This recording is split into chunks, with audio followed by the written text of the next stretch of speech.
So this is within 24 hours and not within. Oh man, that's like. Yeah. You said daily light report edit? Yeah. I'm still connecting. Hang on, I'm not ready yet. Yeah, you play them individually. Oh man. Yeah, just like go in order, read out the name. I know. Well, those decals paying Like off. if I click. You guys, yesterday, I was trying to articulate kind of what NPPA meant to me when I was like a younger photographer, like the rule base. I think I would compare it to like the AP style book. You know what I mean? Yep. Say Sort of the same thing, like the this one name, this one is name. rules to live by kind of thing, right? Okay. Like tripod, wide, medium, Okay. tight, no jump cuts. I remember one of our sheep What? photogs. When I moved to Cleveland, when I first started working there, he came up to me and he's like, "You shoot NPPA stuff." Amanda. I don't know what that means.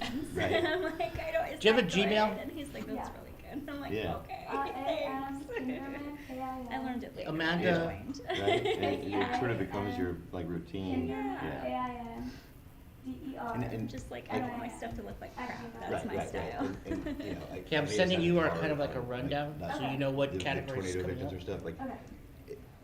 In breaking news, of course, like do whatever you have to do to get the Yeah. shot, whether it's off your head. You know, I use my head a lot.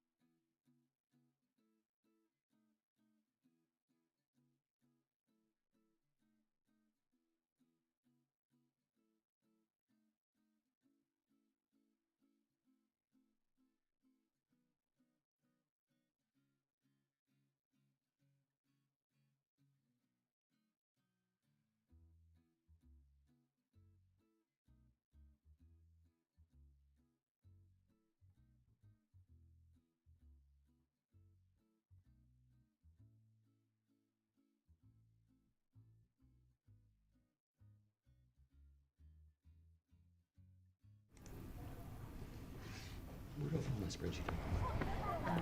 Do you have that Gmail? Pretty somber. Most people do everything in their power Somebody's hurt, you're getting divorced, family dispute. to never step foot in a courtroom. Nerve-wracking. But for the Bolden family, It's been a long journey. it's all they've wanted for 4 years. Serenity, let's do this, baby! And that's because All rise. this is no ordinary day in the court. And we're Can I shut the door?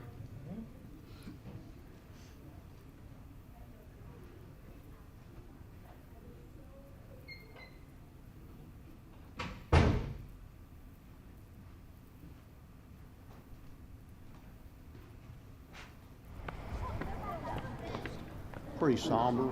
most people do everything in their power Somebody's hurt, you're getting divorced, family dispute. to never step foot in a courtroom. Nerve-wracking. But for the Bolden family, It's been a long journey. it's all they've wanted for 4 years. Serenity, let's do this, baby! And that's because All rise. this is no ordinary day in the court. And we're not just talking about the judge's Santa hat. I was forced to do it by my staff. Judge Darrell Scarlett's entire docket centers around the same type of case, You go by unity? asking foster children All right, well, everyone that's going to testify, please raise your right hand. And Miss Unity, You solemnly swear you want this to happen today? if they'd like to have a family. I'm happy to approve it. Congratulations. And asking these parents And do you believe it's in his best interest to be adopted by you and your husband? I do. if they're up for the challenge, Yes. which were all met with the same eager answer. The fact that he's now officially always forever ours. All 20 families in this courtroom started the same way, He's been with us for 21 months. initially as their child's foster parent. When we looked around, we're like, we have room in our home, we have room in our hearts. Why don't we step in and do something? And even though it hasn't always been easy, He has Down syndrome, he had a severe cleft lip palate, and he has a feeding tube. the Payne family realized their lives just weren't complete without David permanently in it. He's just become family to us. We can't imagine any other, he's ours. It will never be quiet in your house again. This is awesome. For the Boldens, if their hearts weren't already on their sleeves, Yeah, we're ready. they're also printed on them. Come on, baby. Let's do this. They made shirts that say, "Out of my way, it's finally adoption day." Miss Serenity, do you think that's a good idea? You want this to happen? Okay. So I'm happy to do it. Congratulations to you. We did it, baby. Between the balloons, cookies, and especially the infectious smiles. You gotta give me your good smile, Randy. Say cheese, all them teeth. There you go. There you go. Randy. Good job, baby. They all serve as beautiful reminders. I just want to bust out crying. You know, I'm just so happy. It was an extraordinary day in court. Oh, it's a Christmas miracle. It is.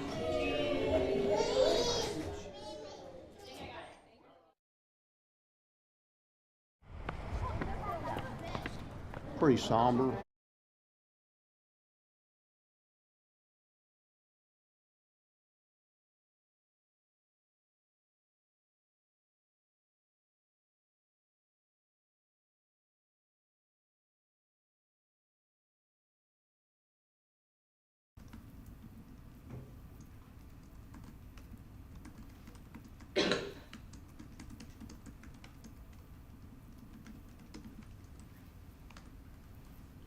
Okay.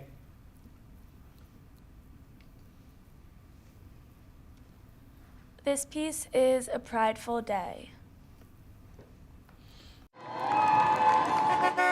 It's a prideful day. Marching down Hennepin Avenue in downtown Minneapolis. There is a sense of pride. Hi, pride! Let me hear it if you're loud and proud. The Twin Cities Pride Parade marks 5 decades. 50 years, so you know the fight to get here has been long and brutal. My mom and I come every year, and we knew that as the 50th anniversary this year was going to be huge. Huge after a 2-year hiatus during the height of the pandemic. Now everybody's back and happy. There's joy. It feels so good to be together. And concern.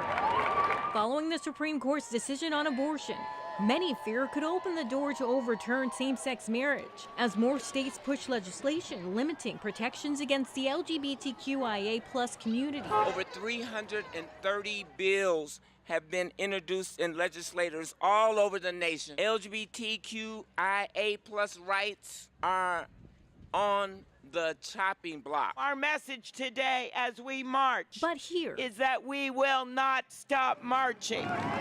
There is a continued push for equality. The fight is not over. It's just so important to know that we matter. I have a lot of people in my life and a part of the LGBT community, and I just want to support.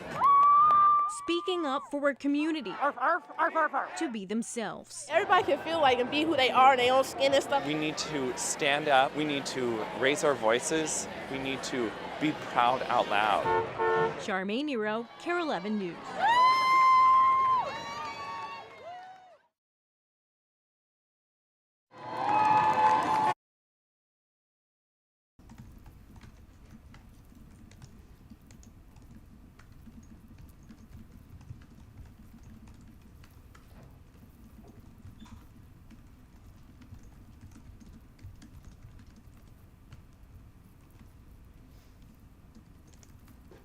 Okay. This piece is this gym has been his constant. The Hanover Area YMCA encourages healthy living. And no member embodies that more than Les Savino. You don't really get the full effect of Les till you meet Les. From 7:30 to 10 in the morning. I have a routine. I go from one to the next to the next. And if you disrupt that, you spoil my day. That's 1:15. That's one set. I do 3 sets, 45 reps. 5 days a week, you can find Les here. 85-pound weight. Mondays, Wednesdays, and Fridays, I lift weights. And Tuesdays and Thursdays is aerobic exercises. He's here so often, they named the gym after him. I'm embarrassed. I'm a humble fella. I don't want to say it, John. I don't want any notoriety. I just want to sit in my little corner. I only got 25 years to catch up with you. So. Right. I'll wait for you. His friends have come and gone. Well, we used to, but I've outlived them all, you know. But since 1983, this room has been his constant. I used to do a lot of work with dumbbells, but with my balance, if I pick up a dumbbell, I fall over. So I stopped doing that when I was 100. Yes, Les is 100, past the century mark this August. Exercising is the best healer there is, better than medicine. He lives alone, drives himself here every morning. And it's hard work. I don't look forward to getting up every morning at the crack of dawn to come in here and abuse my body, but that's what you have to do. And Les knows a little something about hard work, enlisting in the military where he served as a B-17 pilot in World War II. Then a career as a food technologist until retiring at age 83. Les was married and raised 4 kids. 70 years. Her name was Barbara. She was my childhood sweetheart.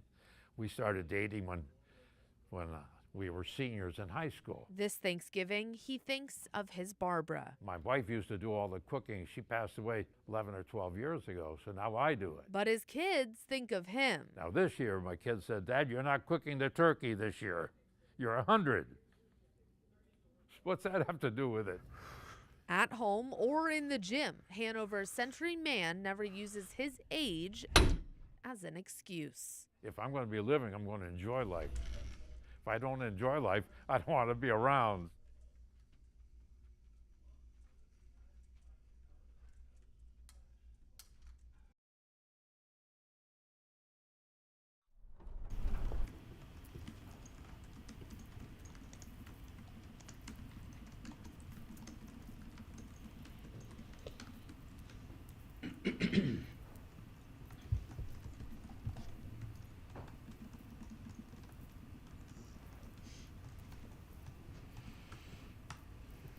Okay.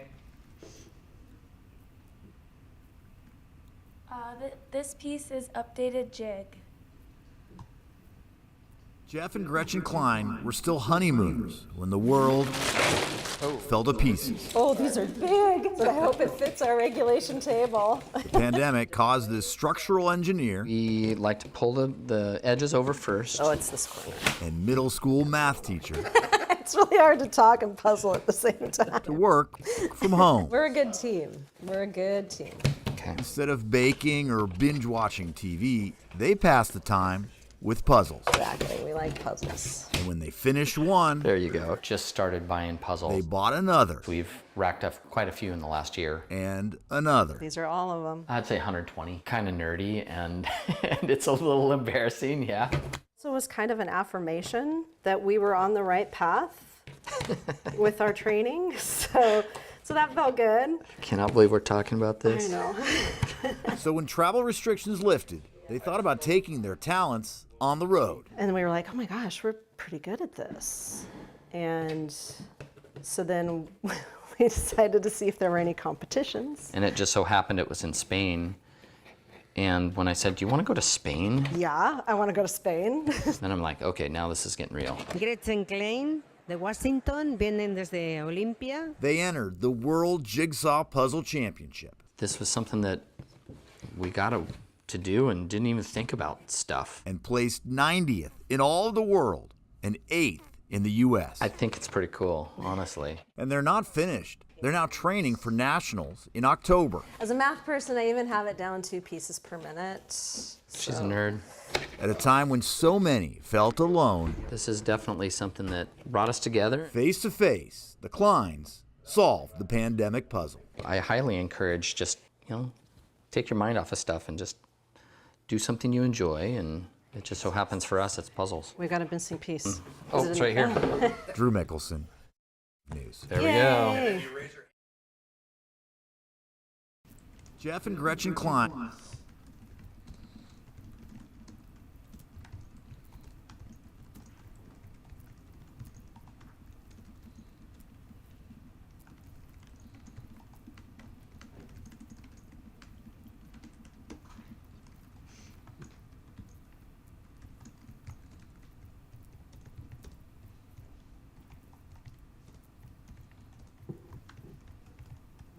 Okay.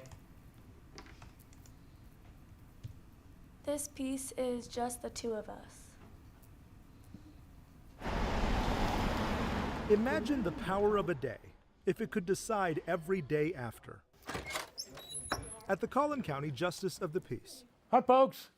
I'm Judge Raleigh. Welcome to the courtroom. What happens here We have 49 today. amounts to something. Yes.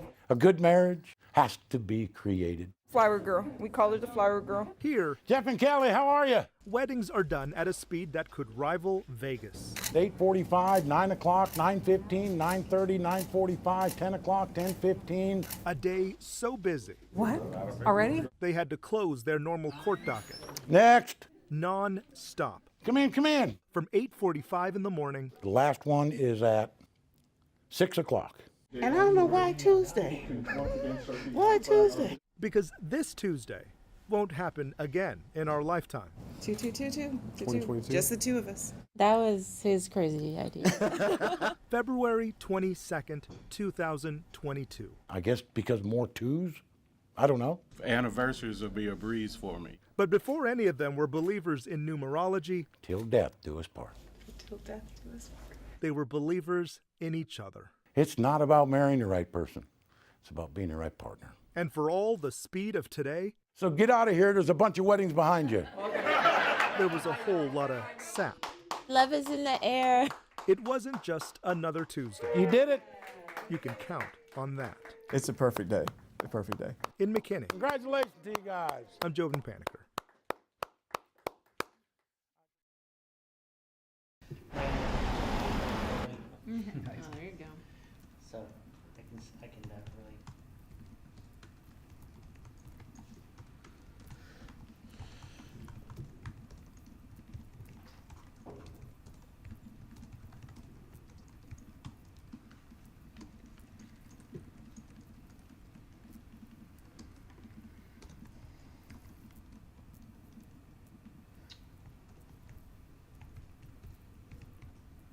really. What was the runtime on that last one?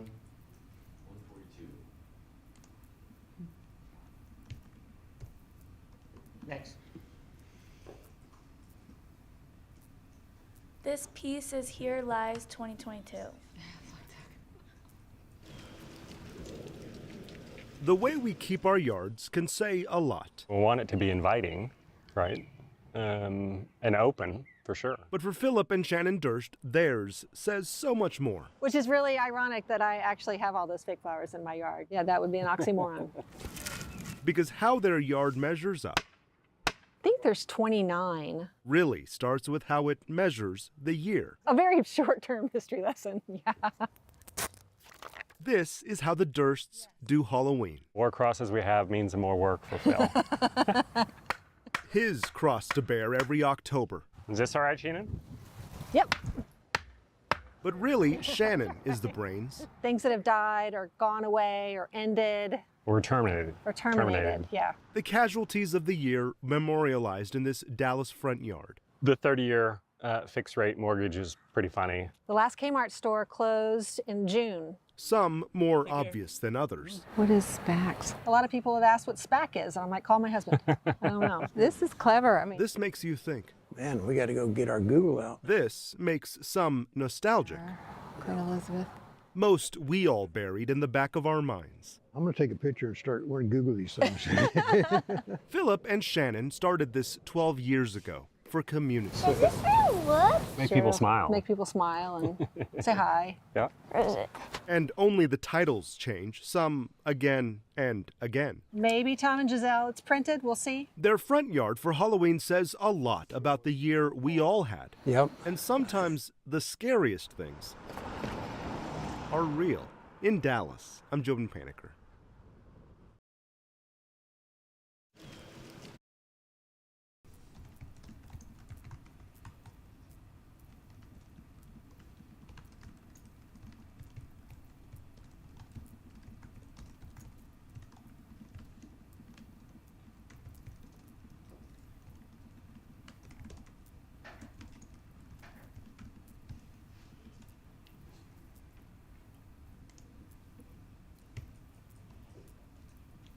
Okay. This piece is Marco's last day.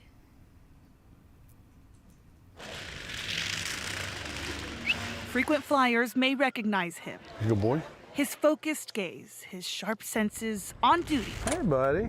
at Love Field Airport. The saying that if you can find a job that you love, you'll never work a day in your life, that's him. Marco is a German Shepherd canine with Dallas Police who's dedicated more than 7 years He's walked this walk thousands of times. protecting passengers and the people here. He's an explosive detection canine here at Love Field Airport. Wednesday See, marked his last shift with his handler. Marco's retiring. Senior Corporal Carol Clore has a hard time getting the words out.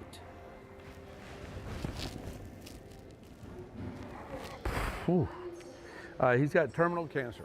Marco has multiple tumors on his spleen, and the cancer is inoperable. You know, we want him to have the best quality of life he can. And as soon as we determined that that's what was going on, he was retired. As they made one last loop around the airport together, Tell him bye. This is his last day, brother. Marco said goodbye to all the friends he's made. Let's go say bye to Judy. Tomorrow, civilian life begins, and his partner He's so cool, Popeye. changes his title to Dad. You know, he's been a phenomenal dog, phenomenal partner, and he's going to be a phenomenal pet. Senior Corporal Clore doesn't know how long Marco has to live, but whatever time they get, Live every day like it's your last. there's no doubt You good boy?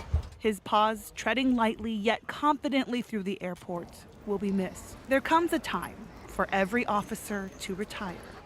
Today was Marco's time. And that's it, Marco. Your last day. In Dallas, I'm Tiffany Liu.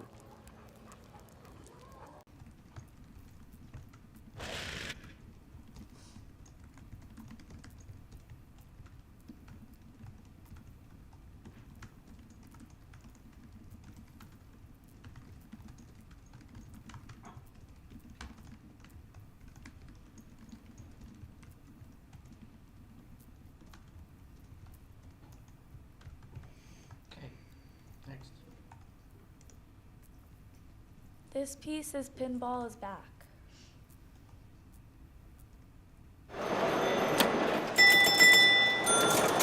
(2022's Northwestern Pinball Arcade Show is on. Oh, wow. The convention showcases more than 400 pinball and arcade machines. Attendees will see the latest tech in pinballing and play custom models and machines dating back to the 50s. If there's a title that you're looking to play, you're probably going to find it here. This weekend will also give the Northwest pinball culture a chance to shine. The pinball culture in the Northwest has been around for a very long time. You take a pin bar, if you will, like Shorty's in downtown Seattle that's been around for over 25 years.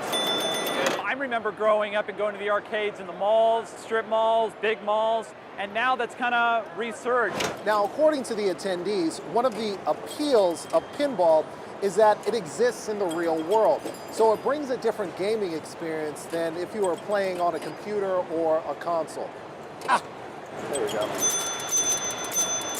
It's a physical machine. Like, there's virtual pinball machines, but it's just not quite the same. Moving the machine physically, and then there's all these quirks with the machine too.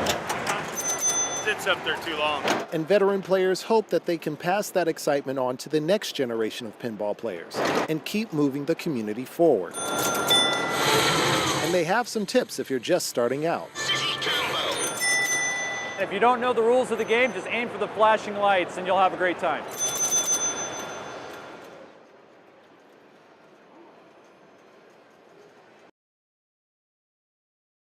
Sean, was this category were the entries to be under 2 minutes?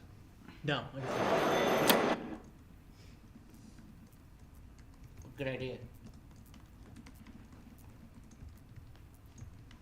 They're all incredibly efficient. Like, they're a news director's dream, right, Barry? Right, yeah. Do these all in one day, couple of minutes. Fine by me. 17 stories in your first block of news. That's right. Yeah. Hey. These are the stories I need to show my students because they think the lead is like a 6-minute story. Yeah. They were just This is what they want. I mean, this is what the industry wants these days. Yeah. Exactly this. This whole category was awesome. Yeah, I loved it. great way to start the day. I'm a producer. I kind of have that, mentality. Oh, yeah. All right, what say y'all?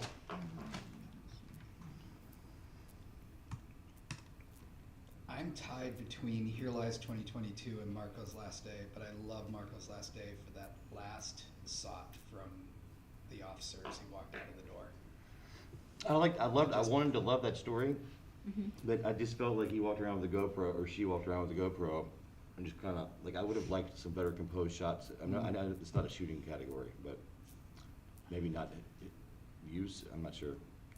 I noticed a lot of the shots were, again, not a shooting category, but I noticed a lot of the shots were from the floor. And Right. having done those kind of shoots where you're following somebody, that's the only tripod you got. Right. So I can see where that would happen.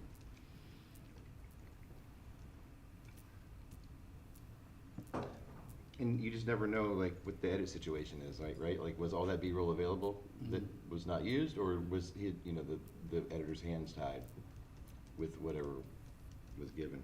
I feel like that was a one-man band situation. Do you guys think that? She usually is. Yeah. I would definitely say it was. I think they did a nice job with the audio, though.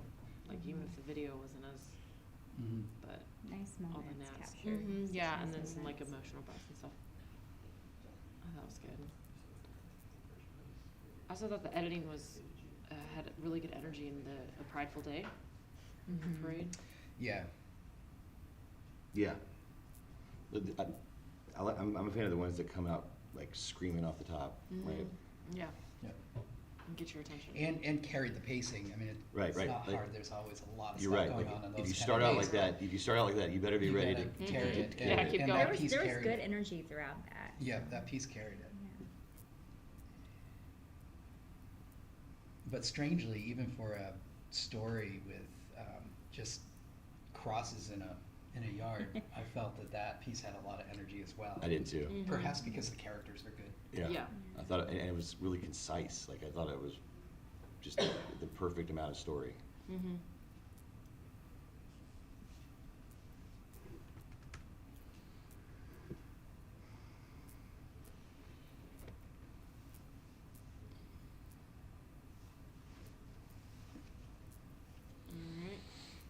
What do you guys want to put first? This is a tough one. I like tough ones.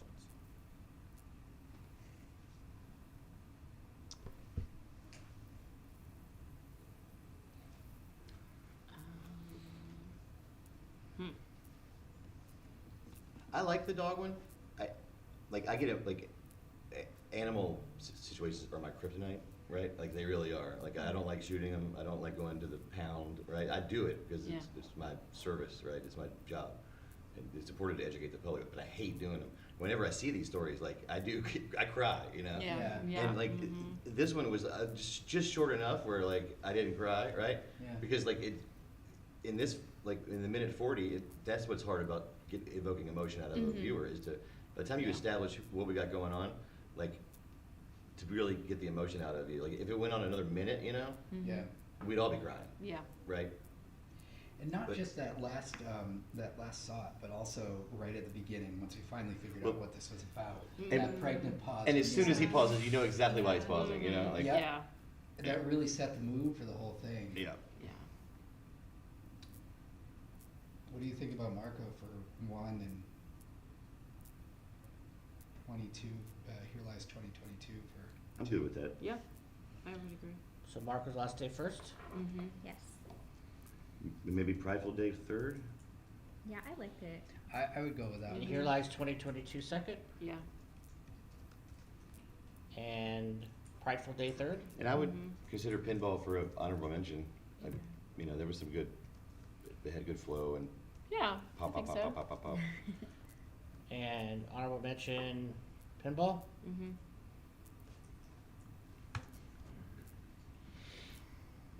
Nice job. That was fun. All right, so go get your popcorn, go get your candy, because long form investigative's next. Yes. So seriously, go get your popcorn, Excited about go this get your one. candy. Anybody want to go anything? Do anything? just started. You good for an hour? Oh, yeah. All right, let's We do load it. up on breakfast. But don't tempt me, I'll sit here and just eat peanut butter cups all day, so. Category 57, long form investigation. Searching for this thing. Where is Because it? I'm gonna get the Diet Coke. Go get it.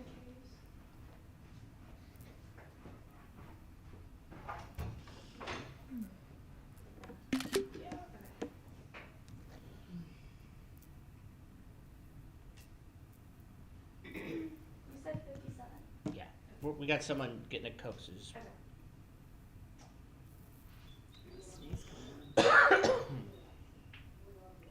So one of these is like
When you spend your whole life in a town, I was born here. every street is filled with memories. This is like the main street of the town, the heart of Gillette. Gillette, Wyoming. Thai community is small. Home for Desiree Everts. This is where Haley went to school and graduated from. Around each corner, Desiree finds reminders of her daughter. But we try to come up almost every day. To visit her, she comes to a place where memories are all that's left. Haley's my daughter. Aaron was her fiance. And then Tesley was my granddaughter. The hours now spent at the cemetery are filled with questions. Why did this happen? To my family, to them. My grandbaby was only 3 months old. It's hard. It hurts. Traffic races up I-25 in Weld County, Colorado at 75 miles an hour. On the afternoon of June 13th, drivers slowed down here for a backup. One truck didn't stop. I just remember getting that phone call that no parent should ever have to receive. The crash killed 5 people: Haley, Aaron, Tesley, and both of Aaron's parents, Christina and Emiliano Godinez. They were all in the same car, driving home to Wyoming after a trip to Denver. Why were all of them taking from me? All at once. All at once, and so soon. Desiree finds comfort in her family. I didn't ever want to wake up from sleeping because I didn't want to come to the reality of it all. I just wanted to stay sleeping. Tina Bueno had just met her first great-granddaughter. My best friend. Hayden and Halen Everts lost their sister. She was very loving. Lives cut short by a man a federal report says had no license to drive the truck he was driving. He still hasn't been charged with any crime. It was like a nightmare. It was like not real. Didn't seem and didn't want normal. it to be real. Unimaginable, unbelievable. Haley and the rest of the family slowed down to 5 miles an hour as traffic ahead of them came to a stop. The box truck behind them didn't. Documents obtained by 9 News show Colorado State Patrol investigators believe the truck owned by Caminantes Trucking slammed into the car at 75 miles an hour. The brakes on the truck were found to be defective or out of adjustment.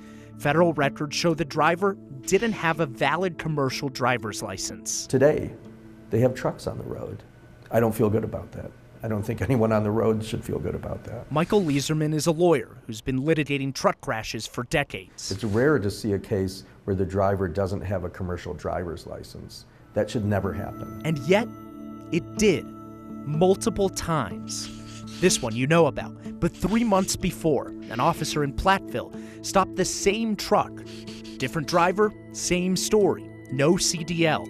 And in California in July, another Caminantes truck, another driver without a CDL. To have one driver with a company this size without a commercial driver's license should never happen. To have it happen 3 times is inexcusable. Caminantes trucks have been involved in 2 fatal crashes in the past 2 years, killing 6 people.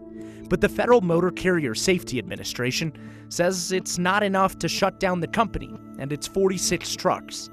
It did fine Caminantes $21,460 after the crash that killed 5 people in Weld County. Based on what I see of this company's history, based on what happened in this crash, I don't think this company should still be operating. Months later, Desiree and her family in Wyoming are still waiting to see if the 26-year-old truck driver will be charged with anything. I want him behind bars. He shouldn't be out living his life when our babies are gone. Our family members are gone. And now we're suffering for the rest of our lives. Like nothing will ever be the same again. No, all we have is pictures and memories. And the hardest part about it all is it could have been preventable. There are certain places in town that help a family feel whole again. As soon as I get up here and see their picture and stuff, it just takes my breath away, and it's like hard to breathe, and I just want to cry, and because I miss them so much, but then I want to talk to them and I feel close to them. And one truck took so much. I love you guys. Desiree holds on to the memories it left behind.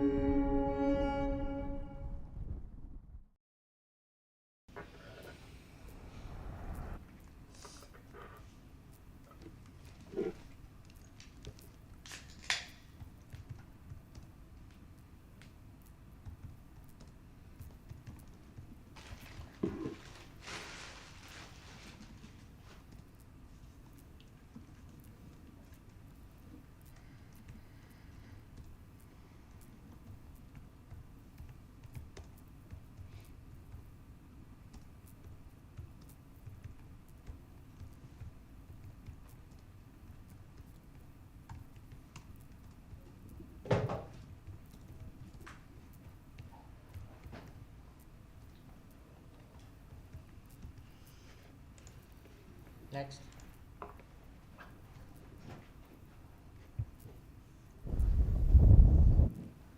This piece is freeze to death.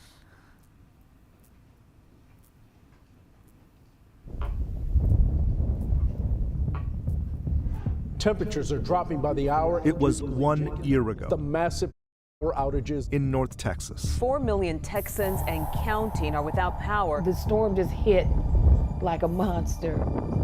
And it roared for 1 whole week, the freeze that took out more than just power. I was scared. This is a dire situation. It took people. So many people are desperate. He was found right here in the road. On the road. I was just like hoping, no. My brother will forever be 33. Raymond Jaimes, Donald Smith, and Kimberly Smith died during the winter storm. 246 people total across Texas. It was the second day in, and we lost power. Alan Brockleman cared for his mother, who was confined to a medical bed. Her bed, the hospital bed, was right there. A longtime nurse, Kimberly, was paralyzed, a cancer survivor, a lupus warrior. Yeah, I picked her up. When they lost power, and I laid her right here, and I started doing CPR. They lost everything. Her bed, the heat, the things that she needs the most. He had tried to get under this right here and try to warm up. Donald Smith was the family comedian and grill master. They agonized over days, Right in here is where they found his body. searching for their who was homeless. Worried that you haven't heard from him, but still trying to keep a positive mind that he's okay. But the cold was too much. Hypothermia? Yeah. 13 below zero. That is the wind chill factor tonight in Dallas. Dallas-Fort Worth spent 139 consecutive hours below freezing. This was the night it had hit below zero. We'll shatter the record low tonight. Power went out at Raymond Jaime's apartment, the middle brother they called Cheeto. Freezing. Cold and epileptic, the family fears he became confused. After he has a seizure, my brother, he's like out of it. We're told neighbors heard him just outside hours before he died. Just a phone call would have saved his life. It was people who were the most vulnerable. Majid Nachawati says he's prepared for a fight. They froze to death in hallways. They froze to death in chairs. The Dallas law firm that represents hundreds of families who lost homes, lost businesses, but most importantly, my mother, loved ones. They represent Kimberly and Alan. I just felt like I was lied to. I just want to know who's lying to me and who's not. When you combine irresponsibility at the governmental levels with deregulation gone awry, bad things happen. Their lawsuit names ERCOT. It also names gas and power companies across Texas. How did the system fail Texas so badly? Majid argues they put profits over people. It's hard to sleep in here. 40 hours without power. It was Alan's son. He found her. Alan says it was pneumonia. Kimberly was rushed to a hospital. I told her I love her. And thank you for everything. Some of the last thoughts to my family from Donald. Donald and Raymond were found lying in the snow outside. Sometimes you can't believe it. Donald near Northwest Highway in Abrams. It's still hurtful when you think about it. Where Raymond was found, there's a memorial to remember him. Every minute of every day. The Smith and Jaime's families want accountability too. We pay our bills because we depend on them. Combination of both frustration and anger. I feel your pain and I'm right there with you. All three families know their loved ones' stories don't end here. I am now able to spend eternity with him in heaven. Not like this. I love you, Donald. We'll see you in heaven. What happened to them is a reminder of what never should have happened 1 year ago in Dallas. I'm Joe Paniker.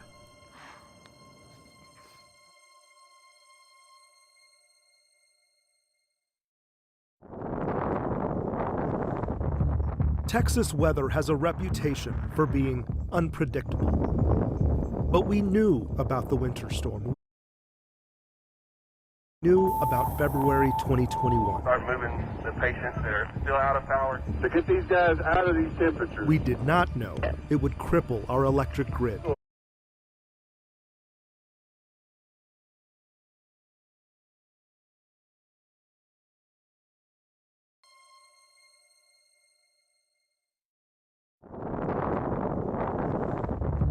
Texas weather has a reputation for being unpredictable.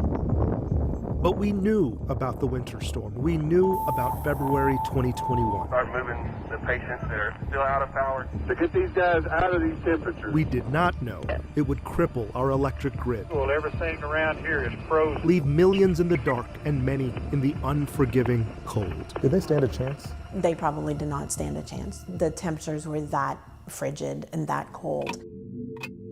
139 straight hours below freezing. The intake of the decedents. Dr. Amy Gruzecki is a forensic pathologist at American Forensics. She's seen just about everything Here.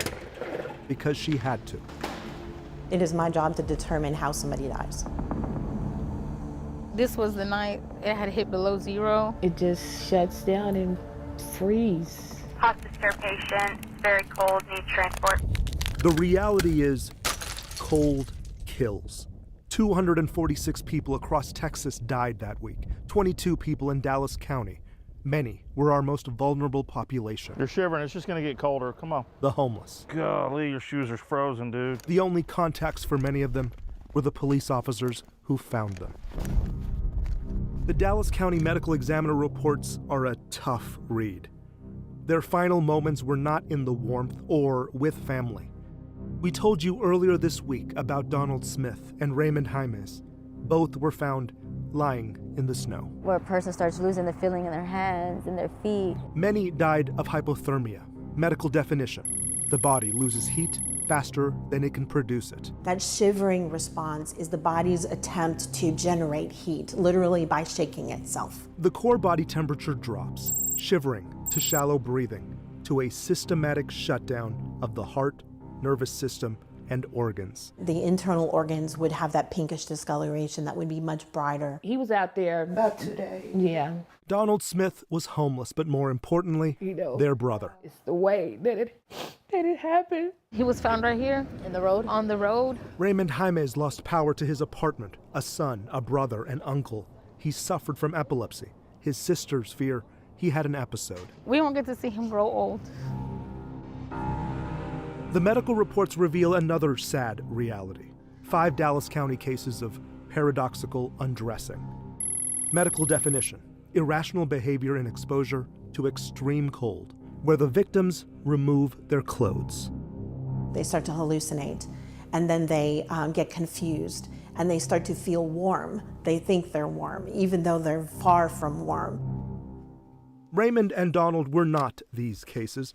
Dr. Gruzecki says she sees it in 1 out of 5 hypothermia cases. The reason a person shedding clothes only speeds up their death. It's an unbelievable process. It's sort of scary when you hear it. To know a loved one died this way is hard enough. But when you realize they shouldn't have died at all. You get mad sometimes. We want people to know his name. When I go home at night, I replay those scenarios in my head. 246 deaths. Carbon monoxide investigation. 246 reasons this can't happen again. It is my job to give that individual a voice as to what happened to them. It's the storm we knew about. We just didn't know it would hurt. Like this. In Dallas County. I'm Jobin Paniker.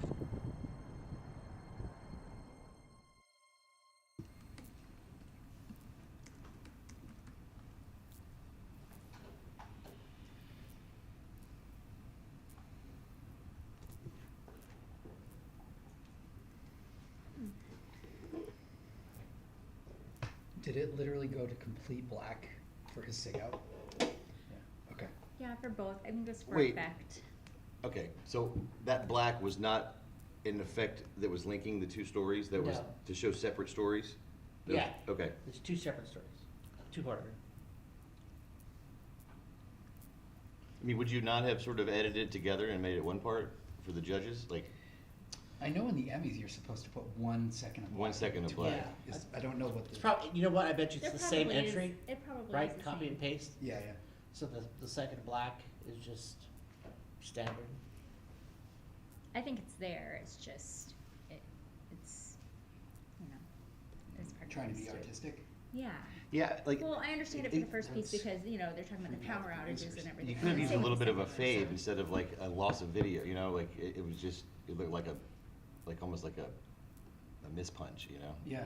Like, but you could have done it maybe differently with a dissolve, like a quick dissolve, just Yeah. something a little softer to get out. He's trying to make you feel.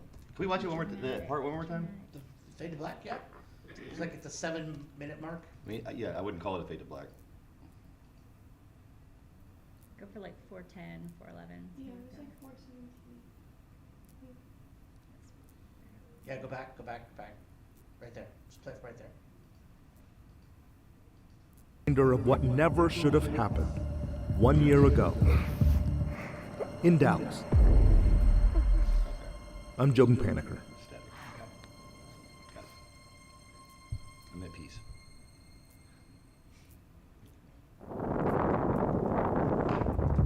Texas weather.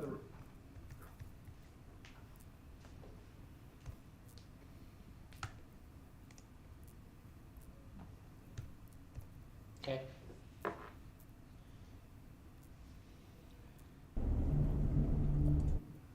This piece is wireless emergency alerts.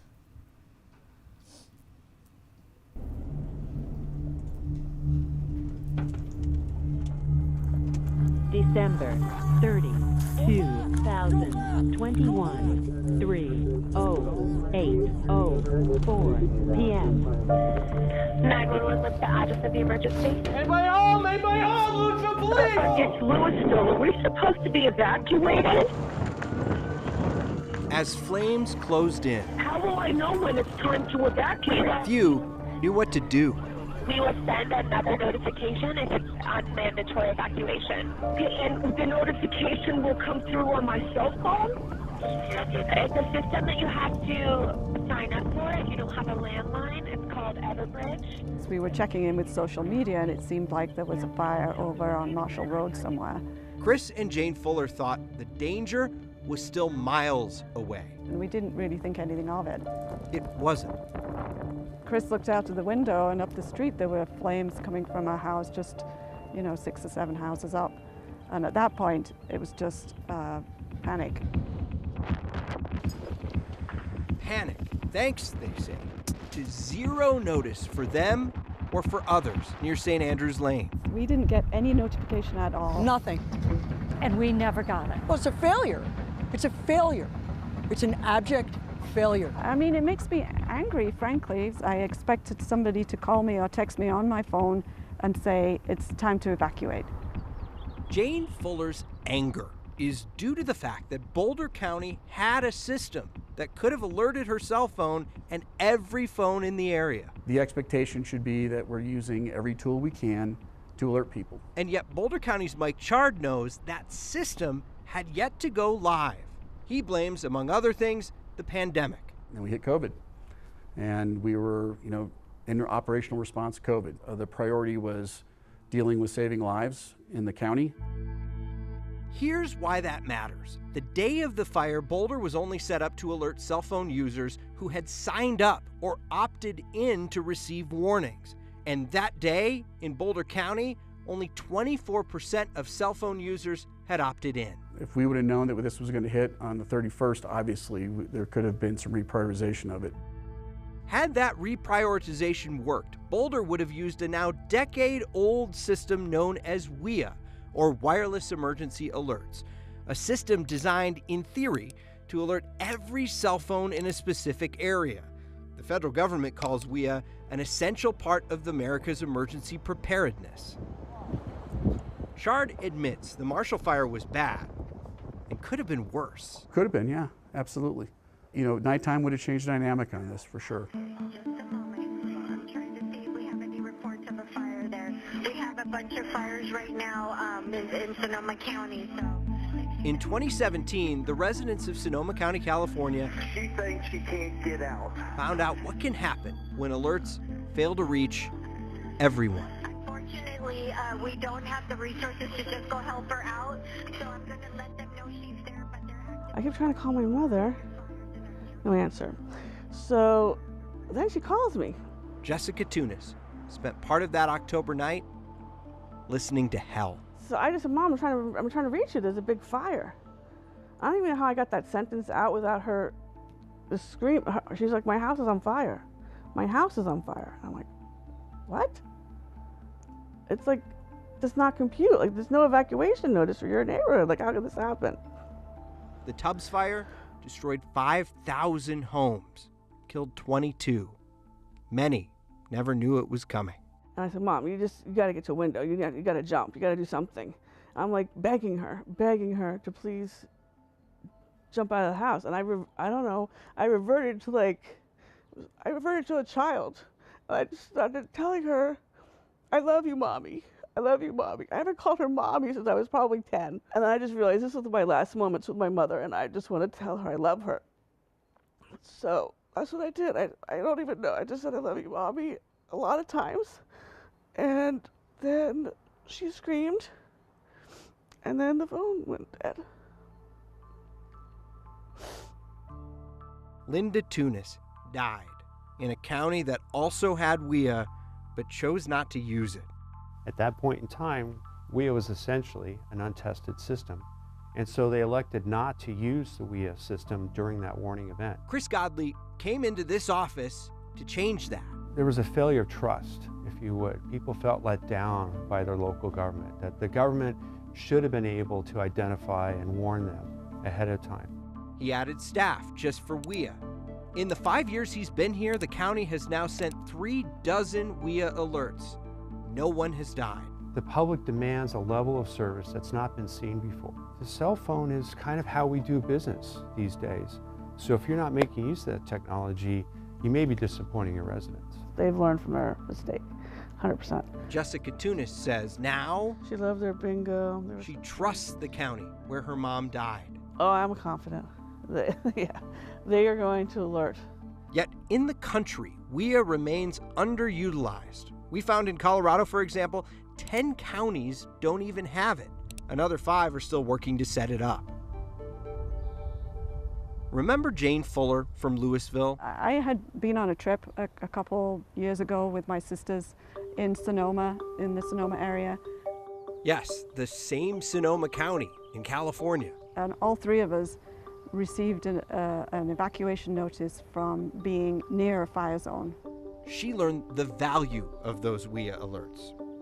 So when smoke approached her Colorado home late last year, she thought another alert would certainly come. That's what I was expecting. That's what I was waiting for, a notification like the one I had in California to say, you need to evacuate now. I'm in Louisville. And yet, as you now know, it never did. I'm sorry? Since the Marshall Fire, Boulder County has finally turned on its WIA system. I guess what I would tell them is we've gotten better since this fire. We've implemented this system. We've used it already. Twice, in fact. Warnings Jane Fuller welcomes. In light of the day, too many were left in the dark. There's no excuse. We assumed there would have been an emergency alert. You know, there needs to be some kind of system that accesses everybody and tells them what's happening. Literally millions of lives depend on the technologies here. It's no longer a luxury to have a cell phone. This is how we live now. And so we need to make sure these systems can perform at that public safety standard, where people have the same confidence that they'll get those warnings as they would if they had to call 911.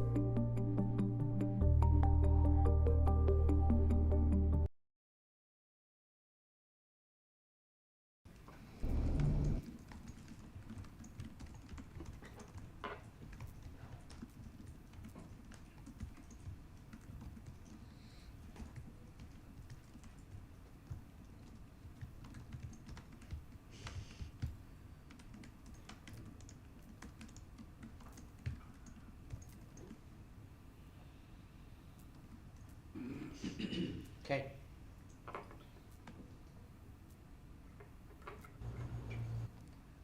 This piece is Brian Murray.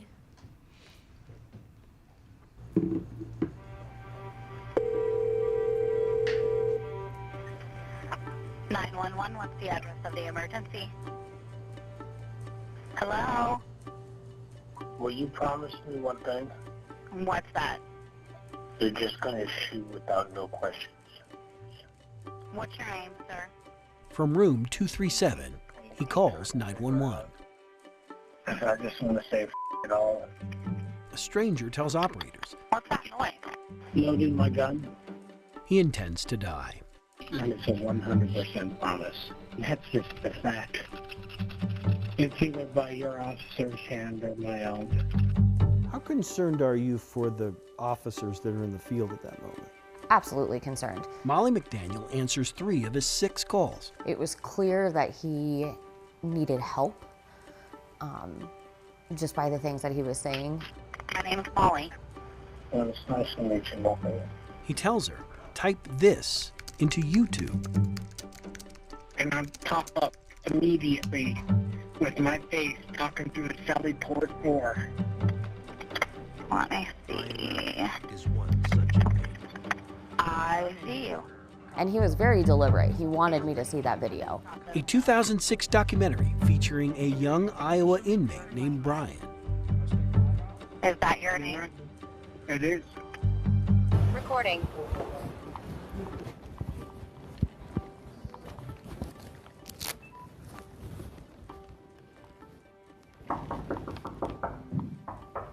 It's why Louisville officers know his name Hey Brian, how's it going? when they finally find him. You gonna smoke a cigarette outside? You have any weapons in your hand?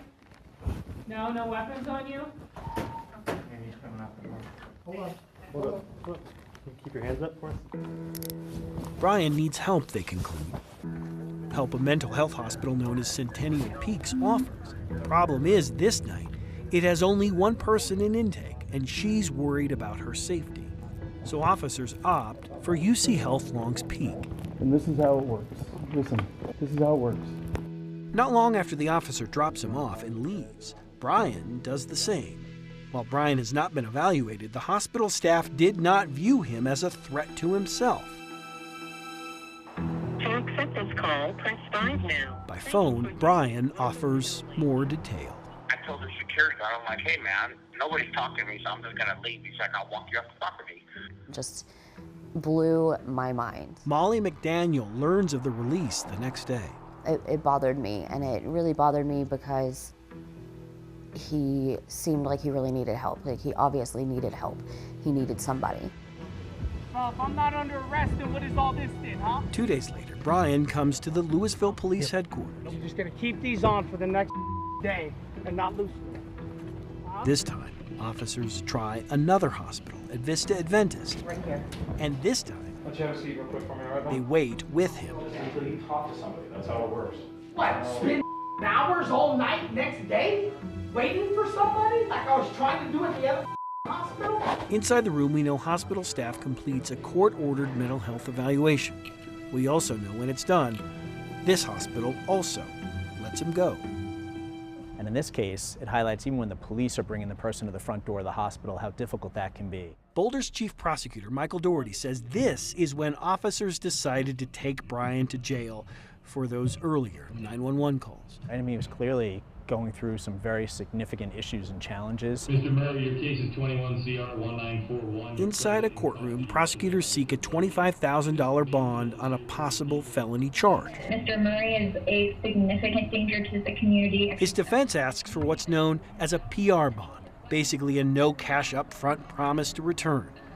We'll let Brian tell you what happens next. Were you surprised when the judge in Boulder County let you go?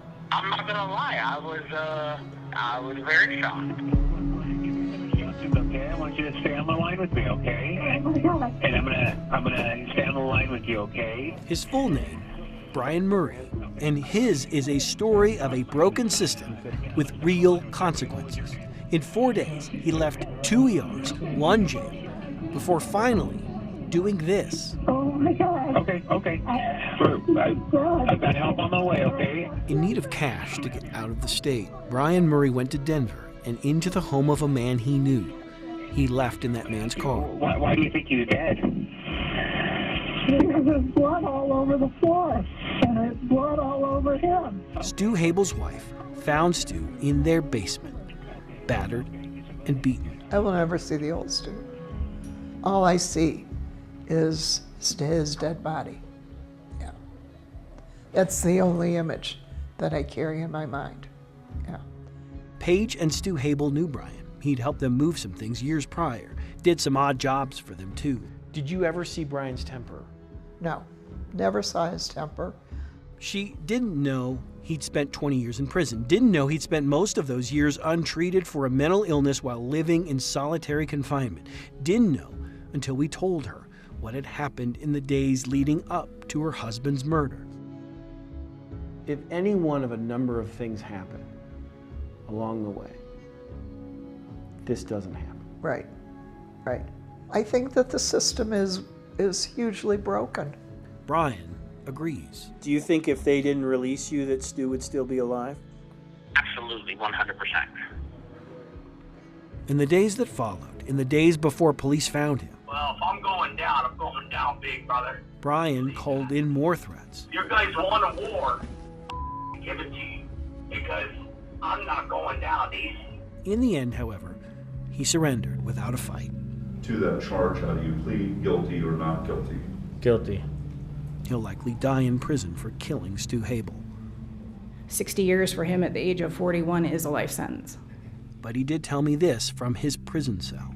When I was at the hotel in Louisville, my brain was starting to get screwed up. Like, I know because I did 19 years in prison, and I spent all those years in solitary, and I know what's up bad's coming. Brian Murray asked to be put in jail. Brian Murray asked to be hospitalized. Paige Habel lost more than a husband last year. I lost not only my partner, my sense of stability, my security, my safety, my home, and an innocent sense of trust. Daily, I see my views of the world I lived in changing dramatically. The system has let me down. Let down by a system that let go of a man.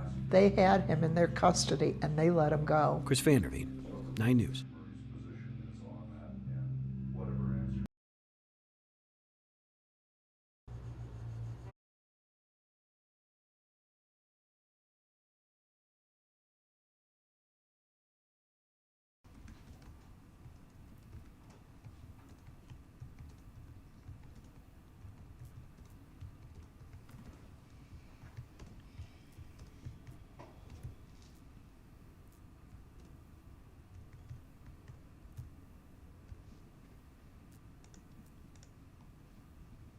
Okay.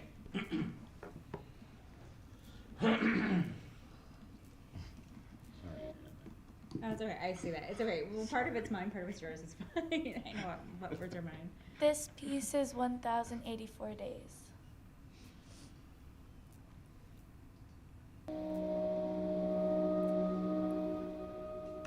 It's been 1,084 days since I lost my daughter. I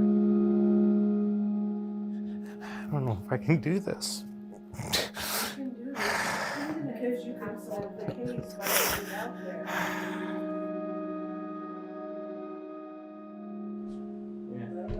It's whatever makes you comfortable. Yeah. I just don't even know where to start. My name is Charity Rush, and I am Autumn Stone's mother. I am James, and I am Autumn's father. James, tell us about Autumn.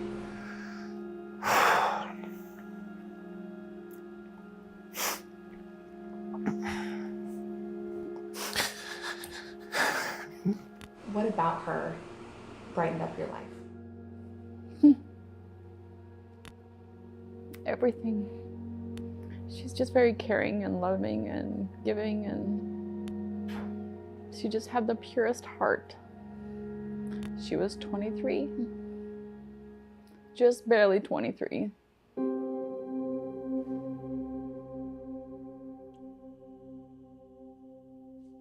It started off a really, really good day. Going to Green Lake that day, she had came to me the day before and she said, you know, I'm gonna go do this. She was super excited. You know, she was gonna have a mommy day. She was gonna go and get her a pedicure. As far as I know, she was going alone. And I go back to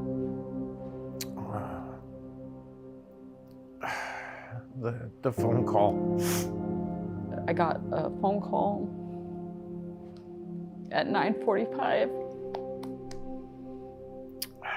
The phone call that I got at 10 o'clock, August 30th.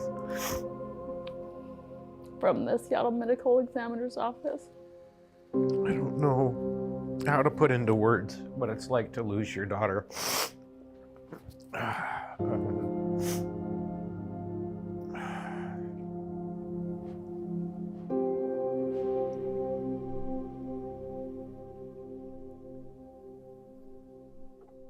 They found my daughter with, you know, shoelaces around her neck, and her sweater was zipped up over the shoelaces.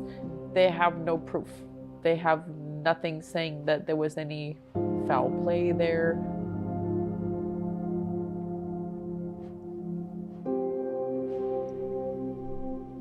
There's just no way. There's no way. I don't believe even the slightest bit that she took her own life. She was engaged to be married. I could show you pictures. She was just so happy. But you can just see her, you know, she was just super happy and just full of life. In January of 2020, when we initially learned that The case had been closed as a suicide. We reached out to Brent because we were not getting anywhere with the police. But yeah, so this is the year right now. So she walked here. A time for somebody to see her if she was with somebody. Her shoes were found here. Were the shoes found over here missing shoelaces? Yeah, they were the same shoelaces that came with the shoes. We went to the manufacturer. Her vest had been zipped up and she had been put in the water. How did she zip up her vest if she had been unconscious? It just doesn't make any sense. None of it makes any sense. How many times do you come out here? Oh.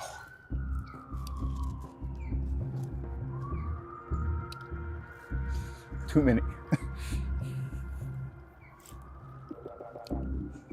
I just look for answers. I don't have any. There's enough evidence that he's found that it gave us the ability to go back to the police and say, look, we need to open this case again. And that's what they did. Autumn Stone's parents tell me they believe she was murdered. When I reached out to Seattle PD for insight on this case, I was told it's an open case and they couldn't release any information as it pertains to their investigation. My most recent inquiry to Seattle PD went unanswered. This is our file that we've been keeping. It has anything and everything related to my daughter's death. I don't believe that it was a random act. I think it was an act of passion, and it was to silence her. And unfortunately, she's a statistic at this point, and I'd like to change that. What do you think will break this case open? DNA. I do. I struggle with it every day. Yeah, it's hard. The pain doesn't go away, you know. We just want answers.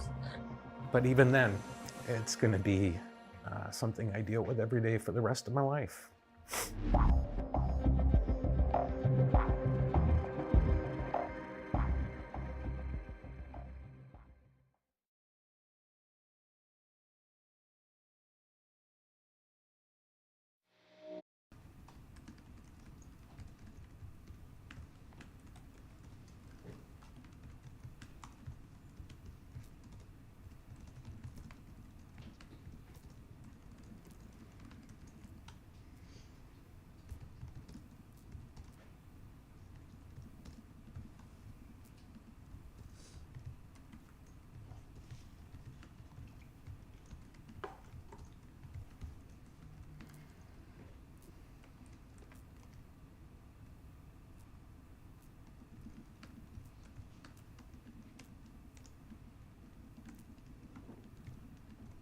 Okay.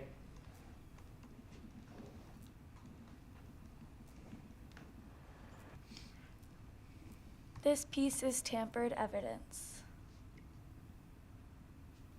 I was innocent. I knew I was innocent. Our investigation starts. Yeah, I got set up by the police. With that damning claim from a Minnesota man sentenced to prison for years. Yep, 60 months. 60 months. That's a long time. Yeah. 42-year-old Ben Hill is quick to acknowledge he's made mistakes. So I know that I'm not allowed to have any guns. I know the consequences. I don't play around with guns. There's DNA evidence, however, that seemed to prove otherwise. In 2010, the Ramsey County Sheriff's Office served a search warrant on his parents' home, investigating a reported burglary where Ben was their suspect. So down here's where they found the gun. In the basement, in a filing cabinet, in a case, they found a handgun. Ben owned a successful business, a pizza shop in this building, which was also searched. They found a gun in the basement of the pizza shop. Ben was arrested, booked into the Ramsey County Jail. My name is Tom Rudnick. I'm an investigator with Ramsey County Sheriff's Department. Search warrant for your DNA. Investigator Thomas Rudnick recorded the interview when he showed up with a search warrant for Ben's DNA. Take one of these tips, put it in one side of your mouth, switch it around for a couple seconds. Am I being charged or something? Yeah, you're more than likely will be charged with felony theft, burglary, and possibly possession of a handgun by a felon. The burglary investigation ended with no charges. Ben says he wasn't really worried about the guns. One belonged to his sister, the other to a pizza shop employee. I didn't touch them guns. Never even seen them before. But then the BCA lab report came back.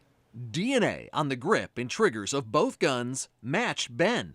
A match, the report says, would not be expected to occur more than once among unrelated individuals in the world population. The DNA doesn't lie. Yep, but in this case, it did. At trial, that DNA sealed his fate. The jury's easy verdict? Guilty. Ben Hill became DOC inmate number 240626. Here's where that seemingly open and shut case takes a bizarre twist. In 2016, a Care 11 investigation exposed how the lead investigator on this case that sent Ben Hill to prison belonged behind bars himself. Deputy Thomas Rudnick, the same investigator from Ben's case, was tampering with evidence and bungling cases. After he retired, it was discovered he'd let actual thieves walk free, while he took evidence he seized, like this jewelry, and pawned it himself, caught on camera, lining his own pockets at the expense of victims, like David Bellis. Devastating. It really is. Mr. Rudnick? Yeah. AJ Legault. I'm with Care 11 News. Rudnick refused to talk with us. I'm not going to comment, okay? When investigators served a search warrant on his home, they found he'd hung on to all sorts of evidence. The dirty cop was himself arrested, but got a sweetheart deal. He pled guilty to just a misdemeanor, was sentenced to just 1 day in jail, and even kept his taxpayer-funded pension. Ben Hill saw that report on the prison TV. You know, then lo and behold, I seen the news. It all started with a jewelry theft. Care 11 investigative series on this cop, and I thought to myself, hey, that's the guy that was on my case. He couldn't help but wonder, had the evidence in his case been tampered with too? After serving his time and getting out, Ben hired attorneys Paul Applebaum and Tom Hagler to try and clear his name. Here's an example of... Hagler discovered doctored records and major holes in Deputy Rudnick's chain of custody for the DNA swabs and the guns in Ben's case. His stories, his web of lies started to fall apart. You're claiming he took the DNA that he collected from Mr. Hill and then wiped it on the guns? Right. This was a complete frame job by Mr. Rudnick against Mr. Hill. Is that true? Our search for answers took us to a small town in Michigan's Upper Peninsula. Former Deputy Rudnick had moved out of state. We tracked him to this house, where his name is scrawled on the outside. We heard him hollering from the back for his dog, so called out. Hey, Mr. Rudnick, you home? I'd like to talk with you about the DNA in the Ben Hill case. He apparently went inside and wouldn't come out when we knocked. It appears he is not going to come talk with us. However, in a court hearing in Ramsey County to decide if Ben Hill deserved a new trial, Rudnick was asked if he planted DNA. He responded, "No, I did not." But Judge Judith Tilson didn't buy it and issued a bombshell ruling. This court believes that opportunity and means, coupled with Deputy Rudnick's dishonest behavior as an officer, provide proof by a preponderance of the evidence that the DNA was planted in this case. Ben Hill ended up completely exonerated. It was all a big lie. Mr. Hill, thank you for being here today. At the state capitol in April, a committee voted to compensate Ben $423,000 for his wrongful conviction. That claim has been approved. Ben and his attorneys have also filed a federal lawsuit claiming his civil rights were violated by Rudnick and the Ramsey County Sheriff's Office. It cost me everything. It's basically costing me 5 years of my life, which I'll never get back.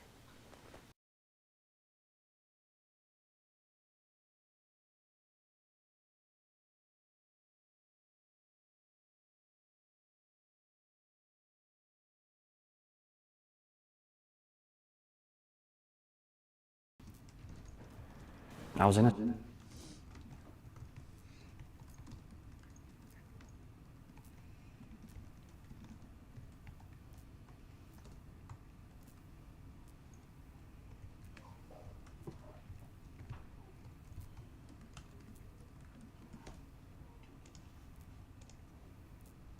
Okay.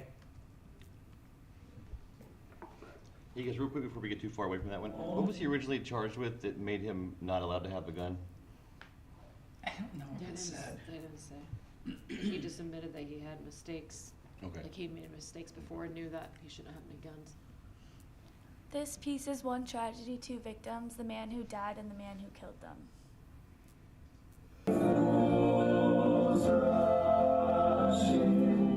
A nostalgic wander down memory lane.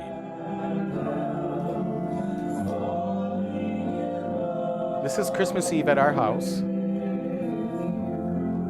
Reminiscence for Joseph St. James of when life's journey was far less lonesome. Paul was the love of my life. Paul Pfeiffer, musician, uncle, Joseph's husband. And he deserved to have a long life, and he didn't, because we don't take care of our mentally ill. Paul was killed. His life ended by a man who fell through Minnesota's broken mental health and criminal justice system into the gap. 911, that is the emergency. No! No! June 12th, 2021, Scott Circle in Brooklyn Park. Paul Pfeiffer had walked to get the mail. And I heard the screeching of tires, and I heard him be hit. Man, what happened? A screaming Joseph called 911. Black SUV! Black SUV! Kids in a nearby park recording a TikTok video captured footage of the black SUV driving away while Joseph held his husband of 16 years. He was dying right in front of me, and I wanted his spirit to see me loving him when he was going. Police quickly zeroed in on a neighbor with whom they were all too familiar. Christopher Rice is severely mentally ill, documented to have violent tendencies. The year before, in January 2020, he was civilly committed for the second time. Despite records showing he violently attacked his doctor at Fairview Riverside Hospital, he was released. Then his case manager lost contact with him due to the pandemic. 911, what is the address of your emergency? 6 months later, The neighbor just came over and started beating up my husband. And I got out of the truck. John Wupples, Rice's neighbor, was the target of an unprovoked attack. And as soon as I looked up, he slapped me in the side of the face. And then he tried to punch me. Glasses fell off. I ran around the truck down the road to escape him. Minutes later, another neighbor, 18-year-old Ariel Wright, was carjacked. Then I got pushed and I got scraped up pretty bad. Arrested and charged, Rice was found incompetent to go to trial. Again, ordered committed by a judge. But while still incompetent to go to trial, he was released under a provisional discharge, right back next door to his victims on Scott Circle. There was little oversight, and records show he often refused to take his medications. There's a gap in the system. There's no way that he should have been just out in the community. There's no way.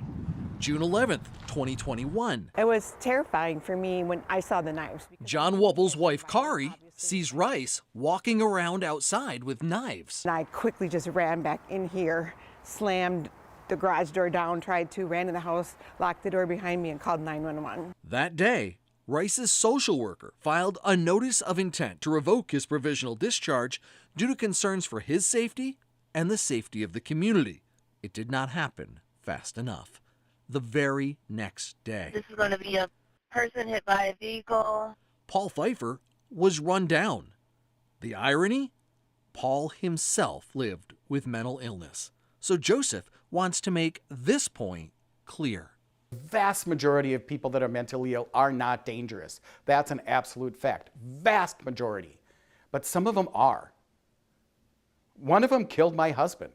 Rice told police voices in his head told him the person by the mailbox had done something bad to his mother and to hit the victim with his car, which he did. Rice was charged with murder. He's again been found incompetent to go to trial. This is a much bigger problem than just my husband being killed. And that's a huge problem all on its own. Exactly how big a problem are gap cases? We found no shortage of examples. Stop the cop before I stab you. Let me out. From carjackings to murders.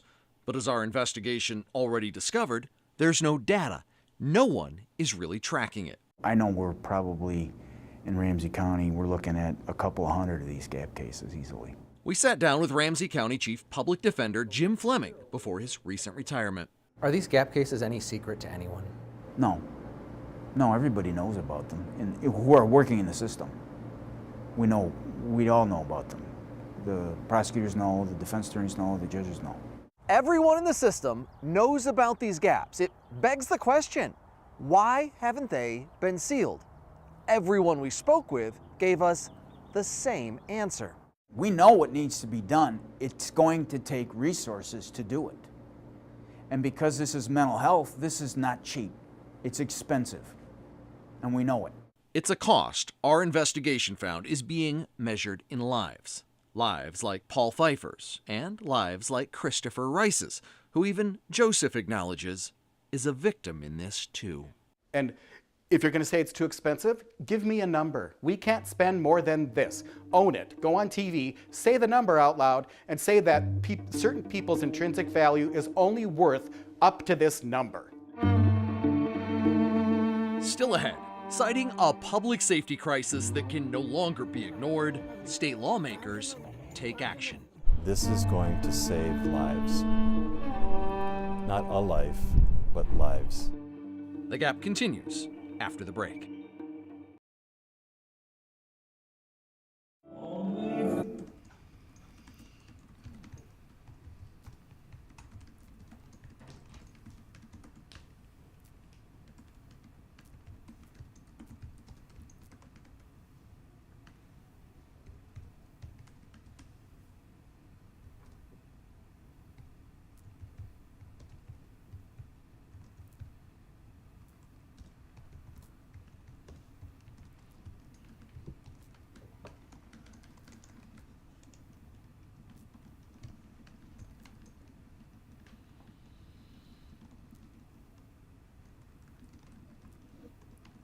Okay.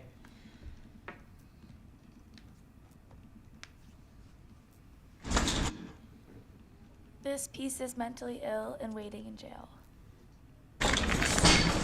Sir, let me explain my expectations in the courtroom. Over the last several months, Your Honor, the suffering here is egregious. our cameras were rolling I have anxiety. as a record number of defendants deemed incompetent to stand trial filed into court. He has now been incarcerated 4 months. People with mental illnesses so severe they don't understand the charges against them. It looks to me like maybe you're hearing voices today. Am I right about that? Yeah. We are asking the court to dismiss this case. We saw defense attorneys routinely asking judges to throw out the charges. The defense is asking the court respectfully to dismiss the charges because their clients are sick and languishing in jail without mental health treatment for lengths of time never seen before in the state of Washington. Alexander J. of Seattle is one of those defendants. The amount of time that Mr. J is being required to wait is barbaric. In April, a judge found he was incompetent to stand trial and ordered he be sent to Western State Hospital in Steilacoom to try to get stabilized. The treatment's called competency restoration. The court ruled Jay needed to be out of jail and in the hospital within 7 days. But he's been waiting behind bars for more than 7 months. It's unbelievable. You want it to be done. Kim Hayes is one of Jay's alleged victims. A light rail security camera captured this random attack in March as she was going to work as a trauma nurse at Harborview. Her clavicle and ribs were broken, and she thought she could have been killed. Can you characterize or put into words what this whole experience has done to you? It has changed my life. Kim says the state's delays are unacceptable for everyone. I want to move on with my life, but I would move on quicker if we, for him, that resolution of getting him into an appropriate bed, an appropriate place. You think you could heal faster? Yeah, oh, absolutely. In a 2015 order, federal judge Marcia Peckman ruled the state is violating the constitutional rights of some of its most vulnerable citizens, that jails are not hospitals, and the mentally ill are being warehoused while they wait for services.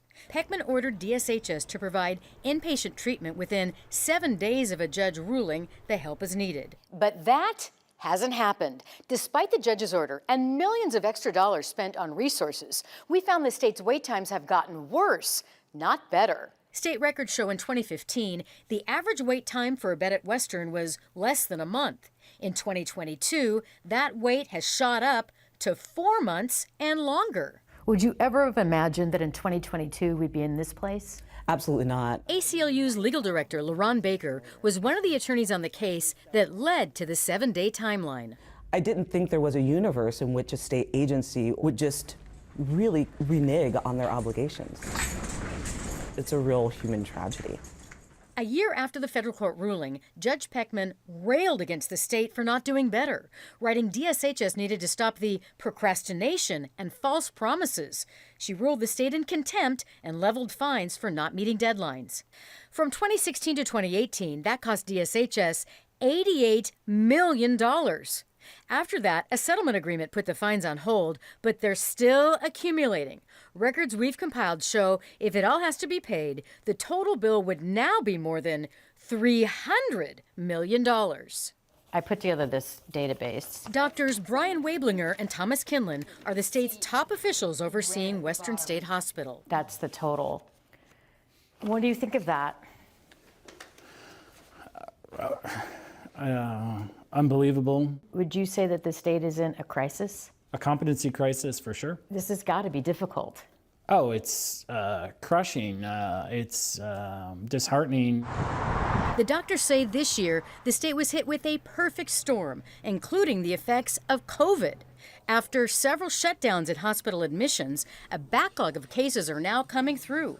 Also, staffing is at historic lows. At Western State, about a quarter of the jobs are sitting unfilled. I'm being subjected to solitary confinement. And more than anything, they say there's a whopping increase in need. In the last year alone, Western saw demand for competency treatment skyrocket by 40%. We knew ahead of time that services would be increasing over time.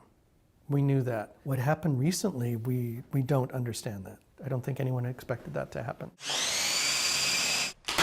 DSHS is working to build new bed space. This project at Western State will add dozens of new spots next year. And they're building in Thurston and Clark counties, trying to decrease wait times for patients and decrease the likelihood of getting dragged back to court to pay the piled up fines. We have to be fiscally mindful, and having to pay $300 million would be, that's the taxpayers' dollars. So of course it's concerning. I am finding the department in contempt. Judges are clearly fed up, saying the state's efforts aren't enough for defendants, taxpayers, and victims alike. The delay imposed by the government is unconscionable, and it is inconsistent with the behavior of a civilized society. It is absolutely outrageous. They've got to pay the price for not providing this, especially, human care to people who need it, this mental health care. The longer this process goes on, it does take away your belief in the system, and it affects so many people. This is Josh Stoller, who has a form of schizophrenia in what's called the cage in the Chelan County Jail in Wenatchee. 6 years ago, he was locked up in the cage, or in here, this solitary confinement cell no bigger than a parking stall, not for days or weeks, but for a solid year, 23 hours a day. It's hard to think about because here you are in this confined box. Josh was in psychosis with voices shouting frightening messages. This is the end of your life. We'll let you know when we're going to kill you. The stuff and nightmares. That sounds like the ultimate description of human suffering. Yeah. In 2015, police found writings about threats to kill and a list of people in Josh's apartment. He was charged with attempted murder, charges he says he didn't understand. Obviously, I did something wrong, or else I wouldn't be in there, but I didn't understand. During those months in solitary confinement, Josh deteriorated. A jail counselor wrote he hears voices all day. Very mean people are telling him his parents are dead, he'll die in prison, and he's seeing spiders and cockroaches in his cell. Did you even want to be living? No. No. Right now in the state of Washington, there's a record number of mentally ill people suffering long and unconstitutional delays in the criminal justice system. Behind bars, they're waiting for court-ordered treatment, help to restore their mental health so they can understand the charges against them. It's never been this bad. 1 year ago, 250 people were waiting for a bed at a state psychiatric hospital. Today, that's jumped to roughly 850 people. In just 1 year, a 140% increase. I don't know how to quantify that type of horrific experience. In court, we heard details of the suffering. He is essentially in a cage 23 hours a day, and the impact on his mental health is not lost on this court.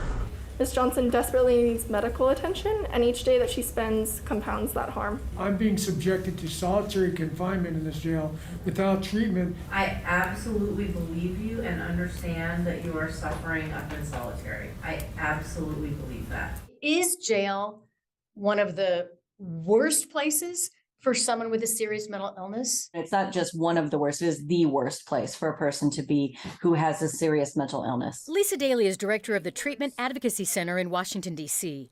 Decades of research shows jail is extremely detrimental to people who are sick with mental illness.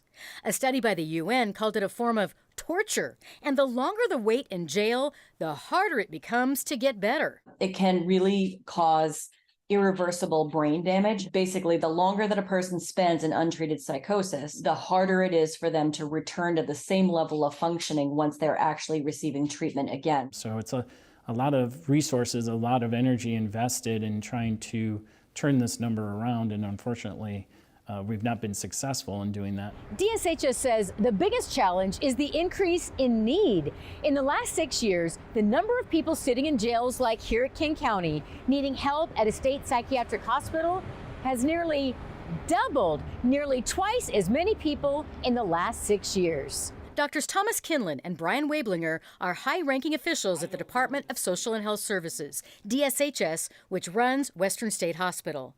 The state agency's been in hot water for the delays for 7 years. In 2015, a federal judge ruled a bed must be available in 7 days. But in some cases, it's now taking 7 months, making DSHS in contempt of court. We knew ahead of time that services would be increasing over time. We knew that. Can you look into a crystal ball and predict exactly what's going to happen? No. He got so much worse in jail. Jerry Clark's son Calvin of Vancouver, Washington, landed in both the King and Clark County jails while sick with bipolar disorder. It added terror to horror.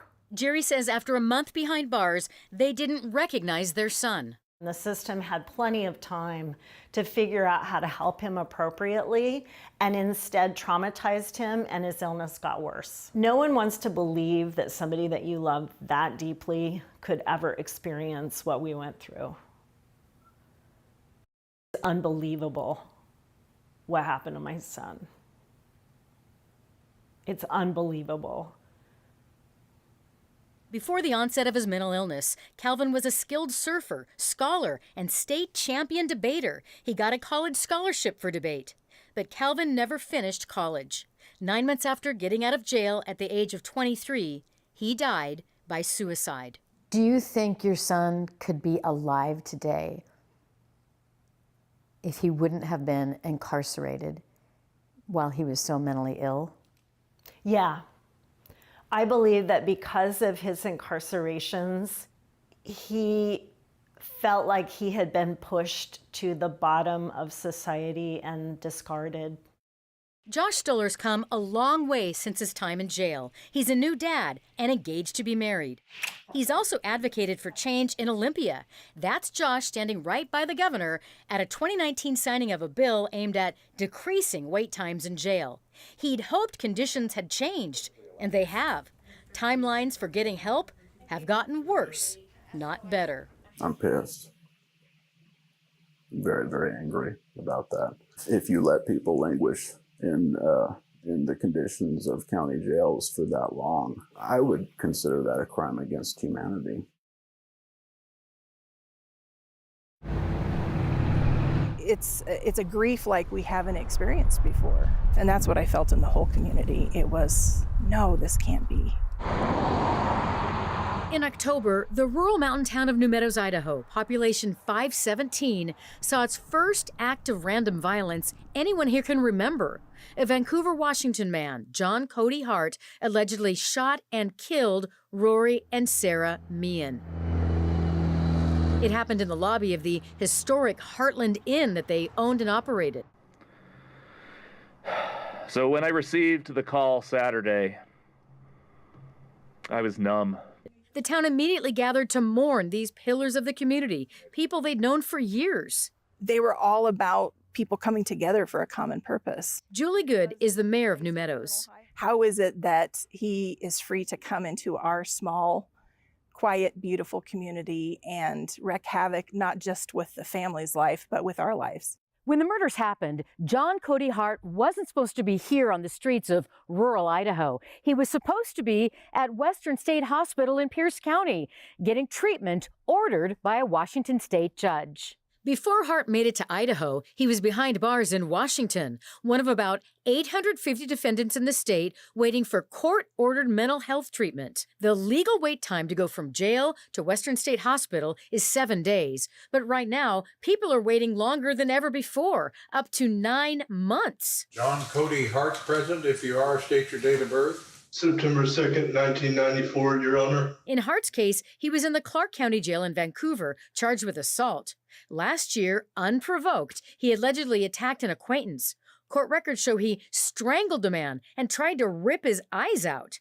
Deemed incompetent to stand trial, Hart waited 4 months behind bars for a bed at Western State until a judge got fed up. I simply can't continue to hold him on the expectation that maybe someday they'll come pick him up. The Department of Social and Health Services, DSHS, kept putting off Hart's admission date to the hospital. Judge Robert Lewis ruled his constitutional rights were being violated and released him in July to wait for a bed at Western State in the community. I do this with some reluctance as the charges against Mr. Hart are very serious. His motion to release is granted. Thank you very much, Your Honor. Good day. 3 months later, Rory and Sarah Meehan were dead. It's insulting a little, the reality that this didn't have to happen. It's going to be difficult no matter what, but the way that it happened and the reason that it happened, it just adds a little bit more of a punch to the pain that we're already feeling. I mean, that's horrible to hear. That's the first I'm hearing about that. Doctors Thomas Kinlan and Brian Wablinger are senior DSHS officials. Is that something that weighs heavily on you? Basically, I'm talking about public safety. Of course. I mean, myself, the entire department, that is a huge concern as well. Again, want to try to get to these orders as quickly as possible. DSHS says they can't keep up with current demands. Judges are ordering a record number of defendants get help at Western State Hospital. So we're working as hard as we can. If we can't create extra beds or we can't create staff out of thin air, what can we do to make things work better? This is a public safety crisis. Rebecca Vasquez focuses on these cases for the King County Prosecutor's Office. She says the state's problem is this: poor planning and chronic underfunding, creating the worst chaos she's seen.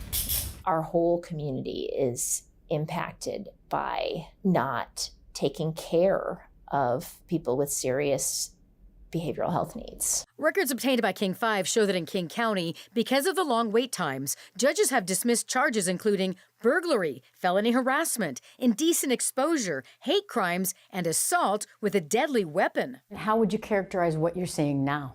Immense crisis.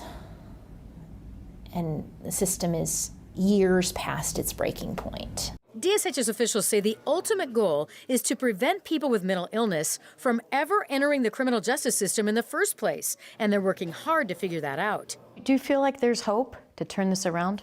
I would not be doing this job if I didn't think there was hope. We are thinking innovatively. What can we do differently? Rory and Sarah were my friends. Back in rural Idaho, a grief-stricken community has a message for leadership in the state of Washington. Whatever they can do to make it so this doesn't happen again to another small community, whatever needs to happen, they need to find a way.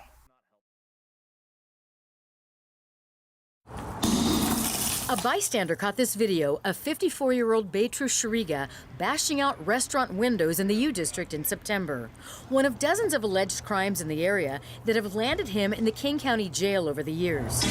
On several occasions, judges have found Shariga seriously mentally ill, incompetent to stand trial, and ordered he get treatment at Western State Hospital. But in 3 cases in the last 2 years, Shariga didn't get a bed at Western State.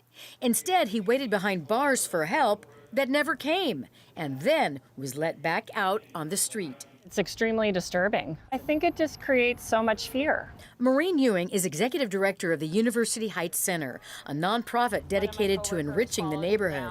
But crime sprees by Shariga have terrorized their staff and patrons. I think it makes us feel helpless and like we're on our own, and that we're not getting the support that we need.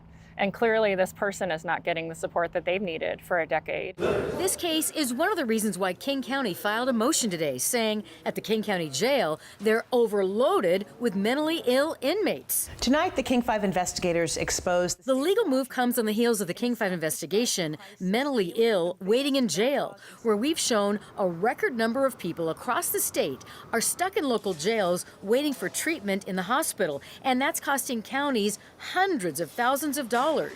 In today's legal document, King County said it should be compensated for its losses, and that the entire point of the county's motion is to get defendants out of the jail and into a hospital for the services that are needed.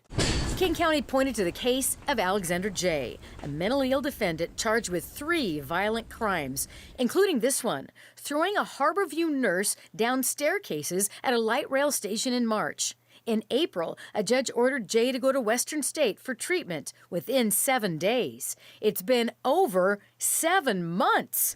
Alexander J. is still waiting in jail. And we certainly are not just standing idly by. We're working as hard as we can to get people in and fill beds. DSHS officials say they will oppose the county's motion, that their hands are tied. The need at Western State Hospital has increased dramatically, and like the rest of the country, they're facing a staffing crisis. We're adding capacity as fast as we can, but adding beds, building beds, unfortunately, takes time to do. Beatrice Shariga was set to be released back to the streets this week, most likely headed back to the U District. Instead, the King County Prosecutor's Office refiled the most recent charges against him. He's back in jail, waiting again for help from the state of Washington. We failed him. This isn't the first time that he's been in this situation, and he is unwell and he needs medical attention, and that is the crux of the problem. About 600 mentally ill defendants who don't understand the charges against them are sitting in jails waiting for help for lengths of time never seen before in the state of Washington. This is an emergency. This is an extreme emergency. Kim Mozoff is the lead attorney for Disability Rights Washington, DRW, which took DSHS to federal court 7 years ago over the issue of leaving people with serious mental illness in jail. It's called the True Blood Class Action Case. But since that time, wait times have gotten worse for the class members. In the last year, some are waiting 8, 9, and 10 months for a hospital bed. When I visit class members in jails around the state, they are living in conditions that I think, frankly, would shock most people. We are keeping people in conditions that are essentially torture. And right now, the state's keeping them in those conditions for months with no end in sight. That prompted DRW to file this motion today, asking a federal judge to impose heavier fines against DSHS for missing deadlines. DSHS has already paid $98 million in sanctions connected to the case. If the judge rules in favor of DRW, another $250 million could be due, bringing the total to nearly $350 million. I think we have to be fiscally mindful, and having to pay $300 million would be, that's the taxpayers' dollars. So of course it's concerning. And I would rather have those spent on patient services than fulfilling some sort of fine that doesn't go directly to patient care. DSHS says they're building new beds as fast as they can, and they have plans to move some patients out of Western State Hospital and into the community, making more room for those in jail. But in DRW's legal filing, they say the state should have seen this critical moment coming. I think the state's poor planning and poor management of this patient population got us here. The crisis was foreseeable and it was preventable, so I think they need to follow through on that plan as quickly as they can.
Here in Mason. This piece is the fraud crusade. Here in Mason County, volunteers went on the hunt for vote fraud using addresses they got from voter registration records. At Coulter Creek Road in Belfair, they turned left onto a street lined with trees and vacant lots. A property on this street is exhibit number 1 in a report of confirmed voter anomalies from the Mason County Voter Research Project. The report says this is vacant land, yet 4 voters are registered at this address who voted in the 2020 general election. Listing vacant land could be a violation because voters are required to register the address where they live. Is it really voter fraud? We came to Mason County to find out, and pretty quickly learned it wasn't voters who did anything wrong. Are there actually 4 registered voters here? There should be, yeah. Tabitha lives at this home on Coulter Creek Road, where there are 4 registered voters, her family members. Me and my husband, and then my father-in-law and my mother-in-law. Voter Research Project's own records list her correct address, but it appears the group's canvassers turned left onto Coulter Creek Road when they should have gone right on Coulter Creek Road South, where there are several houses. We tracked it down, pretty straightforward. Yes. What would you say about their methods? Yeah, that they need to do more research, and it really didn't seem that difficult to find us. Hello?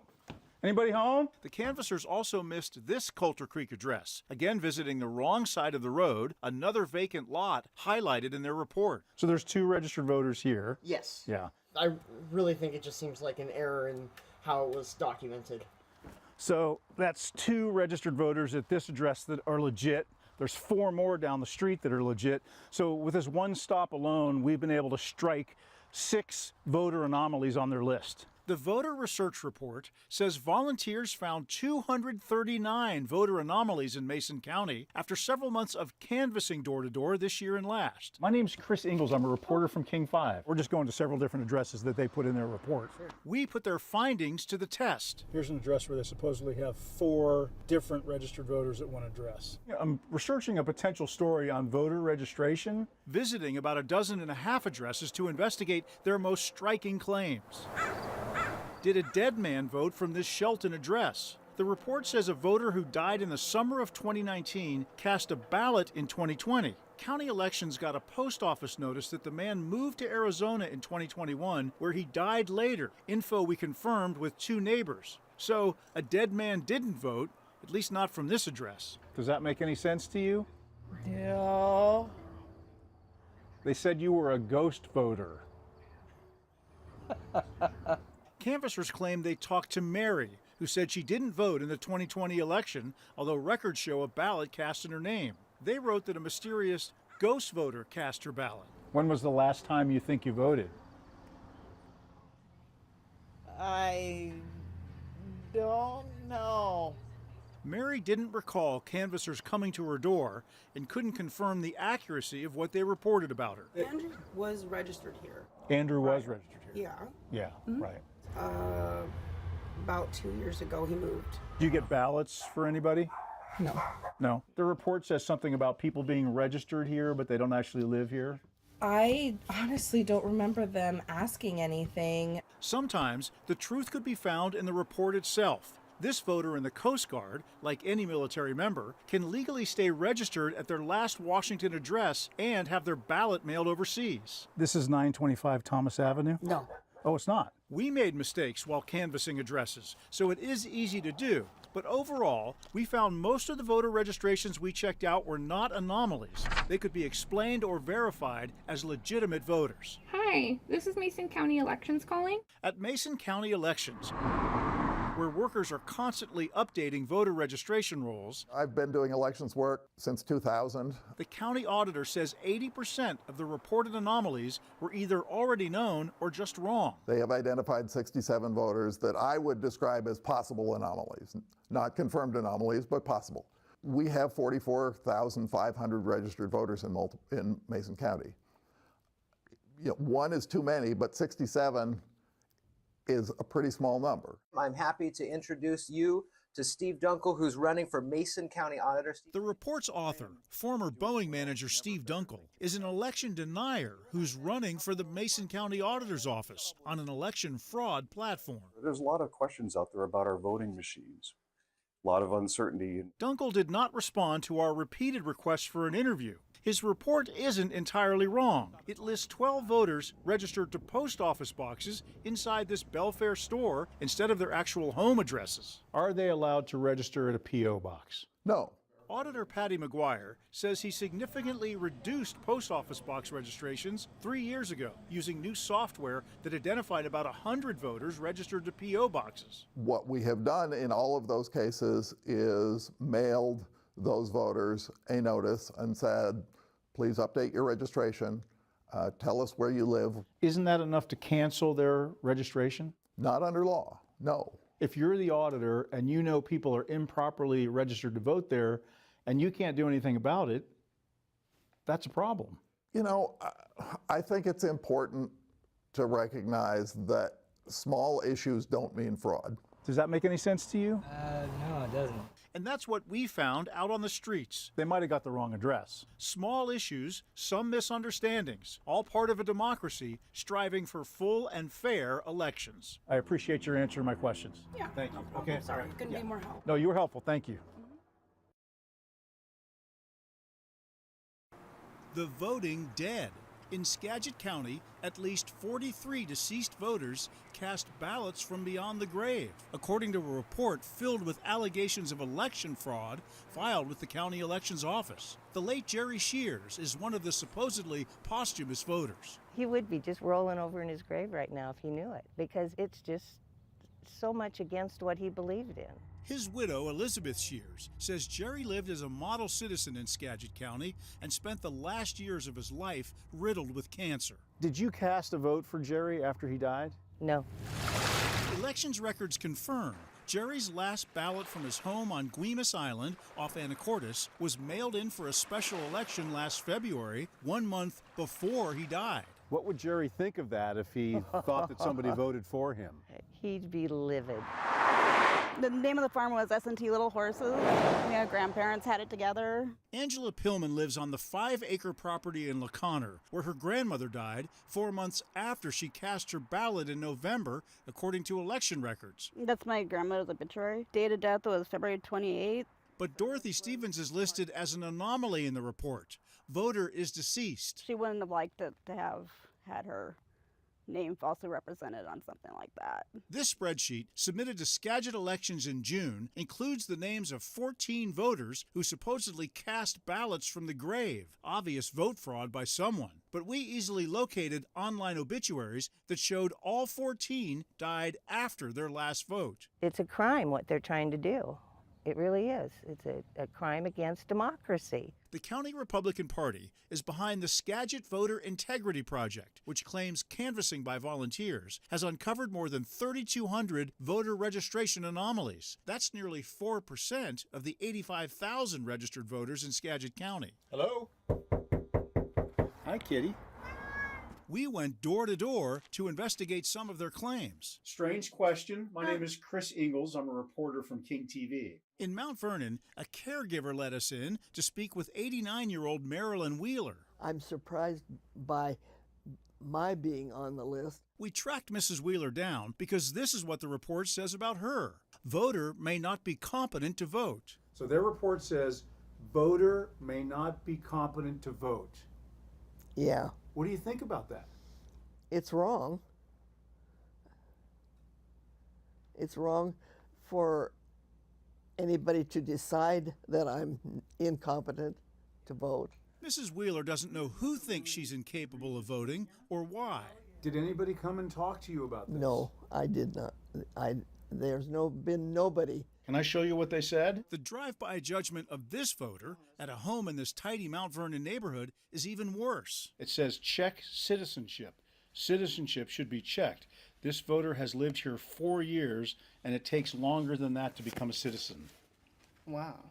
Eduardo says he's lived in the U.S. for 25 years. Doesn't feel good people talking about us like that when they don't really know us. We are U.S. citizens. He has no idea why the report says his citizenship should be checked and why no one came to his door to find the truth. Very disrespectful to who I am as a person. They just assume of what I am and who I am as well. This doesn't look accurate to you, though, from what you know here. Voter received 2 ballots? No. The report lists numerous other voter registration anomalies that we found were incorrect or could not be confirmed. They flagged this house because the residence doesn't seem to be occupied. But registration records from the county show the same voter has been registered here for 2 years. At this house on Fowler and this one on 5th Street, canvassers wrote, "Address does not exist." Nobody's answering the door, but there's a mailbox up there that says 120. But we found both houses with no problem.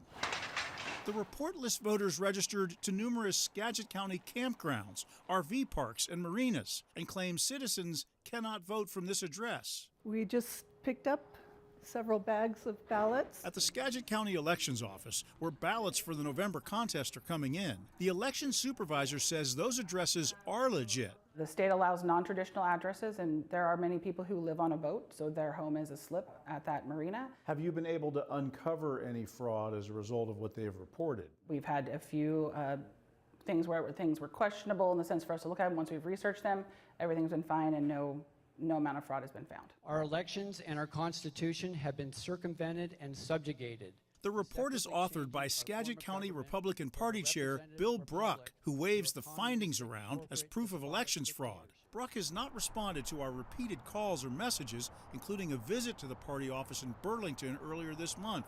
I think it's a bunch of hogwash. We'll leave the final word on all this to the longtime Skagit resident that Bruck's report says is not capable of voting. It's fraudulent research.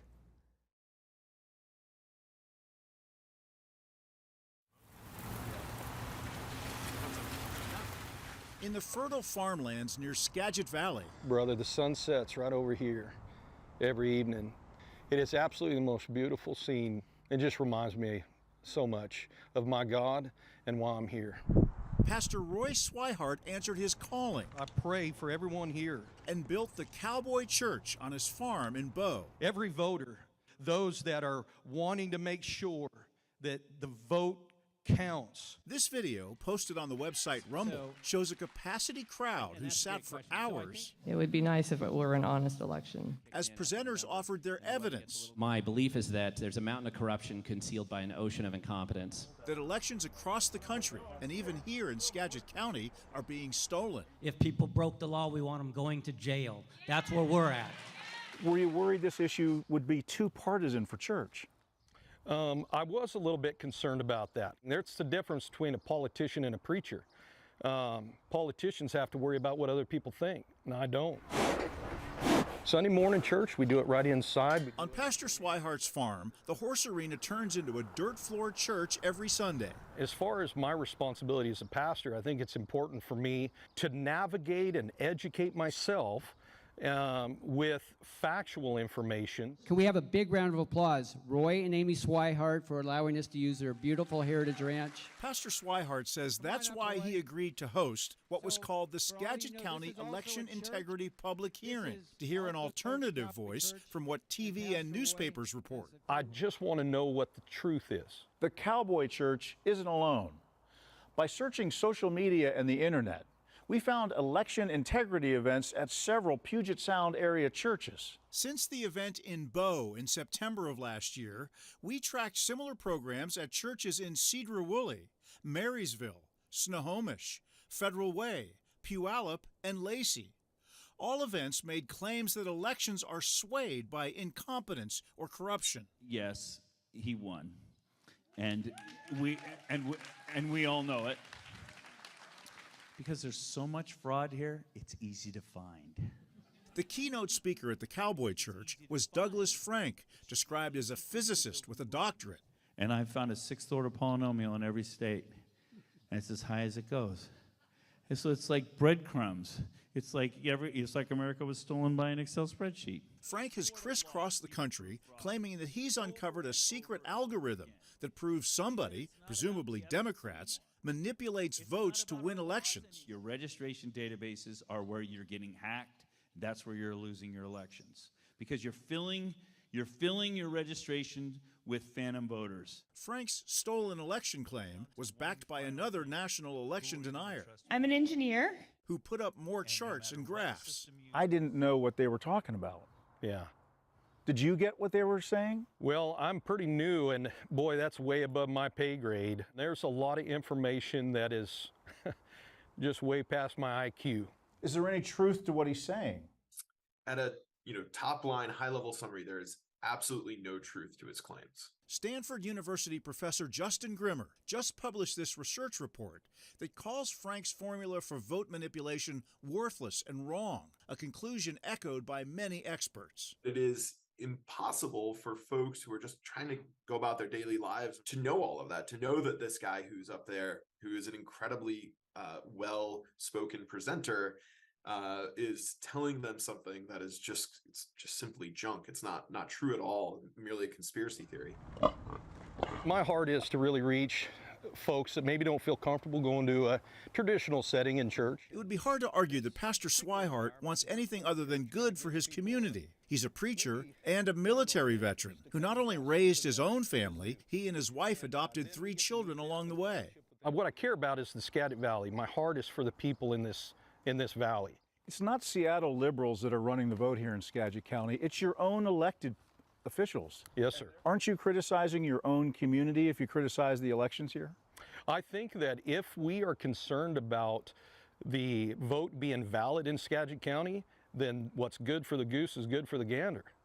We all should be held accountable for that. Do you think a lot of churches are talking about election integrity? I think they are privately, yes, sir. Experts say that's evidence that the lie about stolen elections isn't fading.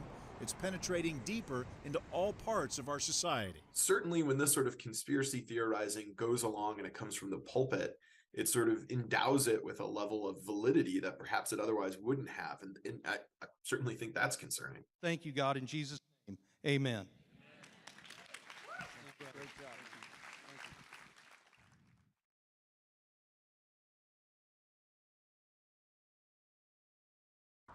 Here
Okay.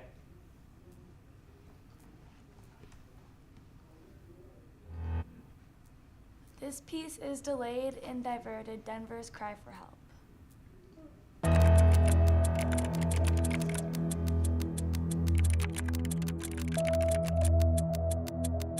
I would say based on your report, you identified numerous problems.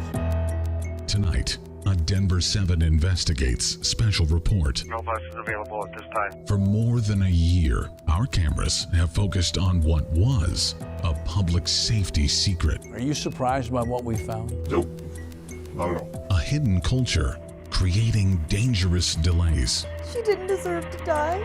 Decisions and staffing levels impacting critically injured patients. Why did they travel so far? Why? When every minute matters. You're saying you've done nothing wrong? I've done nothing wrong. I take care of patients. Do you think Denver Health wants the people of Denver to know how long firefighters are waiting? Absolutely not. Absolutely not. Emails and data uncovered exposing a disconnected emergency response system. We are dysfunctional and we need reform. We need action. Problem? Of course it is. It's a major problem. After more than a dozen reports by Denver 7 Investigates, where firefighters and paramedics brought the life and death issues into focus, city leaders and Denver Health have now announced significant changes are on the way. I have a desire. We gotta fix this. Now, delayed and diverted, Denver's cry for help. Here's Chief Investigative Reporter Tony Kowaleski. Good evening. You're looking at the faces of change, heroic paramedics, firefighters, and a mom who all stepped forward to right a wrong, to make a difference, to shine light on a broken system that most critically injured patients had no idea existed. Many feared their statements would impact their careers. They boldly exposed the truth while remaining in the shadows. They all shared a common goal: bring into focus the need to improve the emergency medical response system for the people of Denver. Together, they did make a difference. You've entered into a new contract. In less than 90 days on the job, Denver Health's new CEO found ways to put a big Band-Aid on what had become a large wound. What are the people of Denver going to start seeing?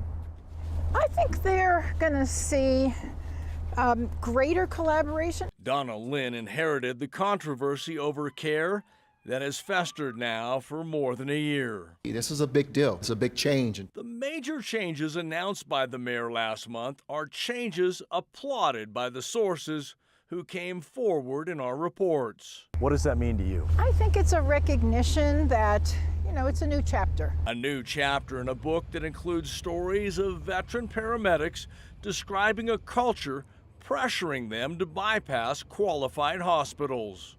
Did you get in trouble for taking a critically injured patient to the closest hospital instead of Denver Health? Yes, I did.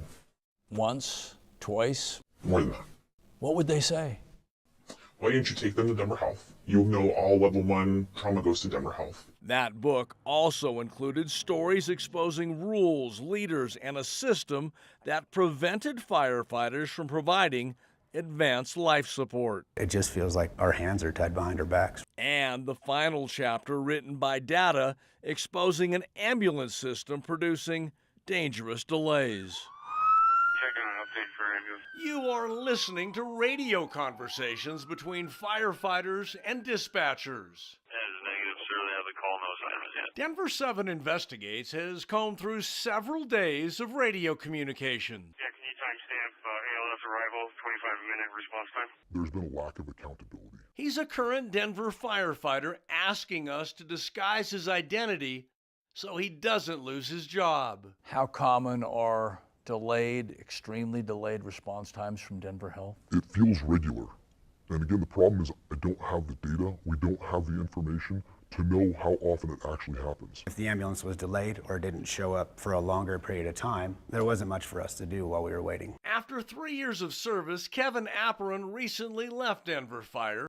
He's a licensed and trained paramedic, but Denver Health's leadership did not allow him to use his paramedic training to save lives. Do you think Denver Health wants the people of Denver to know how long firefighters are waiting? Absolutely not. This database, managed by the Denver Fire Department and obtained exclusively by Denver 7 Investigates, shows how long firefighters in Denver waited for ambulances last year. Denver Fire's data shows nearly 8,000 calls last year where firefighters were on scene and waited more than 10 minutes for an ambulance to arrive. More than 1,600 calls where fire crews waited more than 20 minutes. More than 450 calls where firefighters waited at least 30 minutes. And 141 calls where Denver fire crews waited more than 40 minutes for an ambulance to arrive. These are radio communications from December 1st of last year. Just see if they've assigned an ambulance this call yet. You're listening to calls from 3 different fire crews. It's 6:42 in the morning. Fire crews asking for updates on the availability of ambulances. Just checking to see if we have an ambulance responding. A 5-minute look into a system that, according to the radio communications, offered no ambulances for 3 Denver residents needing immediate emergency help. Engine 8, same traffic. They have no buses available at this time. Stand by. Engine 1, Engine 26, and Engine 8. We'll let you know. Again, the dispatcher referred to ambulances as buses. The 3 emergencies were all within a 4-mile radius. No ambulances available, a moment confirmed in this email sent by a Denver firefighter. It references waiting more than 30 minutes for an ambulance for a critical Code 10 emergency. The firefighter wrote, "This seems unacceptable," and added, 3 other units on calls in different parts of the city were waiting for ambulances at the same time. Our review found multiple examples, including this email from another firefighter, also in December of last year.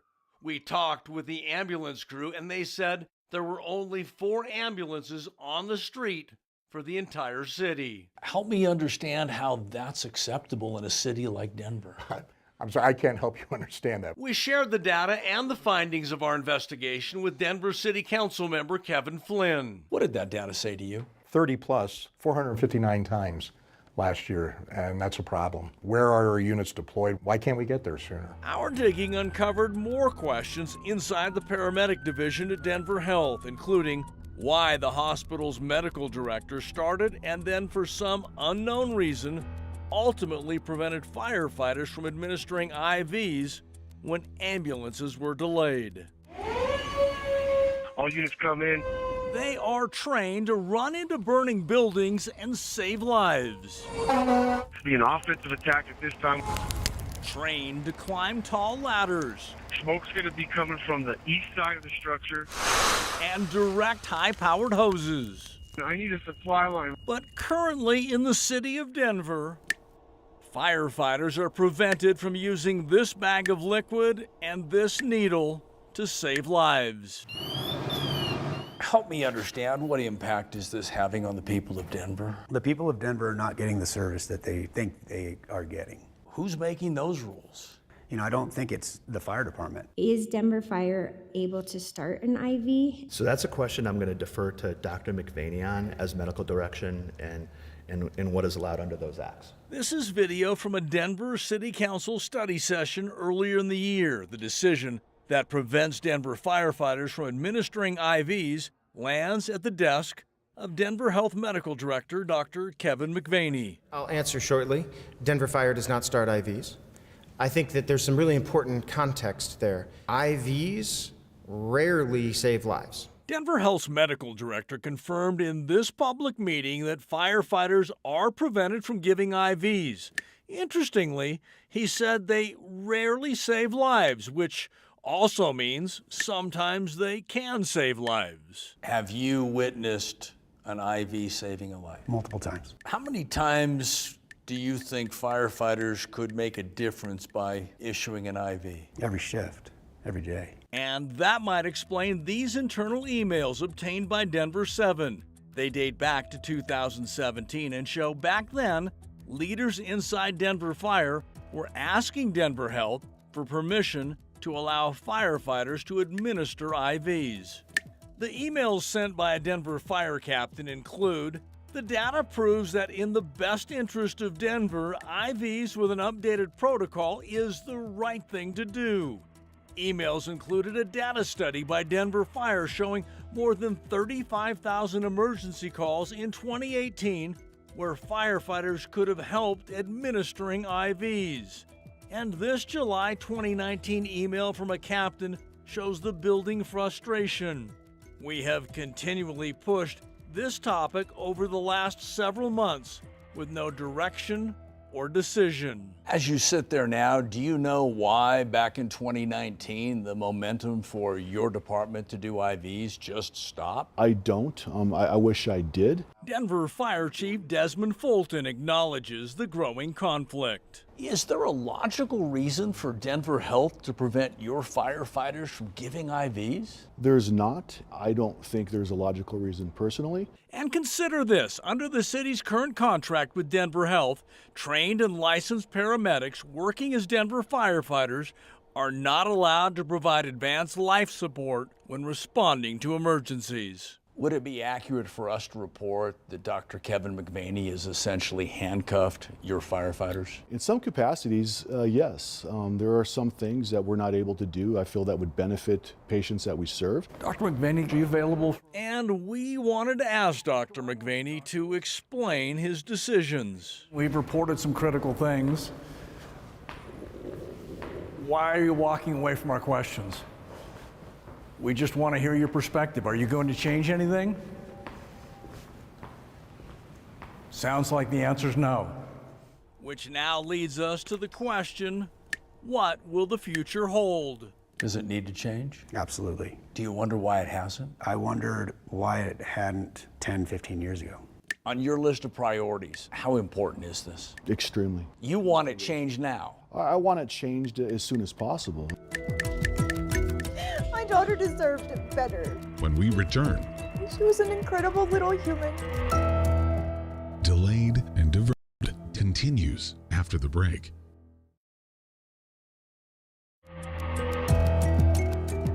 Welcome back. Denver firefighters and Denver paramedics were not the only ones wanting answers from Denver Health. Perhaps the most significant nugget our team uncovered was a critical email from a Denver firefighter, and that led us to a mom in Inglewood. 911, what is the address of your emergency? My daughter deserved better. They are images and moments in time Andrea Plunkett's mom will never forget. She deserved better, and she could still be here. She provided us these pictures from the day an SUV collided with her daughter. She wants everyone to know what happened, and Leah Plunkett wants to know why. 2 humans made bad decisions that day and took a child from this world. She's talking about this decision to bypass a nearby hospital and instead drive more than 17 minutes to Denver Health. En route to Denver Health following medical. Why did they travel so far? Why? She has questions about what Denver 7 has uncovered in this email from a Denver firefighter, what we found in this paramedic patient care report, and what we discovered in this video from a body camera. She didn't deserve to die. She was an incredible little human. Everything changed on the afternoon of May 22nd, 2016. Right now she is not conscious, but she is breathing. That's the voice of a Sheridan police officer. This is body camera video obtained by Denver 7 Investigates.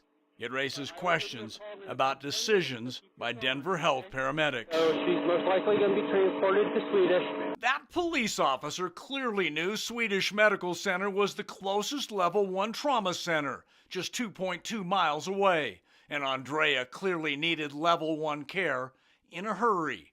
Instead, the paramedic crew chose to drive her 3 times farther, 6.6 miles away, to Denver Health. I wanted to know what took so long for my daughter to get medical care. Why does it take 20 minutes to get somebody life-saving blood and oxygen to their brain? Every second of that was killing her. Hospital reports and body camera video confirm the following. It took paramedics 10 minutes and 16 seconds to arrive to help Andrea.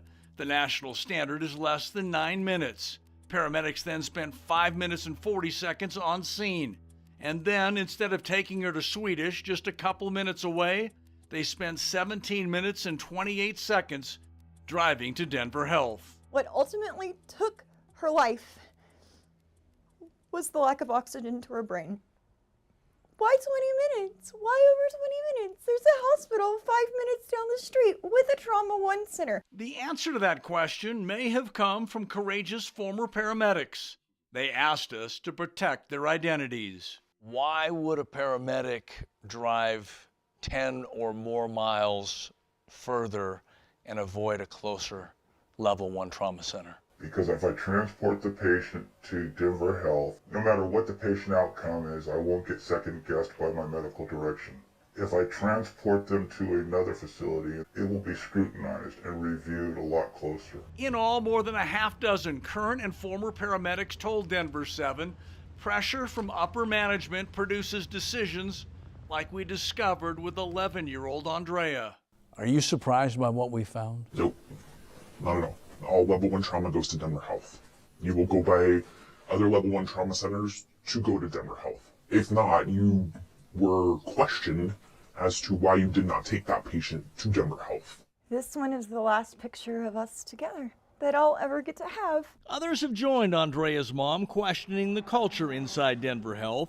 Denver 7 Investigates uncovered emails from senior leaders at UC Health back in 2021. All questioning Denver Health's decision to bypass that hospital with critically injured patients more than a dozen times, including a gunshot wound in Green Valley Ranch and a critically injured survivor of a serious car crash. You're saying you've done nothing wrong? I've done nothing wrong. I take care of patients. He's the doctor in charge of Denver Health's paramedics division. During this interview, he doubled down on his hospital's decisions. I wouldn't change a thing about how we equip and take care of our trauma patients. Which explains why multiple sources confirm Denver Health made no changes in its culture after this memo sent by a Denver firefighter on the day Andrea was hit by the SUV. Hey, who's going to the hospital? I can.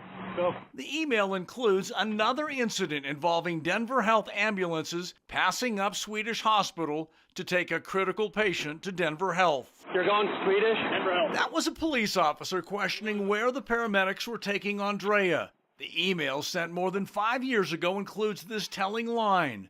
The crew was very upset and they stated this keeps happening in Sheridan where they do not go to the closest level 1 hospital.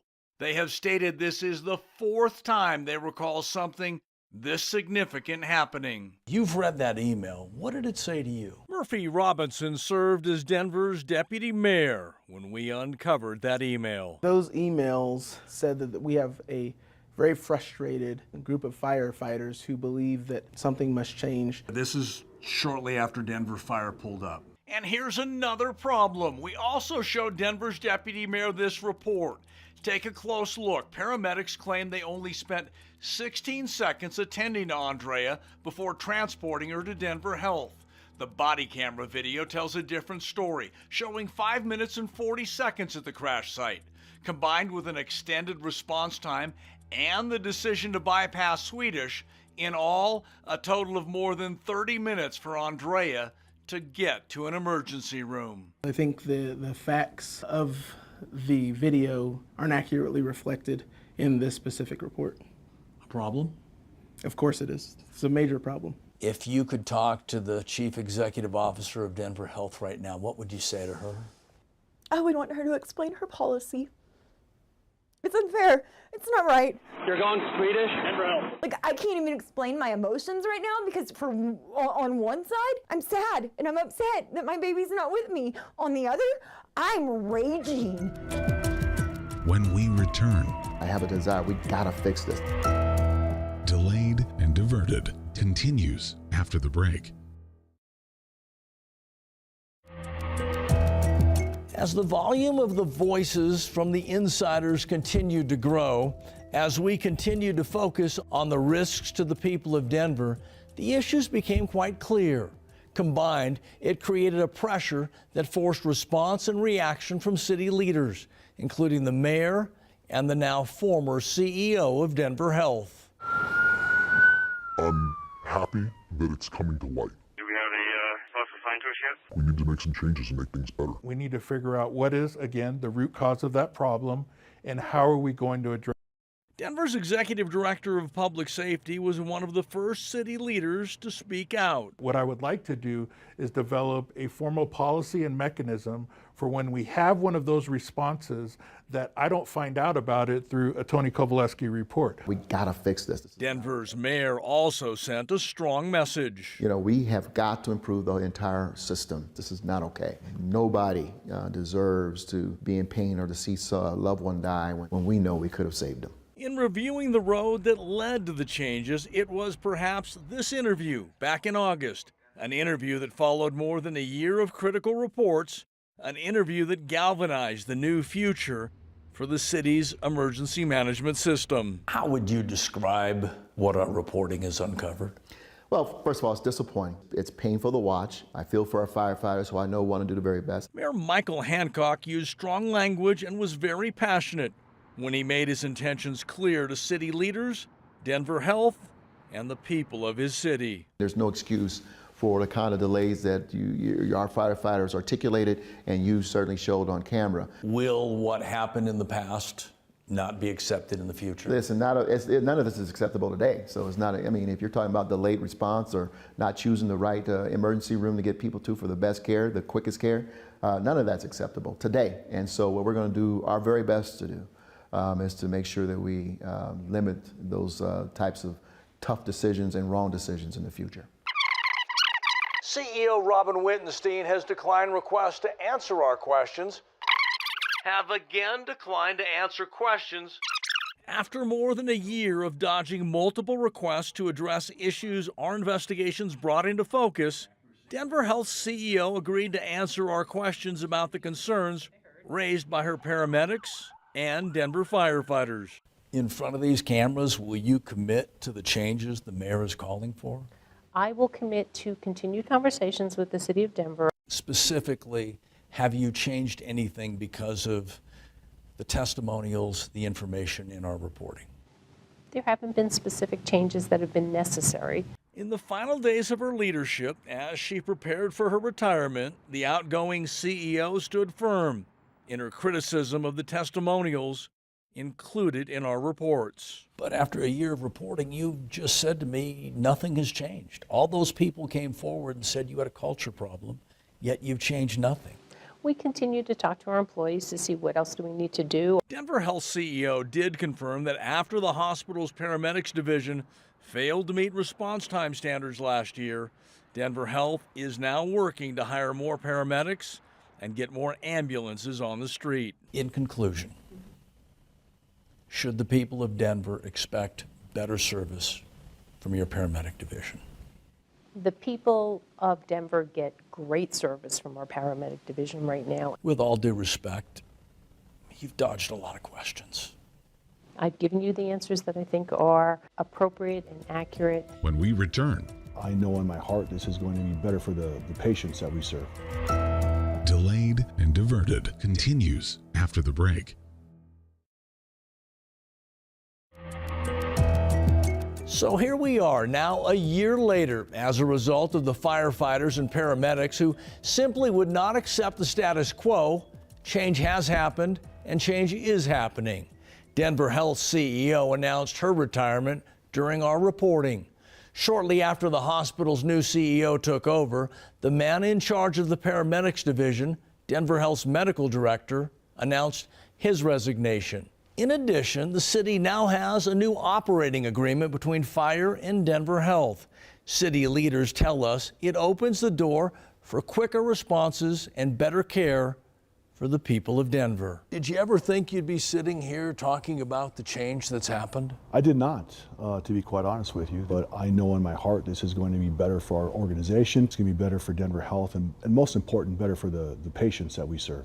When I tell you the sources that have been talking to us are pleased that there's been change, what does that mean to you? I think it's a recognition that, you know, it's a new chapter. What role did the journalism play in this? A significant role. I mean, I absolutely think not only the citizens have you to thank for this, you found that there was ways that we could be better as a fire department, and you found there were ways that we could be better the way we perform patient care, and it was because of that tenacity and that awareness that you gave us the opportunity to be better ourselves, and I appreciate it. In the end, nearly 3 dozen changes to the city's operating agreement with Denver Health.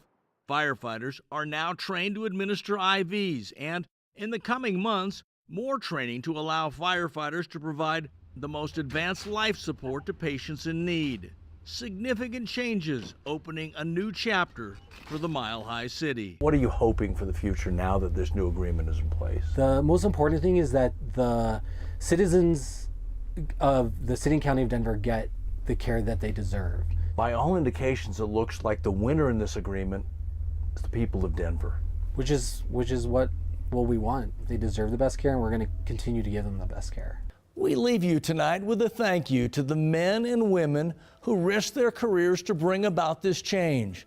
We thank them for the trust. Some sat in front of our cameras, others guided our reporting with critical phone calls, meetings, or emails.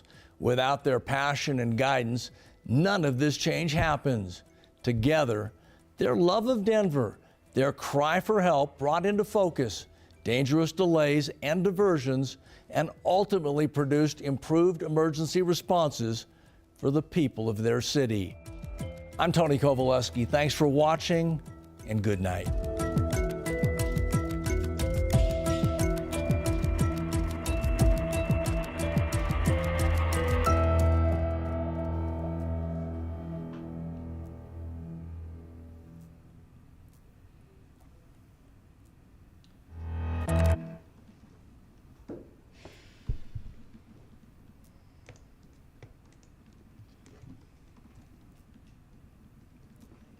That's the last one, right? Yeah. Okay, and what's the best edited investigative long form story?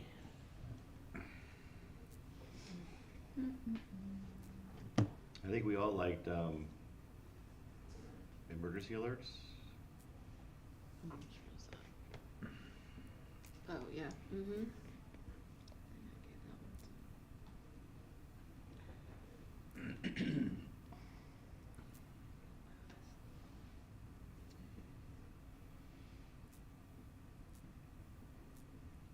This was all so long ago.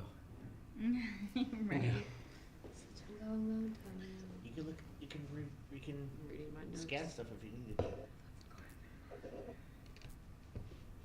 Yeah, wireless alerts. Bill Murray, Brian Murray. Groundhog Day. No, I put that one down too. Freeze to Death, I feel like I put it pretty high too. Yeah. Mm-hmm.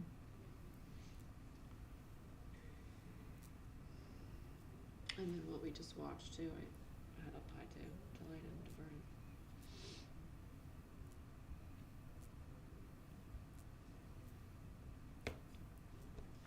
The Fraud Crusade was a lot of legwork, really, Yeah. pun intended, but Mhm. the audio levels drove me crazy. Yeah, like what was with that? It was. Like some of it was fine, and then I'm like, why is this so low? It's just like somebody edited on different days or different times, you know, Yeah. like different edit bay. Yeah. Yeah. It was a great investigative piece. For sure.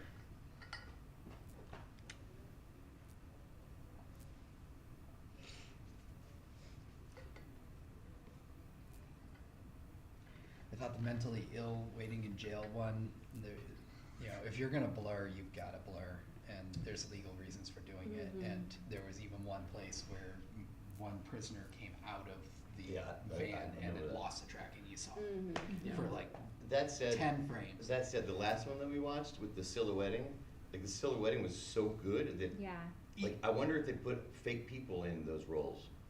Yeah, because one of them. That profile. They were I'm so, just like, you they were could so identify somebody identifiable. based on the Like, profile. they probably did do that. Like, Yeah. have somebody read like a script. I wonder. But I thought it was I really really cool liked with the the treatment writing that they and did with that. Yeah, they for did a sure. really nice job. Yeah, that's as good as it gets.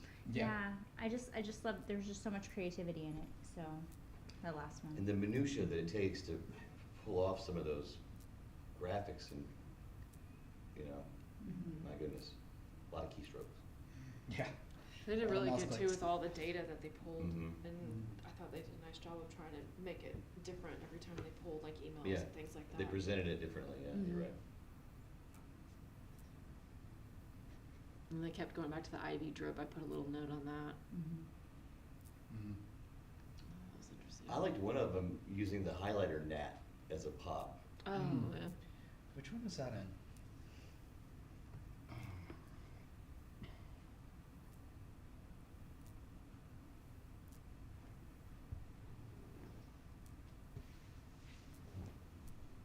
Oh, it was in Memories Are All That Is Left, first one.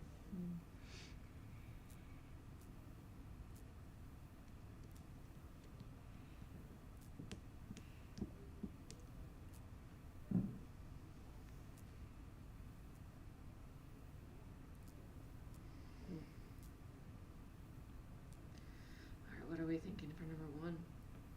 Tricky, huh? I know you guys ranked Denver's cry for help way well, higher than I did, but I think just a tick above that is either the wireless emergency alerts or Brian Murray. Yeah, I mean, that was our unanimous, we all had 5s on that one. I said we'd go number 1 with that. Which one? With I know. wireless emergency. Wireless. Wireless? Okay.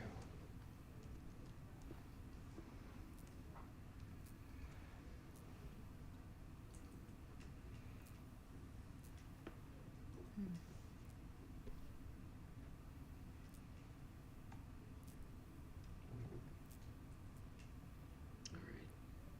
So do we do Brian or Denver's Cry next?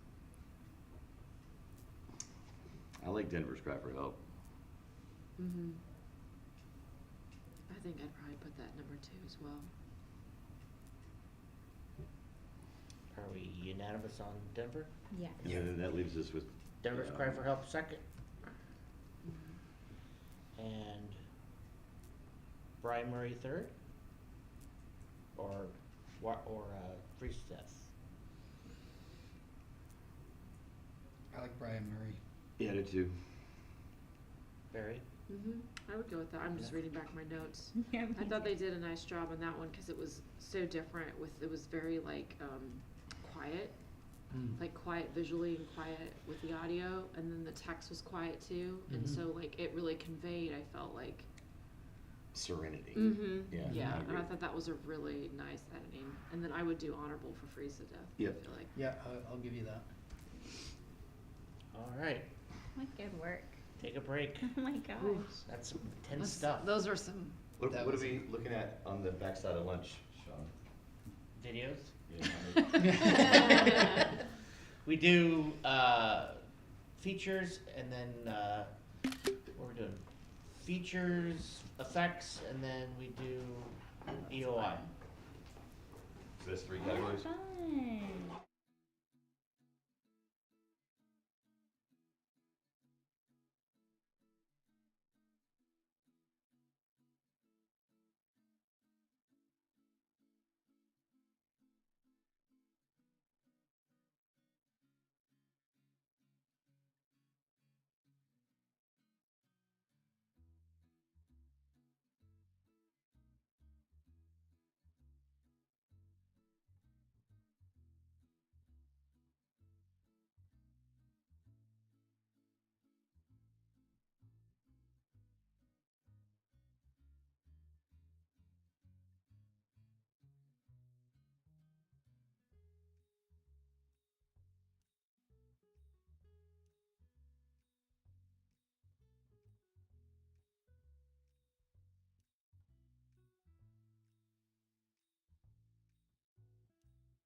category? Are there no rules? There's, of course there are rules. Hang on. It's just like effects. Do whatever you want. It's the lawless category. Yeah, that's what I'm saying. Like, This is my favorite category, and it always will be my favorite category. A story entered into this category must show how an editor uses effects to enhance a story materially. This could be as simple as wipes or as complicated as creating animations with other programs such as After Effects or Motion. The best entries will seamlessly integrate these effects and the rest of the edit, enhancing the overall story. Simply adding graphics to a story is not enough for this category. Your submission must include a write-up to notify judges of all elements you produced, especially if you're using templates. So each entry will have a write-up if you need to, when you're done and you're, did they do all of that? No, I'll tell you. Real quick, yesterday the New York Times piece that was weird, we thought was kind of odd. I'm reminded of some rule guidelines like in Emmys and other contests that like for sports entries, it will say no highlight reels, right? Like, or no end of year like highlight, you know what I mean? And that's kind of what that, like, if there had been a rule, like that would have been affected by that, you know what I mean? Like, because there just wasn't a purpose to it, I think, right? It'd be like submitting a highlight reel with music, like, right? What is this? Yeah. Yeah. Okay, we're ready, Amanda. This video is punch to the gut.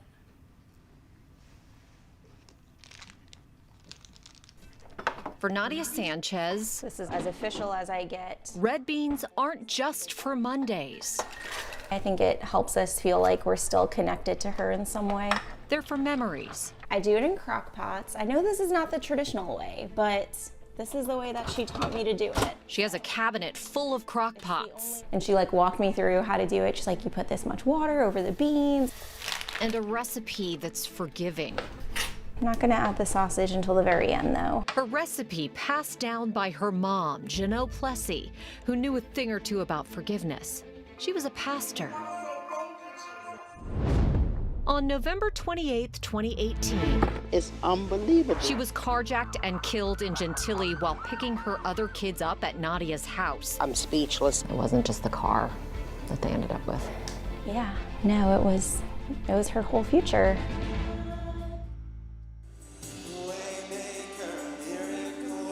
You may have heard Janelle Plessy's story before, killed when carjackers hit her with the very car they were stealing. But even if you did, it wasn't over.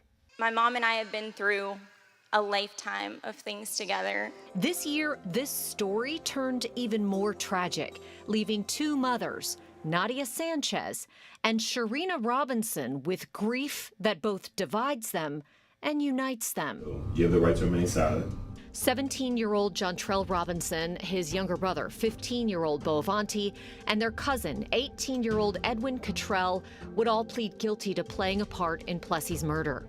I thought you could give me a call. Like, This is a video of Jontrell's interview with police. oh, mistake. A mistake. That's what Jontrell tells police over and over again. A mistake. A mistake. He says he meant to take Plessy's car, not hurt her. Our condolences to the family. Our condolences. I feel bad for that lady, and I hope to God that the family could forgive this whole situation. Jontrell gave police this reason for why they wanted to steal cars. Us young boys get the call because we drive. Okay. Yeah, we know it's bad, but at the same time, we just won't drive. We'll go to jail, we'll serve some time, but we'll just come back out.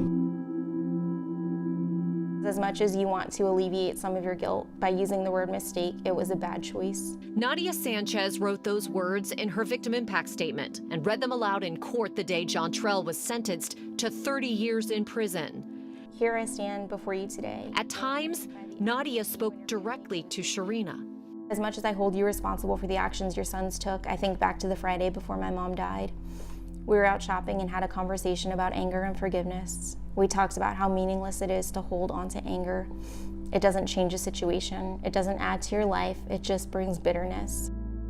I called and spoke with Sharina Robinson and asked her for an interview for this story to find out more about her sons and to get her perspective on it. She said it was too hard to talk about, and she referred me to Ernest Johnson, the executive director of an organization called Ubuntu Village. She made note of allowing me to talk about this case, that she sympathized and has remorse beyond anyone's imagination about what happened to the victim and what has happened to her kids in this particular case. Ubuntu works with mothers and families caught up in the juvenile justice system. Johnson says Sharina meets regularly with other mothers in a support group to both help them and to get help herself. Jontrell and Sharina wrote these letters of apology to the Plessis as part of the court process. Quote, "Every night I try to fall asleep, I think about this and your family," Jontrell writes. "I'm sorry for what I had did." Sharina apologized for the pain her family caused theirs and said Bovanti was depressed but making progress, going to counseling, getting good grades, obeying curfews. He didn't have this mindset of just going carjack and, breaking cars. He was doing some of the things that was necessary for him to reach his full potential. Bovanti had gone to juvenile jail and was on parole. He was working on an art exhibit at Tulane, dreamed of becoming a rapper. He had another chance. All I can remember is getting a phone call in the middle of the night. They just had a bad accident right here. And her crying about a situation. Ma'am, please get out here. It happened 2 blocks away from her home, 1 week before he was supposed to graduate from high school. After midnight on May 3rd, on a Tuesday morning, Sharina got the knock at the door that every parent dreads. Another wreck, the car's in the middle of the street. Bovanti had been killed in a car crash. Just get somebody out here. He was ejected from this Honda. In the middle of the street. Just like the night Jontrell killed Plessy, Bovanti was in a stolen car when he died. That moment changed everything. His decision to get into that car. His decision to get in that car changed everything at that moment. Bovanti's funeral the day before his graduation. His senior picture placed on the closed casket.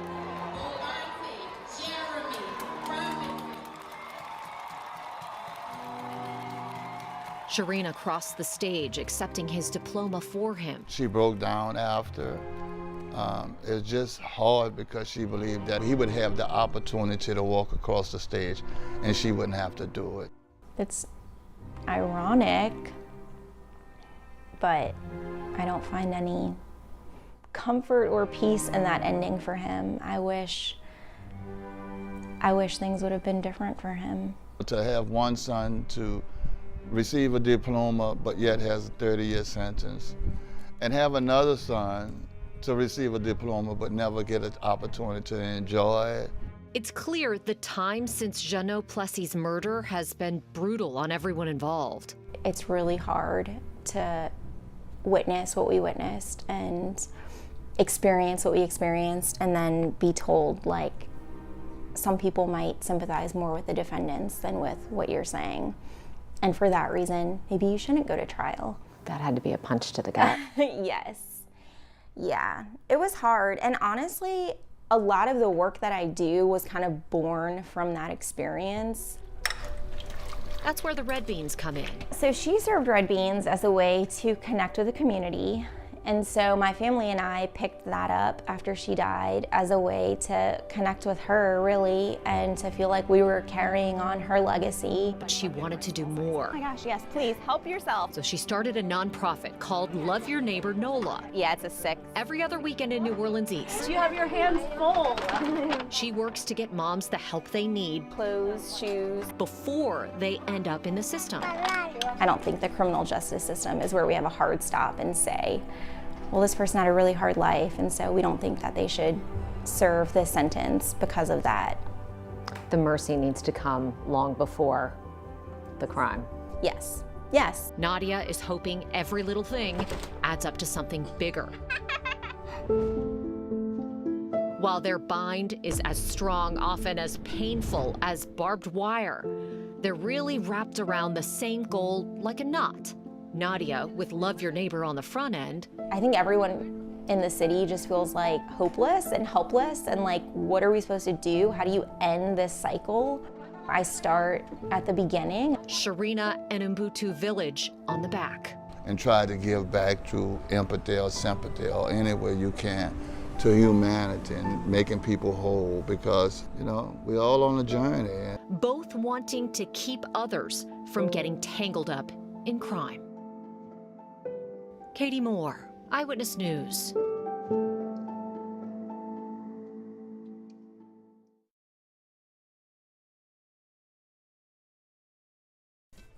For Nadia.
Okay.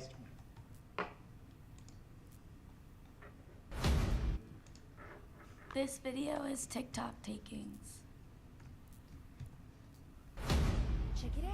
From dance videos to viral challenges, TikTok has taken off. With an estimated 1 billion people using the social media app each month. This one. You want to come help cook macaroni? That includes Janet Stewart. Come here.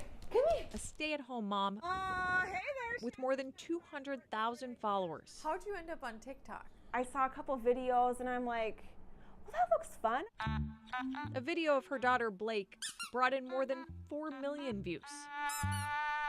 That made me realize how you could reach people, even if you don't have a ton of followers. Janet, your favorite Youper coming at ya. Her username, Youper Janet, is a nod to her time living in the Upper Peninsula. We're getting hit pretty hard. The thick accent and weather reports she's known for Your new favorite Minnesotan coming at you. carried on after moving to Alexandria. We froze our pants off. Janet is part of TikTok's Creator Fund, open to those 18 and up with 10,000 followers or more and at least 100,000 views in the last 30 days. You don't really make that much money off of the Creator Fund, but if you have a video that goes viral, you do end up making money. TikTok won't say how much they pay, and it varies, but creators have reported 2 to 4 cents for every 1,000 views.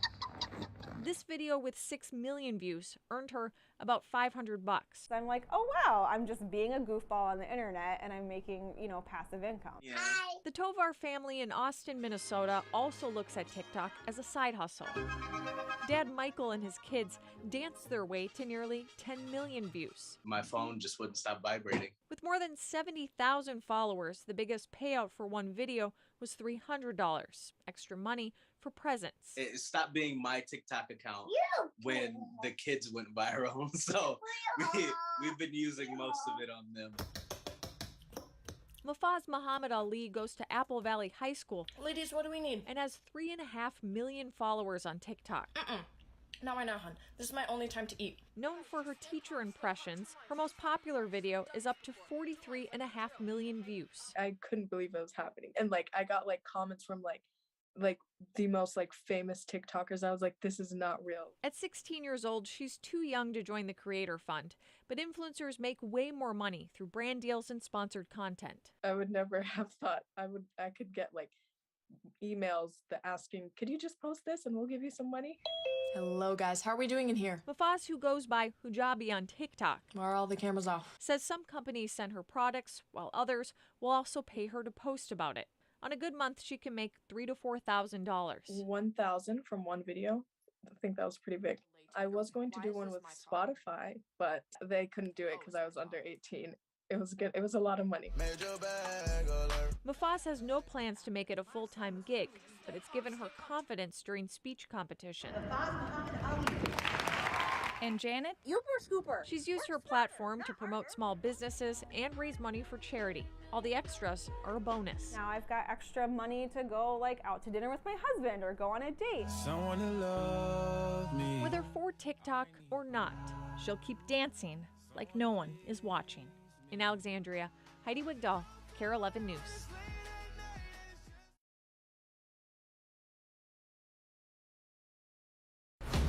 Check it out.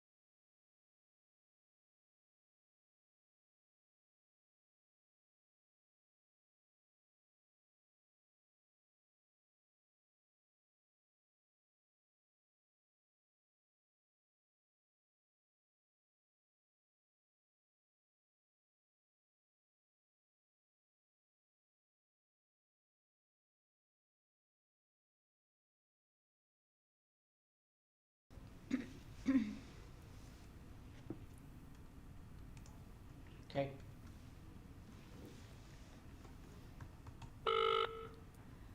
This video is an old Bible.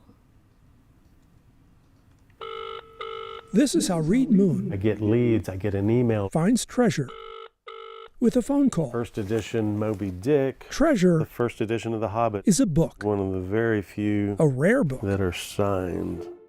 The hunt began at his parents' insurance agency / bookshop. He didn't want to sell insurance, but he took to books. I began taking home a book a day. He wasn't a reader, I read 1,000 books to kind of but became one. catch up.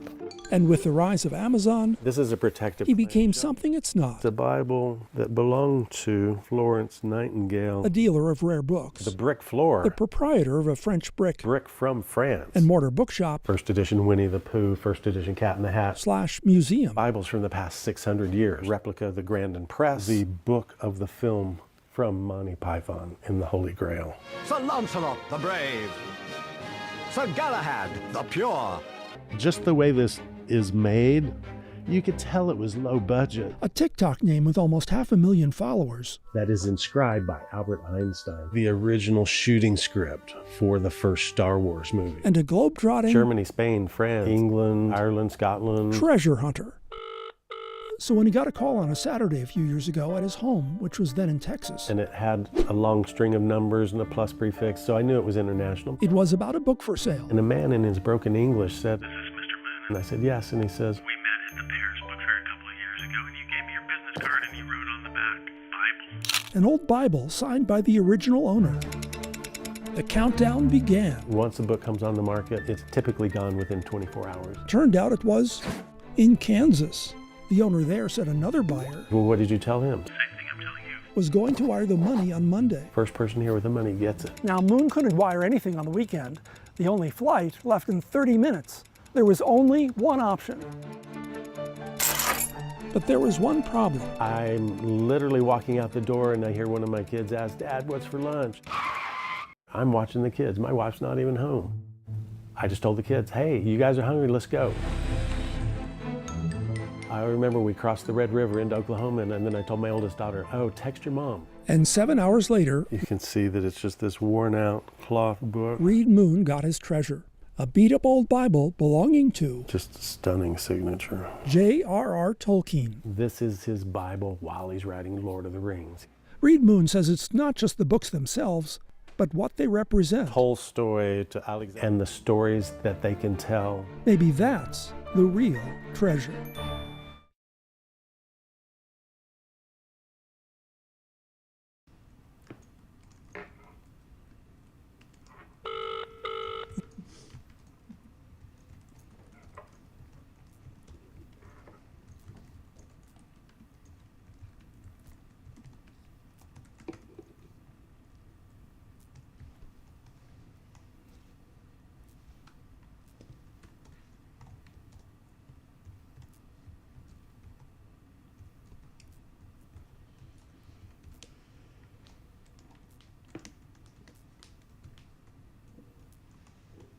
Okay. This video is hate speech on social media.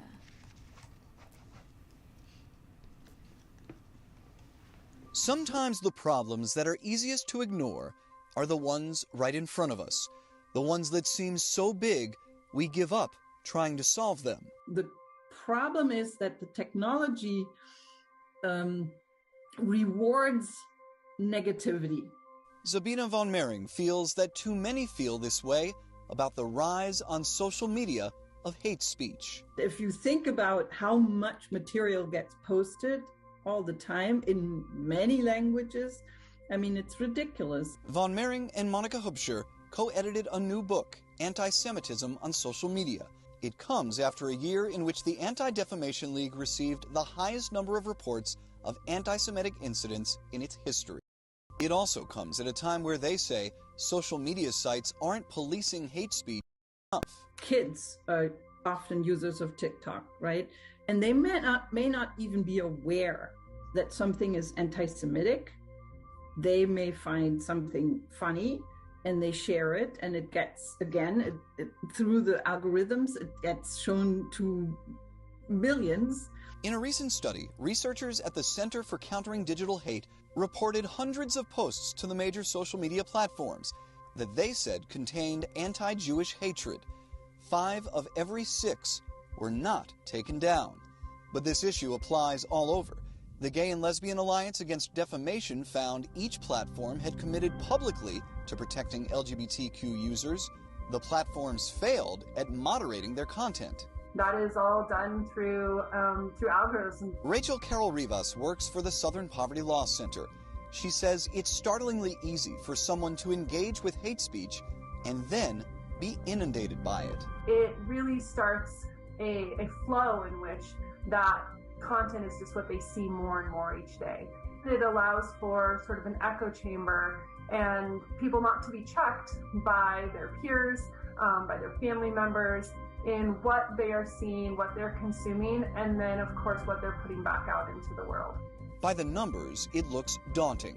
One study measured a 28% increase in hate speech in the last 2 years, including a 22% increase in discussions about violent threats. A second study found more than a third of American adults have experienced severe harassment online.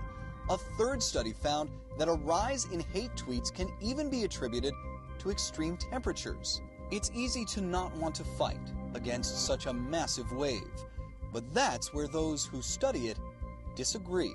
Think about it. This was the first time that someone put a book together on this. We urgently need more research. It's something that requires a lot more attention from everyone. Each one of us has a part, and there can absolutely be a role for us to make a shift. I'm Matt Pearl.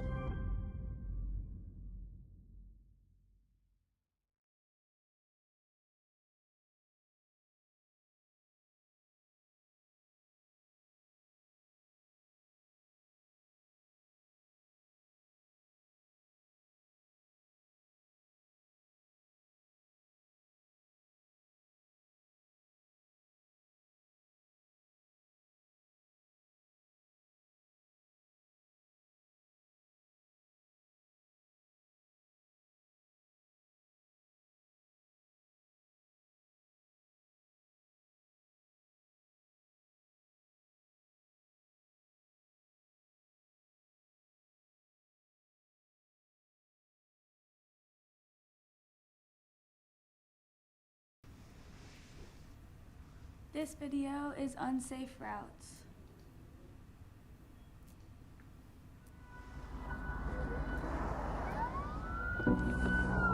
This is high-level felony stuff. This is a serious, serious crime. The organizations don't care about these people at all. People do die, and people are dying. Not only that the people who died are victims, but their families are going to be victims for the rest of their lives. Her presence is missed and is every day. I realize that made me very angry. By engaging in this activity, you are now participating directly with a transnational criminal organization. Their main targets are younger people, mainly teens. These are tough financial times for folks, and the organization is exploiting that.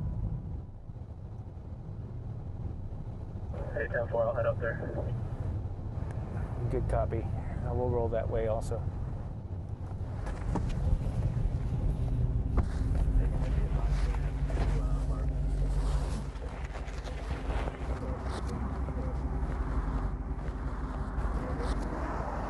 That's it.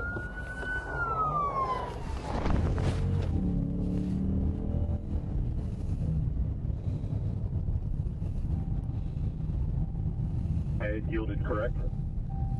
That's correct, it yielded. We're at the curve at the base of D Hill near the ditch. Stay in the car, okay?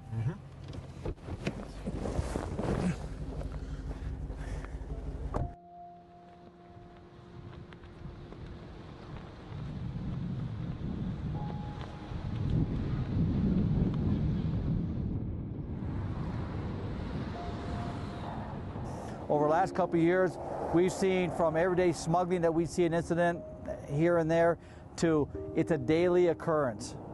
The cartels recruit young people, kids, juveniles, all the way up to adults through social media platforms and apps.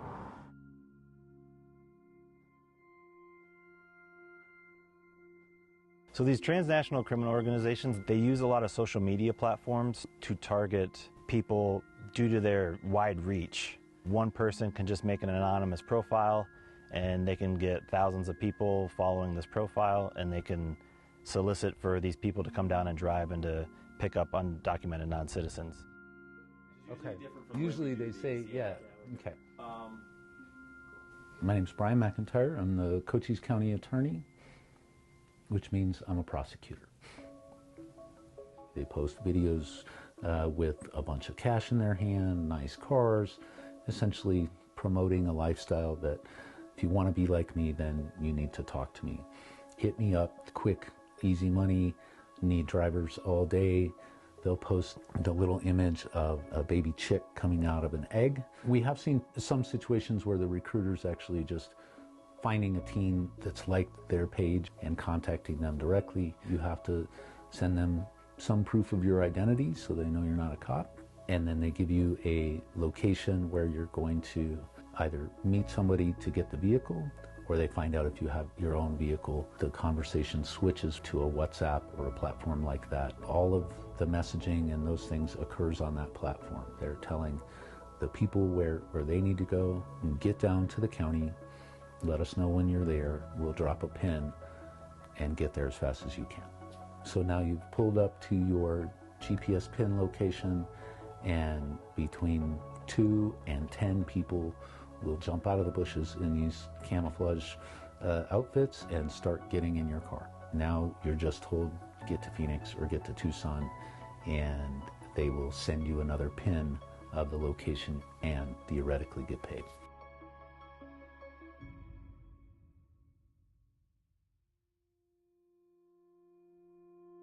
Drivers come down and they get into the situation and they pick up these undocumented non-citizens, and then a law enforcement officer tries to initiate a traffic stop on them.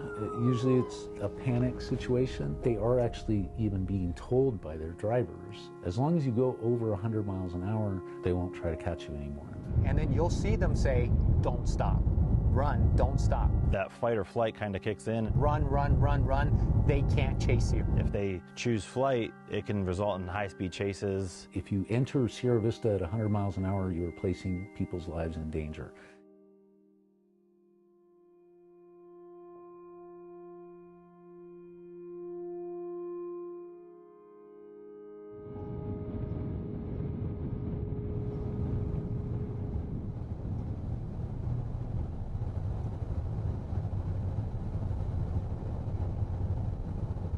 There was a pursuit that was engaged, and it was a teen or a young adult, and he was involved in a pursuit. He was driving. The pursuit begins. Law enforcement had backed off at this point. He is making the decision to continue driving dangerously without law enforcement actively pursuing him, and he blows the intersection through Mustang Corners and hits a woman in her 60s on her way to her birthday dinner to meet her family in Sierra Vista, right? And he killed her. Think about the number of lives that he has influenced in generations. At that moment, not only that the people who died are victims, but their families are going to be victims for the rest of their lives.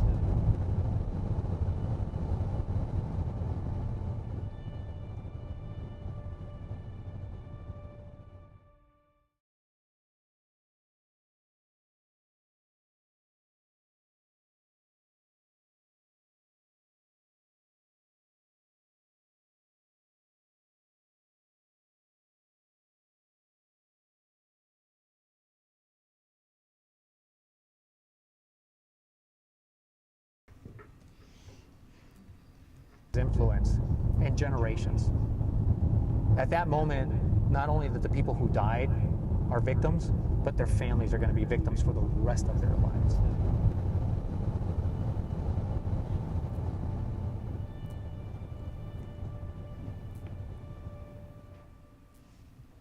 I might have left him up at the very end there. It just ended weird. I wonder if they were gonna, like, they went into another piece or something after that. Yeah, and they put that graphic there to bookend it. Something, yeah. I mean, it was kind of like a risky thing to do that, but it might have worked had it padded out kind of. Yeah.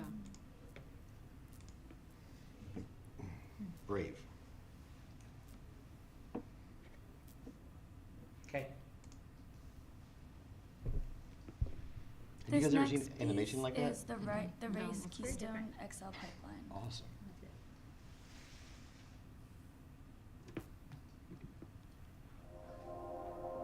Deep below Earth's surface, oil flows directly into the U.S. through a pipeline that starts in Canada. It bolsters the American oil supply and, in principle, lowers prices at the pump. That was the vision for the Keystone XL pipeline, a vision that's now faded from sight. The Keystone XL pipeline was set to run more than 1,100 miles, from Alberta, Canada to the heart of America in Steel City, Nebraska. It would have moved nearly 35 million gallons of oil each day as an expansion of the existing Keystone pipeline. The idea dates back to 2005, when a Canadian energy company called TransCanada announced plans to build the pipeline. It set off a volley of policy shifts that spanned 3 presidential administrations. The most recent decision to block the project caused significant criticism from supporters, who say the pipeline would have helped create jobs. The company behind the plan says Biden's actions will eliminate more than 1,000 jobs, most of them temporary.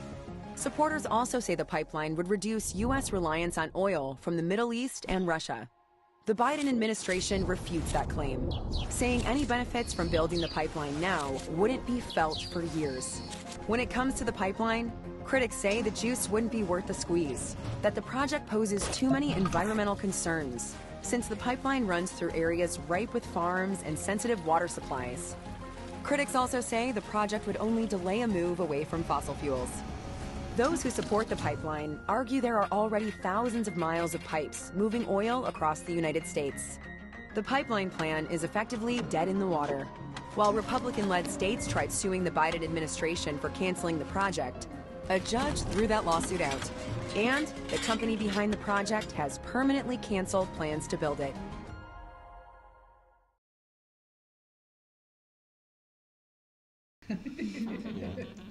They said it is a different level, I guess. They're playing a different sport.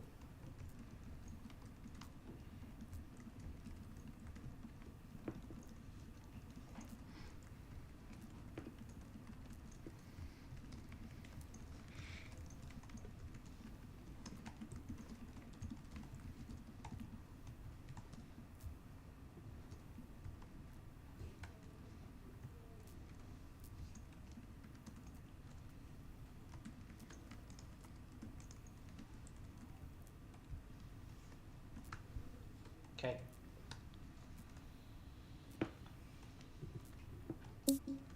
This video is a runway truck. He's going that truck ramp. Oh, look, he's just swerving. Physics suggests an object in motion will stay in motion. Oh my God! Right up to the moment Jesus Christ, we almost died! it interacts with something else.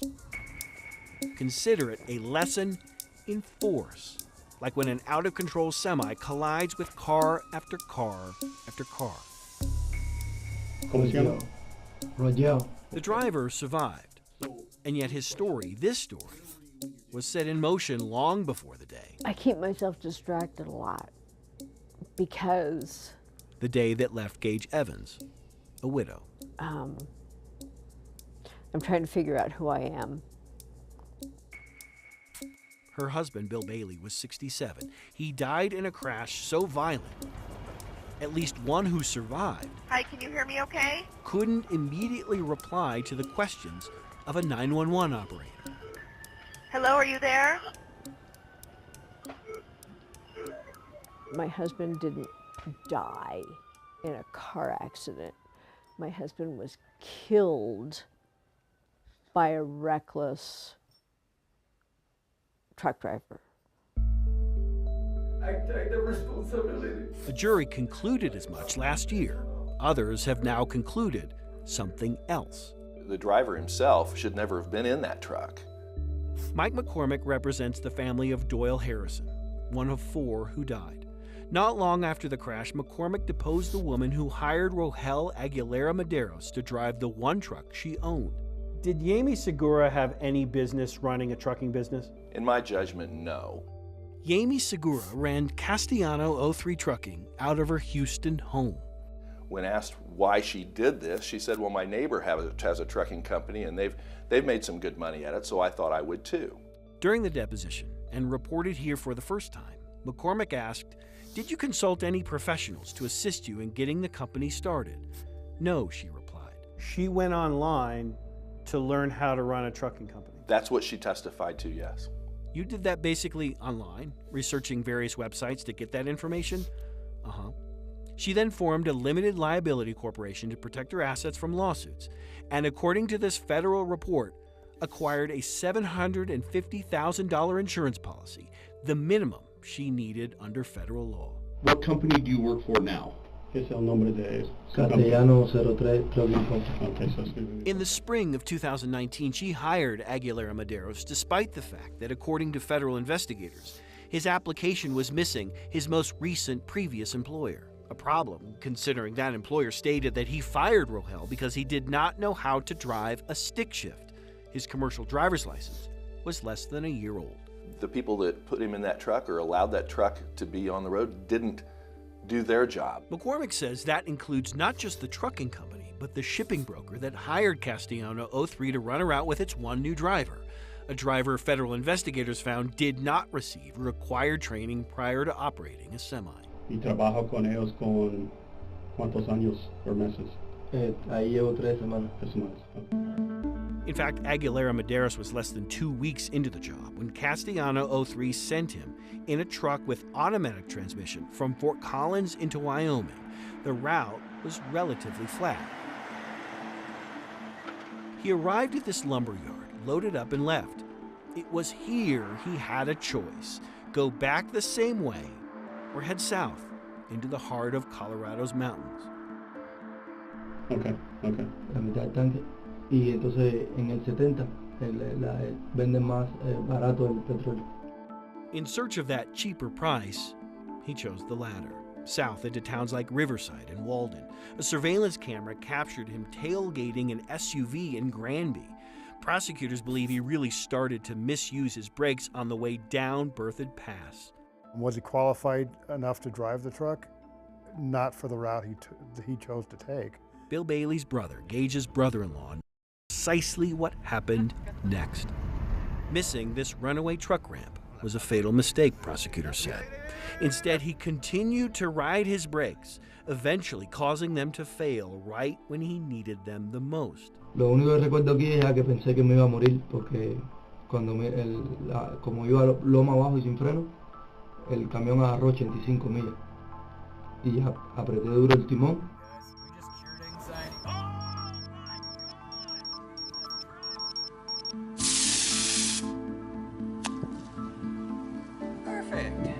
Bill Bailey loved the absurd, about as much as he loved making model rockets. Just a great brain and a great big heart. He made everything more fun. The day after he died, the common-law husband of Yami Segura started a new trucking company, records say, out of the same Houston home. Months later, Castellano 03 dissolved. Portions of its bare-bones $750,000 insurance policy never did make it to all of the victims and their families.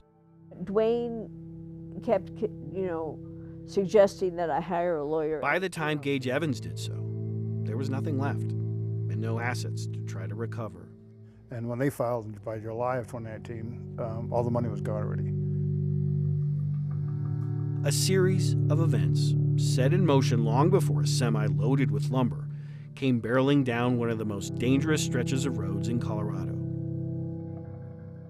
A lesson not just in force, says Gage Evans, but of a system that lacks the will to stop it. 3 years on, almost 3 years,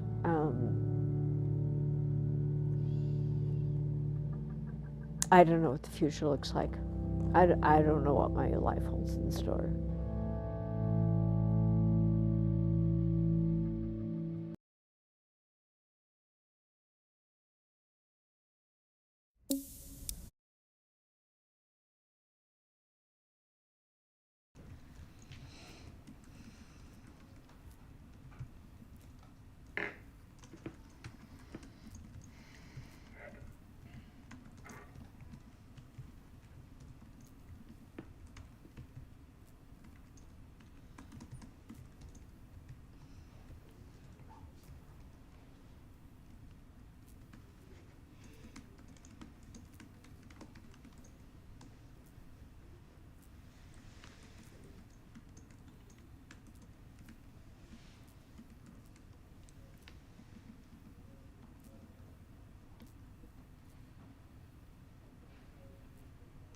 Okay.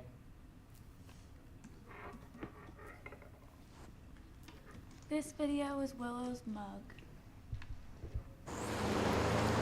Teenagers looking for work in fertile Minnesota have a few options. Coffee shop, the grocery store, babysitting.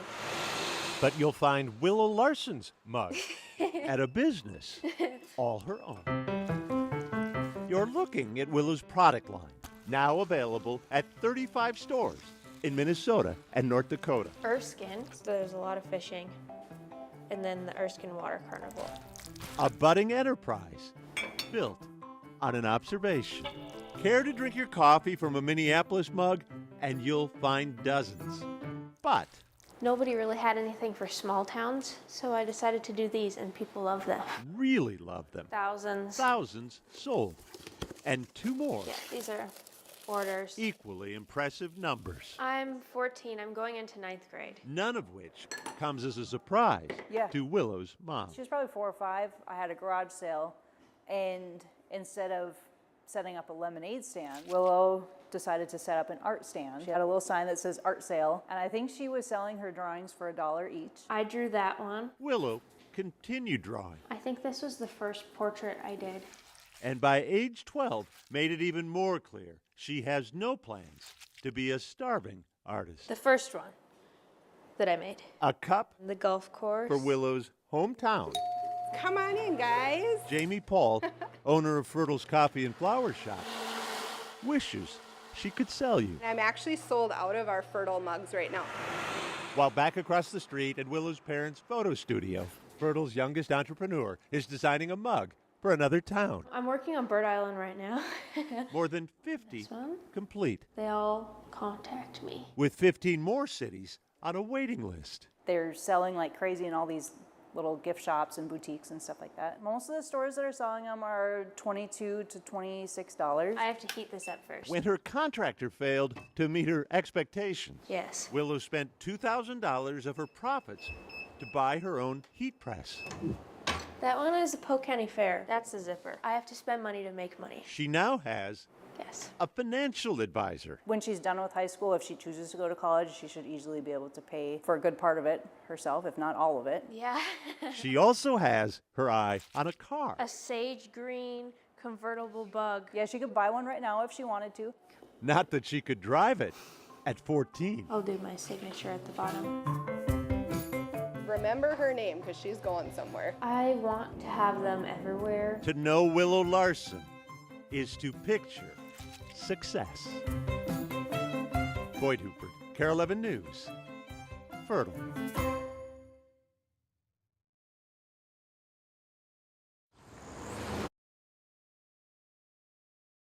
What have you done? I think some of those mugs are being sold in Starbucks. I've seen them in Starbucks. Yeah? Yeah.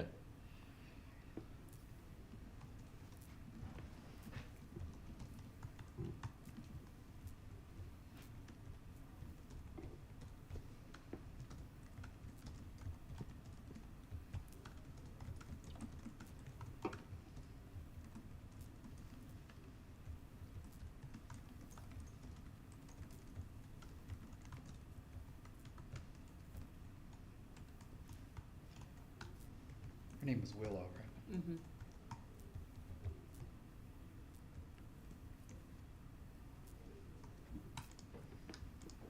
Okay.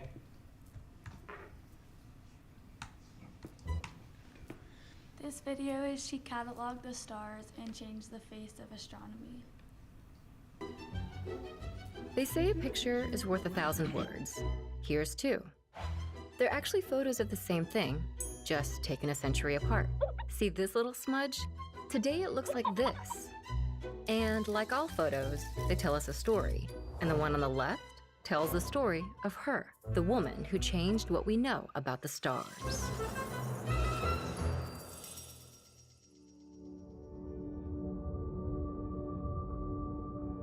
Before NASA's super telescopes and advanced cameras, scientists would catalog stars using this, a glass plate photograph. The photographs were not great. But at Harvard, there was a team, led by this guy, studying them. Pickering was one of the first to see the real advantage of photography for astronomy. A lot of astronomers thought, oh, this is just some new gimmick. But Pickering thought, no, this is a permanent record. This is fantastic. My name is Deva Sobel, and I write about science. She wrote this book and a bunch of others.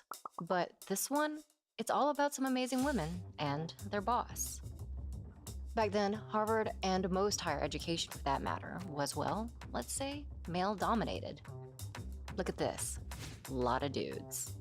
But Pickering, he was doing something different.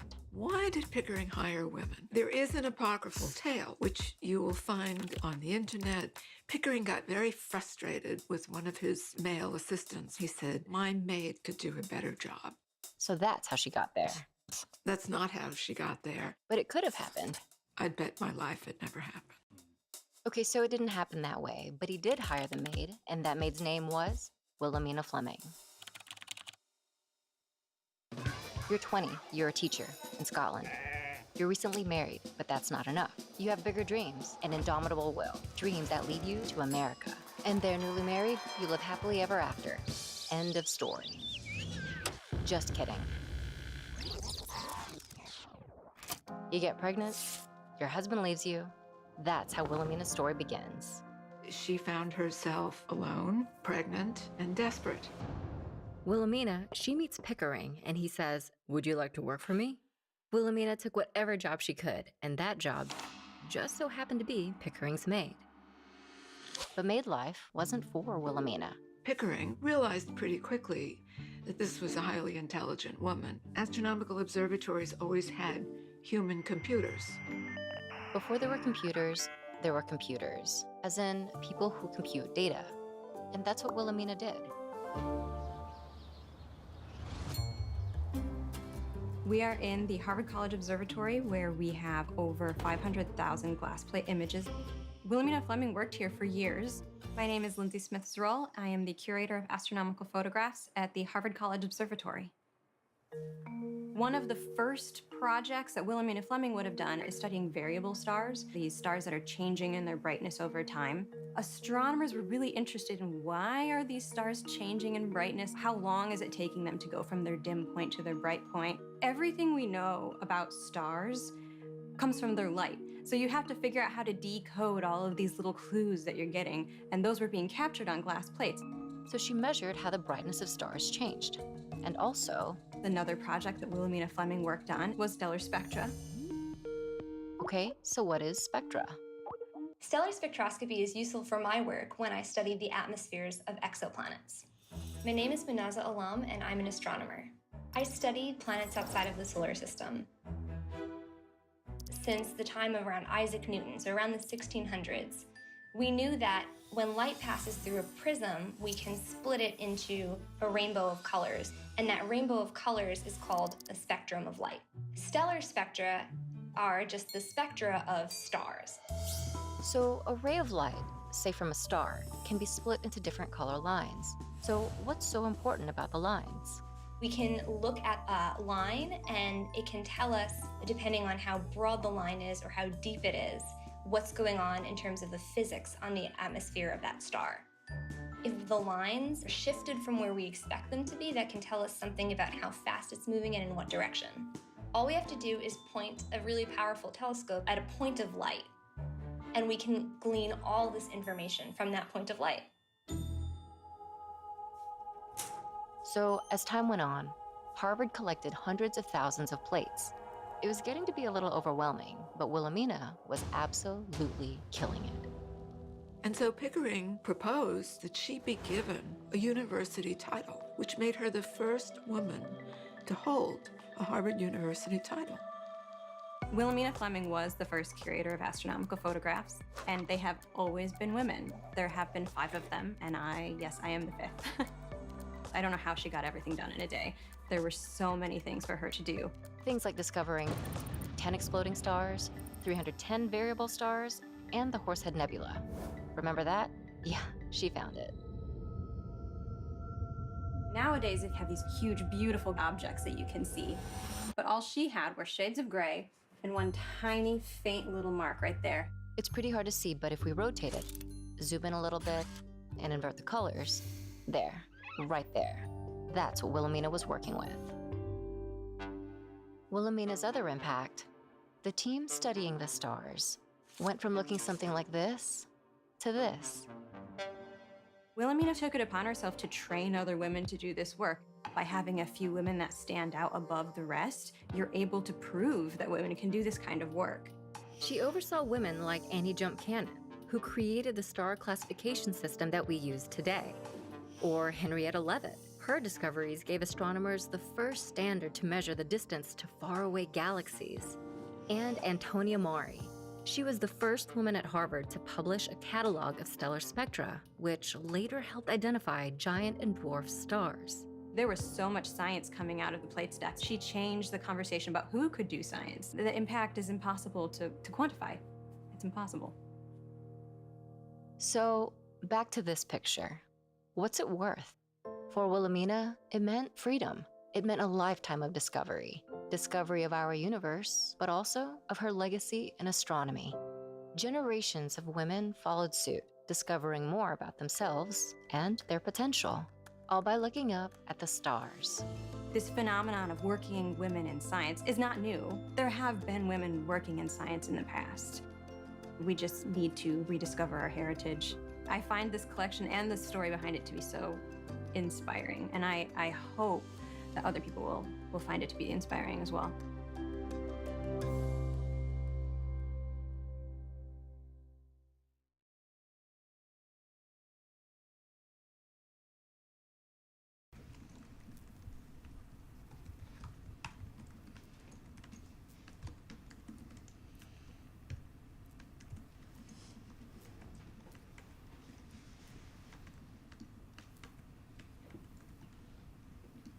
Okay. What had the best effects to enhance the story?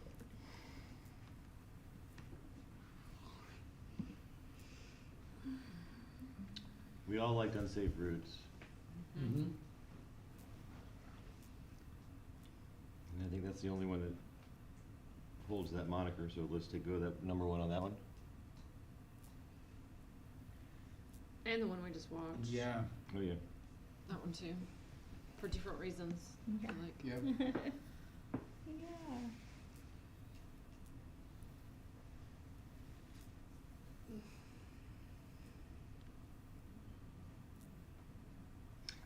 I would pick the last one we just watched because it was so just refreshing. I think one of you guys used that word. Like, And you couldn't have told the story without that stuff. right. It's too bad we can't tie for one, huh? Because the cell phone graphics and the crazy little I like figures the kinda- that popped out and everything. that was really Also, you cool. couldn't have told that story. No, you're right. And it had those the animator, the running. Yeah, on top Yeah. of the, That was really the cool. phone, like coordinating all that. It was like stick people on steroids. Yeah. Well, they were like on top of the phones, That then was so in the cool. phones, and the And animation. they were then all adding running. the little They ran you. locator Each person thing. ran differently than the other one. Like, Yeah, that was really cool. Oh. yeah, like I mean, I don't even know where to begin, like how somebody would assemble something like that, you know? Like some of these, you can tell they chose templates from Final Cut, you know, and they just kind of drag them and drop them in. And like, to me, that's not really, you're using an effect, but, you know, and like, if they're gonna say that a wipe from the bottom left to the top right is an effect, you know, like, those are just too easily implemented. But some of this other stuff, my goodness.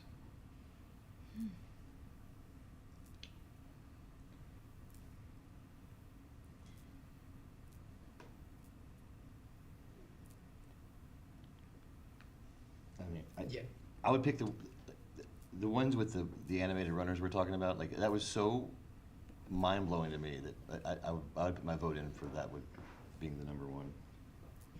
I see that too, just because there's a little more effort behind putting that together, and that part, like the way that there those was animation, the way that those phones were set up at the beginning, like a puzzle almost, and then there was like a 3D. They kind of tilted it and made it really looked 3D. I hadn't seen that before. That type of like it was neat. The phone display. Dang, I like the last one too, but yeah, I think there's more effort. The last one was really good too, though. I feel like I'm it super was. torn. I like the animation of the way that the boxes waggled, kind of, you know, like it's kind of like old animation, like Tom and Jerry kind of stuff. When you have to do a piece with so much like old footage and my news director said, I was like, God, so many copyright questions I have, but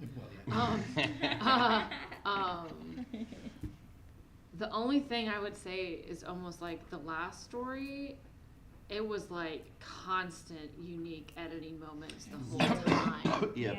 And the other one they did it 2 or 3 times where they had those really unique. And we also don't hear track a lot like that in news, you know, like sort of a tongue-in-cheek kind of fun, right? I thought that kind of made it sing a little bit. Yeah, between the really cool phone graphics and unsafe routes, I wrote down there was a lot of quiet moments that had great shots and it let the piece breathe. So it would be like these really cool graphics, and then it was just like, and then the only thing I would go to is on the stars one. It was like everything felt like it took some type of. There's a couple times I'm like, do they shoot that as video like that, or is that all done in editing? So I don't know. I'd almost lean. I think for that reason, towards the stars. Almost, I think for that reason, I'm with you. On the stars. Because it was constant. Yeah, let's do that number 1, and then number 2 we can do unsafe routes. Okay. Fine. And we could probably pick 2 more in this category. Oh my God, they're just so good. I love the Earth oil graphics because of the audio support that was underneath it. There was so many effects that went along with that. Even like the little people that pop down on it. Yeah. That was cool. Yeah, let's do that, and then. I did do a runaway truck as an honorable. I feel like maybe. I'm gonna go ahead and do your votes, and then we'll talk about. Okay. Okay. So you're doing catalog stars first?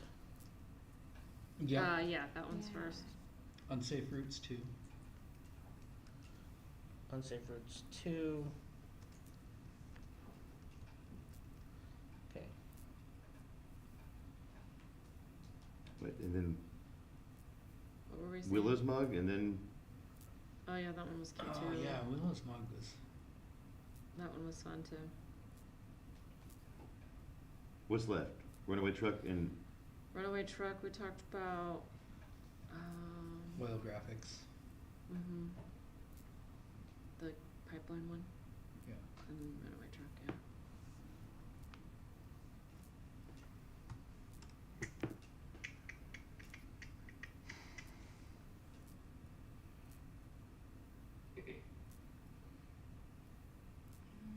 I will say of Willow, it was such a playful treatment that kind of matched a 14-year-old girl's personality. Yeah, that's true. Maybe when somebody else mentioned it, but I thought the pipeline one might have been too graphic-y. If that's even possible. It was really busy.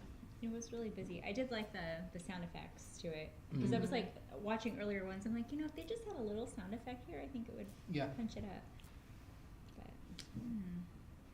But I think I noted on the Keystone one is that they use like the same little like same shot and sequence, so these like little black and white flash moments, like twice.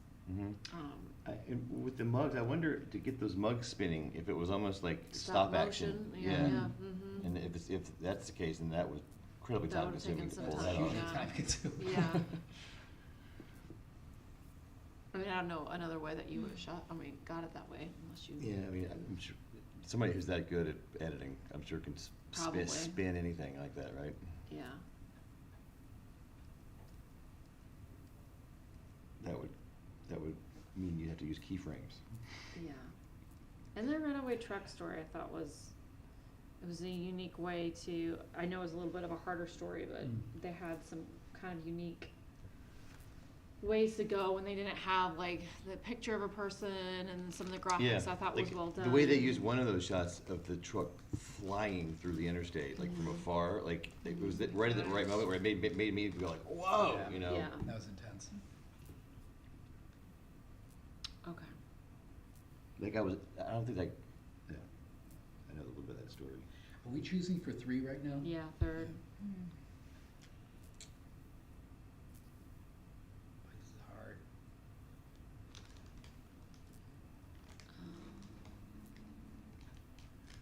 I don't know. I think a lot of more work might have gone into one other than Willow. Like, was Willow shorter than the other ones? This seemed a little shorter. Yeah. What do we like about Willow? We like the windows and the mugs flipping around, right? Yeah. Yeah.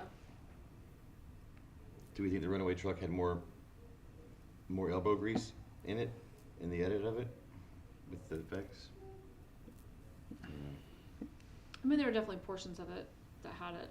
The other portions of it, when it didn't have the editing, was like a hard news story that you would edit. But I thought the video was used in an appropriate way, which I think is important too, that you're using it the correct moments and things. Right. So we say runaway truck would be 3, and then Willow would be honorable mention? Is that correct? I like that. Yeah, that's it. Yeah, I think I'm okay with that. Yeah. It kind of feels right that Willow would be kind of an honorable mention-y. Yeah, it was fun. Oh, that was difficult. That was. Can you stop the stream? Sean's gonna.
Light feature edit. Category 51? 50.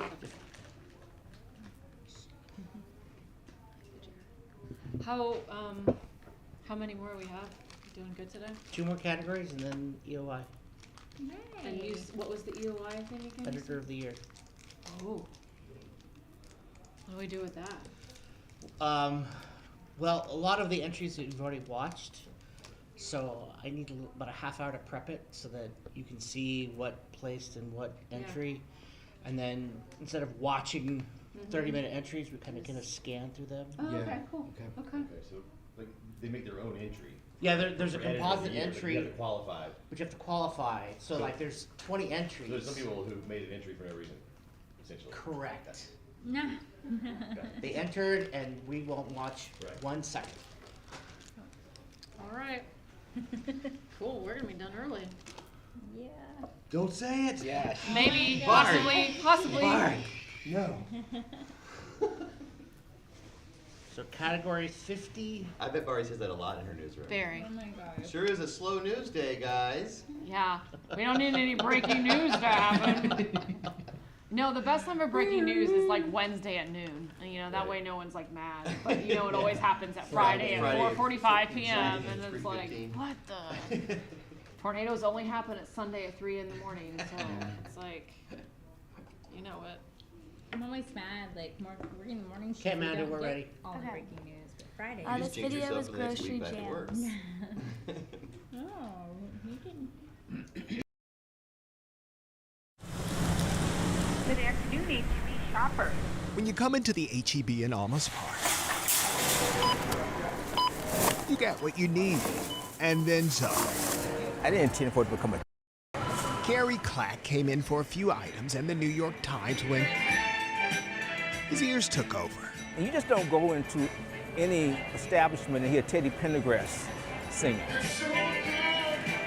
Express News columnists couldn't believe. I may linger in the aisles for a little bit longer. No matter where you turn in the store. I'm a big Hall & Oates fan. Some tunes would even make the Quaker Man smile. They play some Aretha, Rocksteady. So, whether you're near the cantaloupes or close to the tomatoes. Shylights, Old Girl, have you seen her? This store has beats. So play Let's Stay Together. Let's stay together. It's a part of the reason James Valdez and his wife shop here. It's clean, very bright, and the music's awesome. Don't forget the Sweet Baby Ray. It's them on the right aisle with the right song. Oh yeah, y'all go get some chocolate and everything. It's all good. And let's just say the grease gets hot enough to fry fish. Take it on home.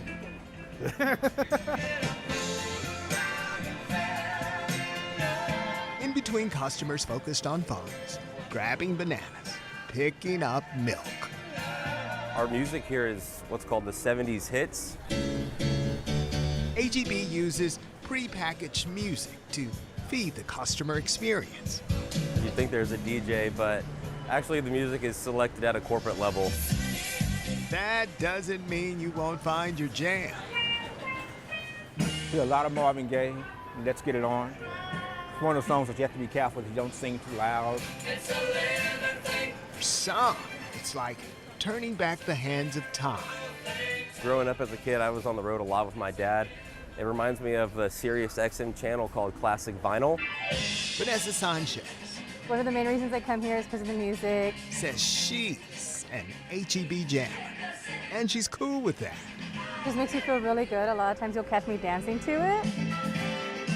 Was there ever a song that you heard here that you were shocked to hear?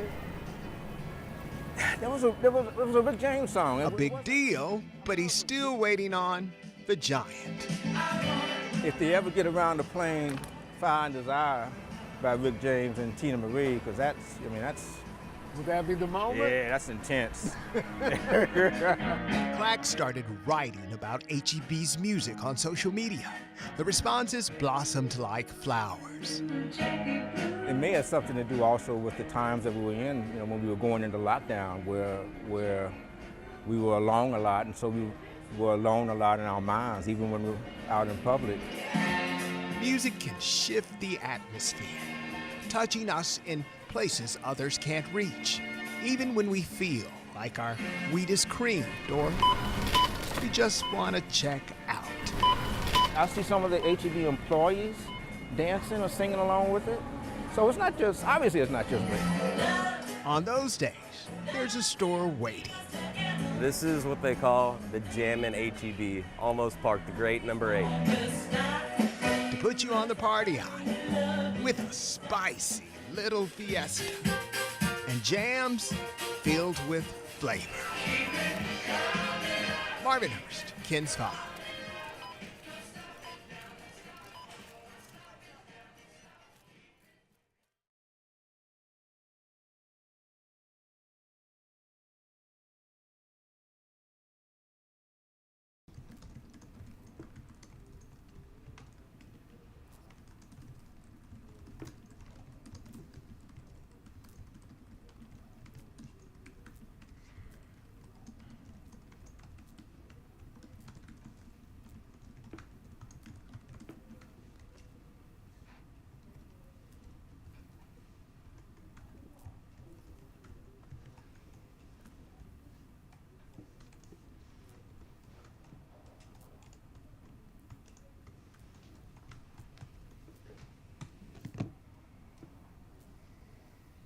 Okay.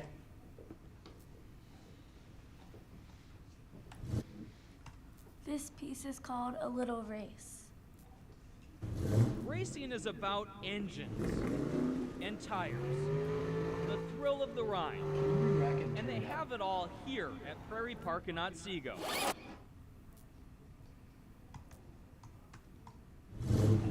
Racing is about engines and tires, the thrill of the ride, and they have it all here at Prairie Park in Otsego, on a much smaller scale.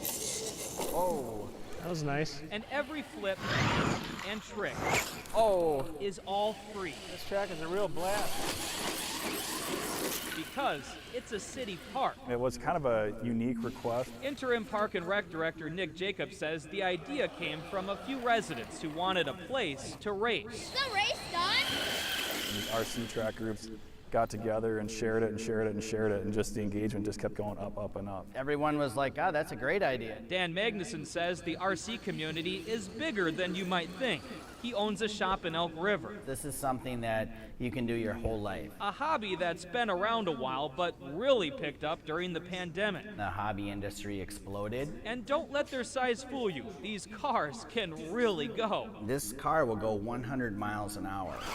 And like a real car, every part can be fixed and replaced. You flipped her? When you ride them this hard, the wheel just completely fell off. Parts will break. Right here, there's a pin that goes through there, and it busted and came out. Jaden Sundin and his dad Joe say that's all part of the fun. I got a pin right here for it. And they love sharing that passion with other racers. In this episode of 3x7 Outdoor, they have their own weekly show on YouTube. We talk about how to fix cars, we talk about bashing them. We do a lot of stuff. They always dreamed of having a local track to play on. So they joined Dan and a few others and got the ball rolling. One of my customers, we got together and met with the city. And after a few months and meetings, the city said yes. We thought it was an easy enough request. And a cheap one. The city already had some dirt lying around from another project. It was actually just trucked over from the east. Just brought right here to the track. And after watching a few videos on YouTube, they came up with a simple design and put it together. In the end, it only cost the city about $500 or $600 to build the track here. Most of that went to the plastic barricades here and the metal spikes that they used to nail it down. Most of the maintenance is actually done by the people who use it. Well, here's a little grooming setup. Here, even the work is fun, with a groomer Joe made from scratch. It's some plumbing pipes and a few rakes. It's simple, but it works. Just a few laps each night and the track looks new. It just kind of gets all the rocks back together again and fills in the holes. Like raising a child, maintaining a track takes a community. To give kids a fun alternative to video games and computers. Get kids who maybe like to still hold a controller, but it gets them outside and lets them be able to, use that controller to remote control a car. Pretty fun. A different kind of playground for a pastime that's growing. 3, 2, 1. And going fast. I always tell people if you get a remote in your hand and you start driving it, you can't put it down. It's a great hobby. Gordon Severson, KARE 11 News. Sean, I wonder what inspired that story. I won my National Hero this year with a remote control car story. Did you? How many times did you get your ankles bashed in? Oh, I broke 2 GoPros and everything. Oh no. Shoot.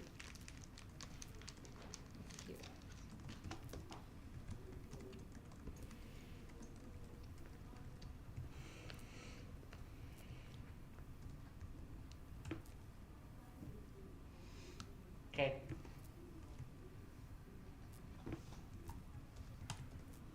This one is called Jake Jet Pulse.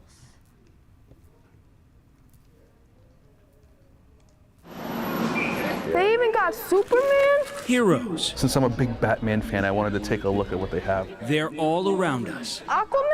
I like the blonde one. That's the Aquaman that you're used to from all those old cartoons. From the panels of a comic book. Yeah, I like the artwork. It's really cool. There's a lot of stuff going on in here. To a curious 11-year-old child. Okay, check this out.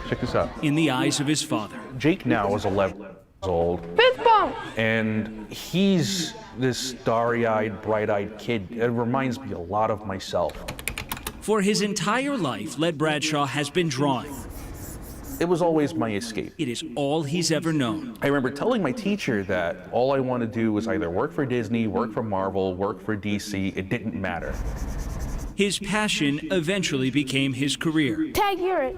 And his son Jake, just to get an idea of what it would look like, soon became his inspiration. Like Jake really is like the spitting image of me. All right, we'll try this process first. For his most treasured creation yet. Dying on my daddy. When Jake was just 3 years old, doctors detected the early signs of autism. I didn't know anything about autism. I had no idea what it is. I'm Googling everything that I could find about autism spectrum disorder, and that's when I found art therapy exercises, and I was like, hey, this is something I can do. So he did what he's always done. I started to incorporate art into his everyday routine. Only this time, he was drawing up plans to help teach his son. Art therapy is great for children on the autism spectrum. Instead of using other people's art therapy lessons, let me see if I could create my own. I went to comic books. I figured, what if I took the elements of a comic book, do you know who that is? Broke it down into an art lesson and used that to teach Jake. What he soon realized was the origin story he was helping create for a hero right in front of him. You helped create the comic, right? Well, yeah. Together, this father-son super team sketched out plans for their very own comic book. I mean this. Awesome! It would eventually become Jake Jet Pulse. So you were able to turn your son into Jake Jet Pulse, the superhero. Jake Jet Pulse, because we were thinking as a character on the autism spectrum, and spectrum is like light, the powers are like light-based. So what makes this comic so special? Well, the inspiration for what you read on the page is drawn from real-life experiences. Of course, there is that superhero twist. You see this button here, Jake? I forgot to draw his hands. Okay. They even self-published 6 issues in There Is No Slowing Down. Has he responded to the comic? The cool part is hearing him when he says that he's his own hero, that makes me feel good. When other kids started to receive him as a hero, the kids in his class started enjoying the books. I think that's what really helped him come out of his shell. To me, I have an inner hero. I showed them who I really was. And that's a superhero. I'm taking on the next challenge. Your hope is showing people anyone can be a superhero. Exactly. And that's what I want to do, is like give a hero to everyone. So are you going for it? That's what you're going to get? I'm making sure that he spends his money wisely. Someday they hope to find their work on store shelves. And I just heard what you were doing, and I just wanted to come and introduce myself. Thank you. Thank you so much. For now, they're happy to share Jake Jetpulse's next adventure. Yes, dude. It's a pleasure. With anyone interested in listening and learning. Thank you, sir, very much. No problem, young man. In Brooklyn. Didn't I tell you it was going to be a good day? Yep, we're gonna have fun. All right. Bye. I'm Adam Harding, News 4, New York.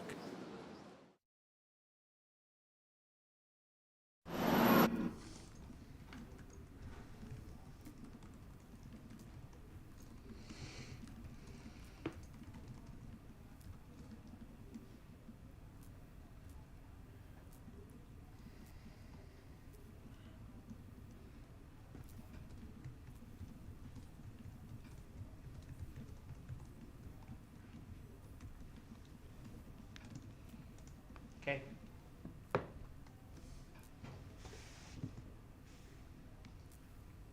This video is called Redrawing the Lines.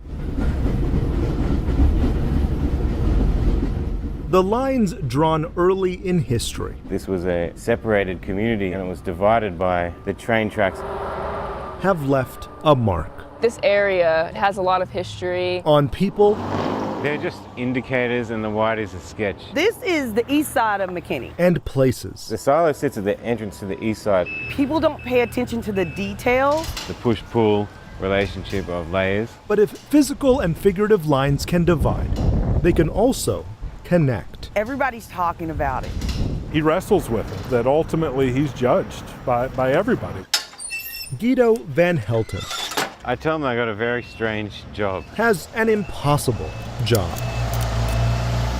An Australian artist who's charged with redrawing the lines. I'm very particular about colors and shapes. They are enormous canvases to work on. The old concrete grain silos, a towering vestige of the past, but more importantly to the people here, an entrance to McKinney's east side. There's a whole community here, and there's depth to it. Historically home to black and brown You families. can mix skin tones from just two colors in blue. He looked at the community that we are. The first time I was wondering, is they gonna put some color to it?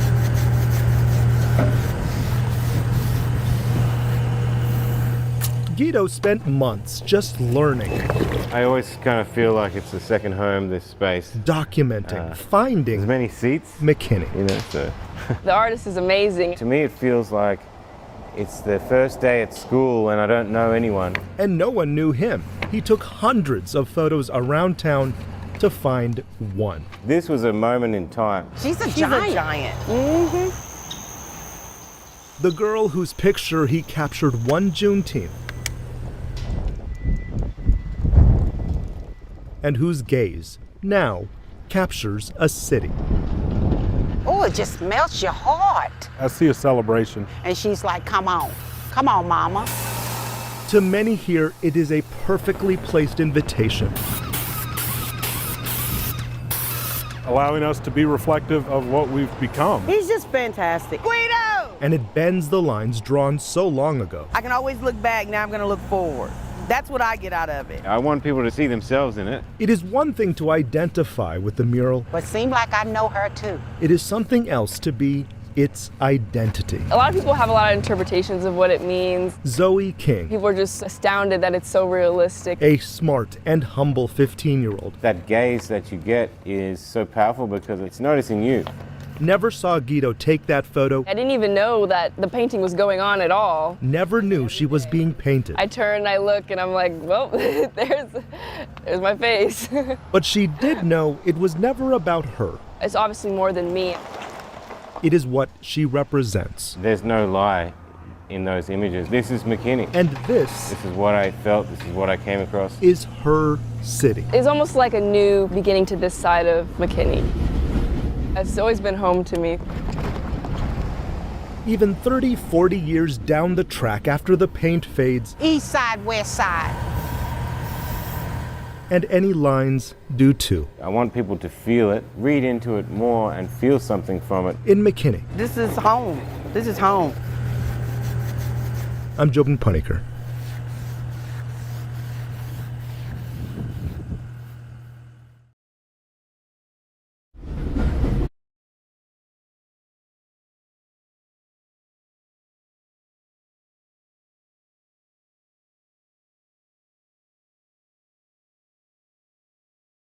It's funny how like all the different markets kind of share the same stories, you know?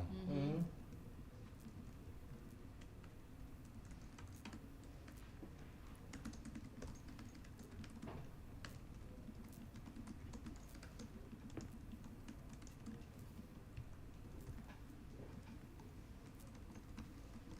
That's a better example of it. Okay.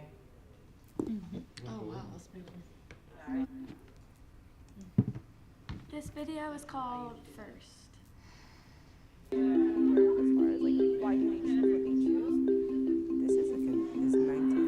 Not every story includes a precedent. All right, whatever. Yep. All right.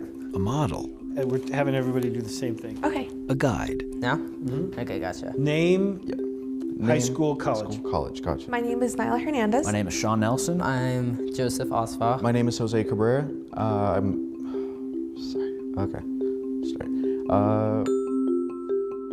I'm the first in my family to go to college. Is it hard being the first? There's some sort of pressure to that, yeah, definitely. And I'm a student at Arupe Jesuit High School. I am a senior at Overland High School. I am homeschooled. I am a senior at Bishop Matchbuff High School, and I plan on going to the University of Notre Dame. And I plan to attend CSU Fort Collins in the fall. And I'm planning on going to CU Boulder in the fall. And I'm going to CU Boulder in the fall. In a world marked by cynicism, they exude the opposite. How excited are you for this next chapter in your life? On a scale of 1 to 10, a 12. I'm very excited. The personification So excited. of possibility. I'm really looking forward to it. Inference is good. Joseph's parents came to the U.S. via Ethiopia.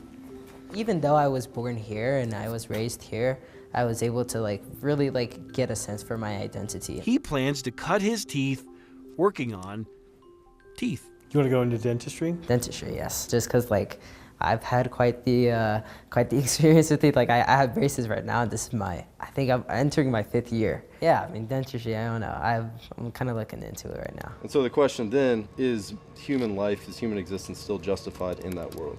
The boy asking about carrying the fire and wanting that to be the thing that keeps him going, I think that justifies their existence pretty well. Nyla plans on turning her college education into a lesson. What does that mean to you, to be first? First and foremost, just to show my little sisters that it is attainable, as difficult as it might be sometimes. How are you going to change the world? Oh, that's a difficult one. I think I might need a minute. 1 minute later, she said she'd like to teach. Y respondan su tablita, respondan. Are you driven? Yes, definitely. Jose's parents came to the U.S. via Mexico. With me, they've always emphasized that education is something that I should dedicate myself to.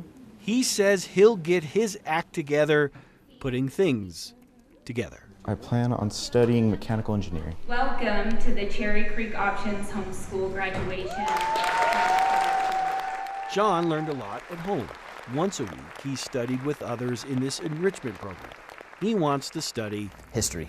Why? Well, to know history, those who don't know it are doomed to repeat it, they say so. We are so proud of you and can't wait to see what battles you win next. He credits his dad's recent recovery from a traumatic brain injury. How's your dad doing now? He's doing fantastic. Oh yeah. For reminding him of the power of perseverance. I do feel optimistic for the future. The future. Finally being able to help my parents and everything, making sure that they can live a comfortable life. For those who find themselves among the first, the future. It's definitely daunting. Might seem overwhelming, and yet here. Future's in good hands. I like to think so. Their futures represent opportunity. My mom is one of the most hardworking people I know. And my dad, in a similar way, just stressed the importance of education. I like to see it as I'm accomplishing the dreams that they had, that they got close to. Stories without precedent. Okay.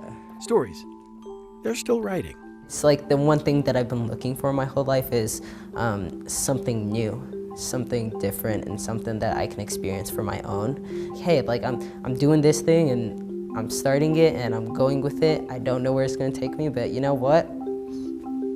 We'll see how it goes. We will indeed. Yeah, I'm just really grateful for it. Chris Vanderveen, 9 News.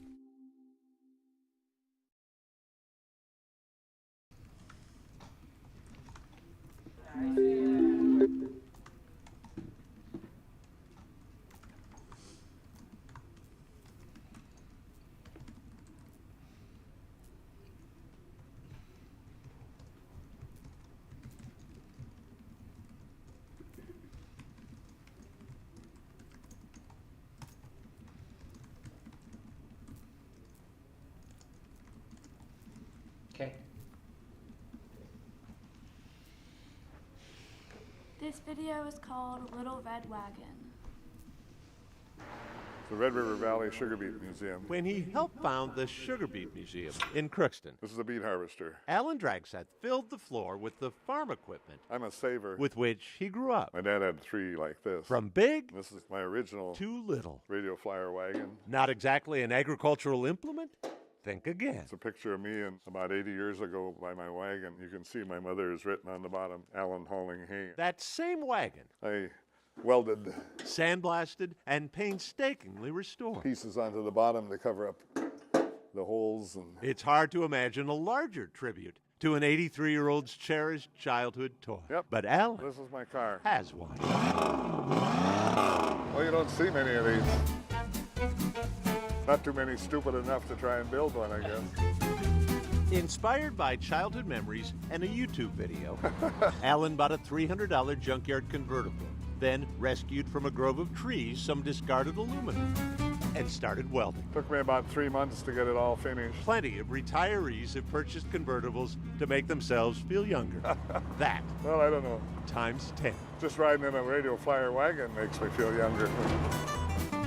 Isn't that car a classic, just like Al? Scott Mabes owns the local hardware store.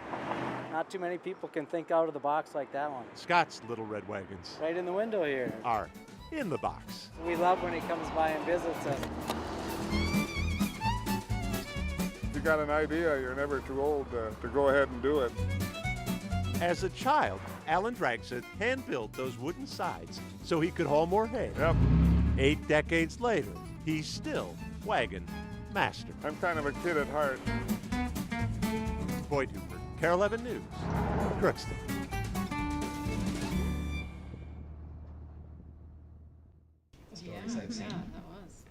That was neat how they had him in the car by himself. I guess that, they had the cell phone on speaker and he was answering questions like that, interviewing him that way.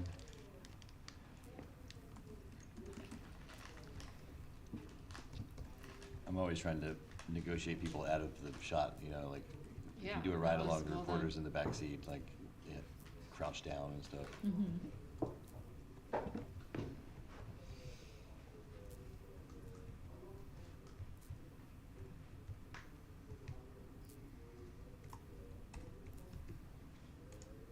Okay.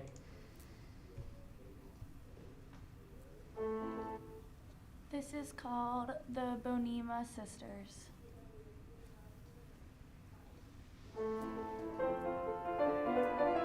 If we told you that beautiful music you're hearing is coming from a woman in her 80s,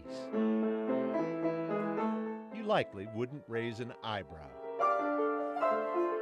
Add a second octogenarian, and it's a duet you might not ignore. But this is a story about 80s music times 4. I'm Jan Goris. I'm 80 years old. Val Donick, 81. I'm Carol Hall, and I'm 83. Vicki Hall, 88. It's not just the ages, hairstyles, and vests that sets them together. The Bonema sisters from Princeburg, Minnesota. Sisters, tied as piano strings then, and still. They are very advanced piano players. Jennifer Ackland is the music therapist at Vicky's Senior Complex, who offered up her pianos for practice. It's wonderful. Wonderful music. Yeah. magnificent bond. The Bonema sisters were raised in this home in Princeburg by a mom who had her priorities in a musical place. When they got engaged, my mother said to Dad that she would rather have a piano than a diamond. So that was the beginning of us all having lessons. But this isn't just a sister act. Jan and Val and Carol and Vicky could be role models for family harmony. We all stood up for each other in every one of our weddings. Just a bride and her 3 sisters, all 4 times. I'm closer to any of my sisters than any of my friends. Vacations together, coffee together, hot tubs, and slumber parties. So it's like they're still teenagers. 80-something teenagers Put the soft pedal on. who can bicker a bit. I feel like you're playing a lot louder than we are. Oh, and I think you're so terribly loud. Then leave it behind. Our love exceeds any differences that we might have, but it is God's grace. Grace that led them to Jennifer. Pleasantly surprised when there was 4 of them. So no longer a need to rent out music studios for 2 pianos and 3 hours together. And 1 and 2. Yet only once for their mother's 90th birthday party Soft. have they played together publicly. Only once. Until now. Well, welcome everyone. At Orchard Path Senior Community, the closest of sisters seem to also have a knack for bringing everyone else together. Seen a crowd this big? Not ever. Nope.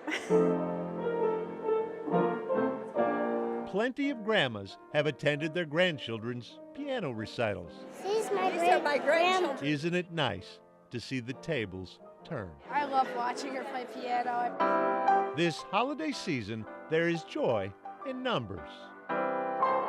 8 hands, 40 fingers, and 80s ladies. Boyd Hooper, Carol Evan News. All together. Thank you. Apple Valley.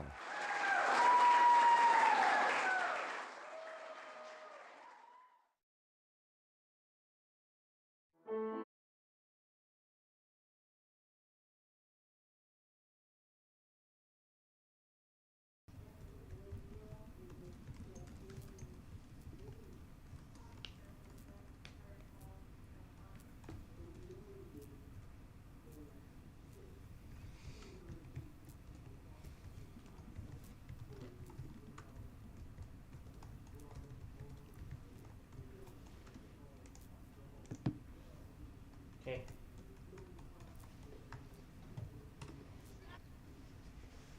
This piece is called May's Messenger. Vroom, vroom, we're gonna go fast. It's gonna be very fast. Whoever suggested children Oh, I feed giraffes lettuce before. should be seen and not heard Have you guys seen our colobus monkeys to our left? would have met their match I see in 7-year-old May. so cute. They're little babies. What do we do next? May's name in Japanese means bound to light. And ever since May was born, it's just glowing, huge, like the sunshine. When other 3-year-olds wanted playdates, her mom Jackie says, May started begging me that she wanted a business or a job, and it was May relentless. wanted a job. I was in the front yard and I was talking to a neighbor. I was aware that she was running around the cul-de-sac doing something. She was selling her artwork. That was a pretty big moment when she had the money and I could see the satisfaction on her face, and I thought, there's no way to rewind this. Next thing Mom knew, Hey, what's the name of every pet in the neighborhood, Mom? And I said, geez, kid, I don't know. And let's grab this page. May was on the phone polling pet owners. I wanted to know all of the pets in the neighborhood. She ended up compiling a list of 80 pets and 23 people. There's so many cows I can't even count them. That list I know almost all of these pets. became May's Messenger, You're gonna be a bit shocked. a newspaper about a little girl Climbing trees takes a lot of practice. and her world. I like watermelon. I like noodles. Mud puddles? Yes, I love jumping in the puddles. It's fun to do surveys. Would you rather be a dog or a duck? A dog. Have flowers or a stinky house? Flowers. Who comes up with the ideas? Who comes up with the stories? May. Your editor-in-chief? Yeah. And senior reporter? Yes. And Godzilla and destroying cars. Her little brother Ren is now on staff. He's like the comic person, the funny person. Sneaky farts are hiders. They are just sneakies. Sneaky farts. They come in the bath. He's the junior reporter. Yeah, he's the junior reporter, and then she's just the typist. And she's just the typist. May likes to say, Mom, you're just the typist. We don't want to hit anyone with this car. Now they're not just kids at the zoo. So this is all of his notes for his interview. They're kid reporters chasing a story Let's go see Meow Meow. about red pandas. What time does red pandas wake up? What time do they wake up? Well, they are crepuscular. Can you say crepuscular? Crepuscular. Good job. Why do you like the red pandas so much? They're just so active. How do you get the animals back in their cages if they escape? Ren and May do interviews. You like how cute it is? Okay, let me have my mom write that down. Mommy! And Mom transcribes them. It's just fun to talk to people and learn new things. I've interviewed car people. Veterinarians, muralists, graffiti artists. An interview with a rabbi. Are you ever scared of talking to people? I've never known. She's never been afraid. Her first horse vaulting lesson, the teacher came up afterwards and said, she's fearless. I like that. They dictate stories. I'm going to tell you about Jane Goodall. And Mom types them up. Jane Goodall, she loves chimpanzees. First, we're going to lay it out. She lays it out on a page. Imagine there's a D there, just we don't have an extra D, so we're going to have to make a copy. The Earth Day edition, for what's now called Kid News, goes to print. We print it on the $25 copier. Then, to Mom's sewing machine. It's all about how we can treat the Earth, and then it's how about the Earth and facts about the Earth. And then to subscribers and others. She ended up with like 70 subscribers. You make hundreds of copies? Hundreds of copies. I think it turned out good. Thanks to May's fearlessness. Just give it a whirl in life and just see how it goes. She has a voice. She has good ideas. Hello, this is the newspaper. What she says, I think, is important.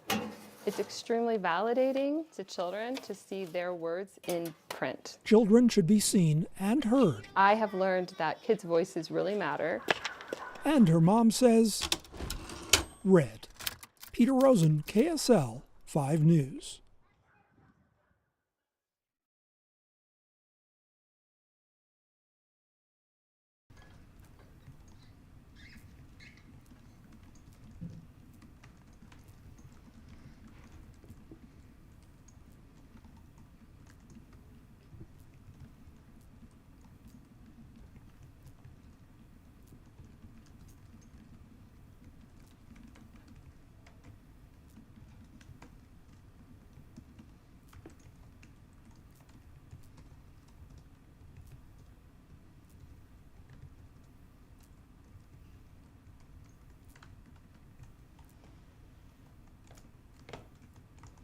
Okay.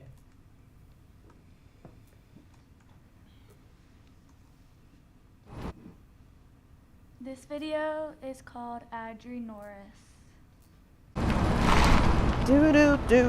Art speaks volumes. Pretty much the biggest wall mural I've done solo. So does Adri Norris.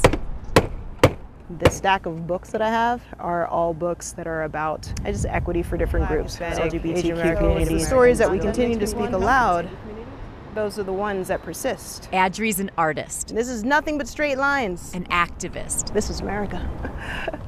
Things can always go sideways. A collector of facts. I have a portrait of Ava Hamilton, who is a Native American activist. That palette gets her through the hottest days. That's why I have this ridiculous hat on. Adri never gravitates towards the easy or obvious. For that reason, I paint murals of women. Size doesn't matter. Her works make a statement. When I first started this project, I was thinking in terms of role models. And I'm like, man, look how many role models I've been deprived of by not knowing who these people were. Her focus is singular. Absolutely. Women who make history, but not necessarily history books. Because, there's just so many individuals. I'm like, really?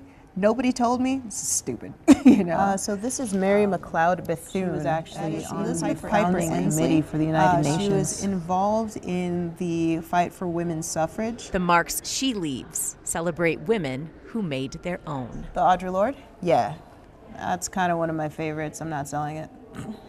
She was a lesbian feminist. I'm a lesbian feminist. Kind of fell into education. And I kind of fell into education as a result of this work that I do. A teacher. I love all things nerdy. Who's always learning, so she gets their stories right. You know how many books do I have to read? You know, how much information I have to be just constantly taking in all the time? Adri's path to art is a little jagged. Do you mean how I joined the Marines for some reason? 5 years as a military translator. That was a weird thing I did. Taught her to speak for those who couldn't. I was privy to how Middle Eastern culture actually was, and so I became acutely aware of the strength of propaganda in that sense, and how we choose to view people and how we choose to speak about people. I'm not only showing you, hey, here's a picture of this lady that I think is cool, I'm telling you what she did. And so the things that I'm most passionate about actively affect me, which is why I don't paint dudes. Sometimes frustrations fuel her work. This week, they decided to overturn Roe versus Wade. For Adri, it makes each brush stroke more important. You know, I'm wearing Shirley Chisholm on my shirt today. First black woman in Congress. I think she would be sorely disappointed, but whether she'd be surprised or not is up for grabs. Anger is very good at creating action. And when focused, the kinds of actions that we can take are phenomenal. This is a series of paintings that I do that I call Women Behaving Badly, because well-behaved women seldom make history. Lessons break through gallery walls. We have a tendency to kind of think about women in history, people of color in history, and just sort of relegate a few of them. It's almost like a few of them get to do something. When it comes to doing my pieces, I've made a point predominantly to not pick the most famous. Women's voices are elevated. She was Iran's first female judge. That gets people talking. I like this one because I'm also Indigenous. Just all of it, it makes me proud to be Indigenous at the same time.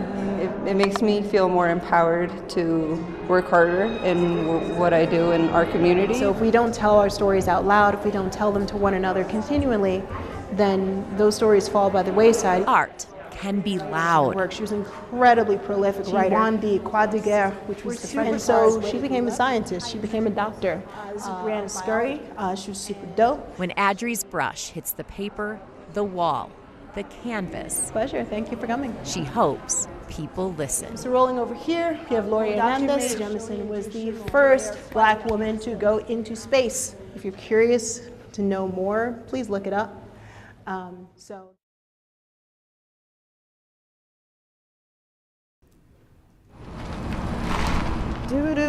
Do.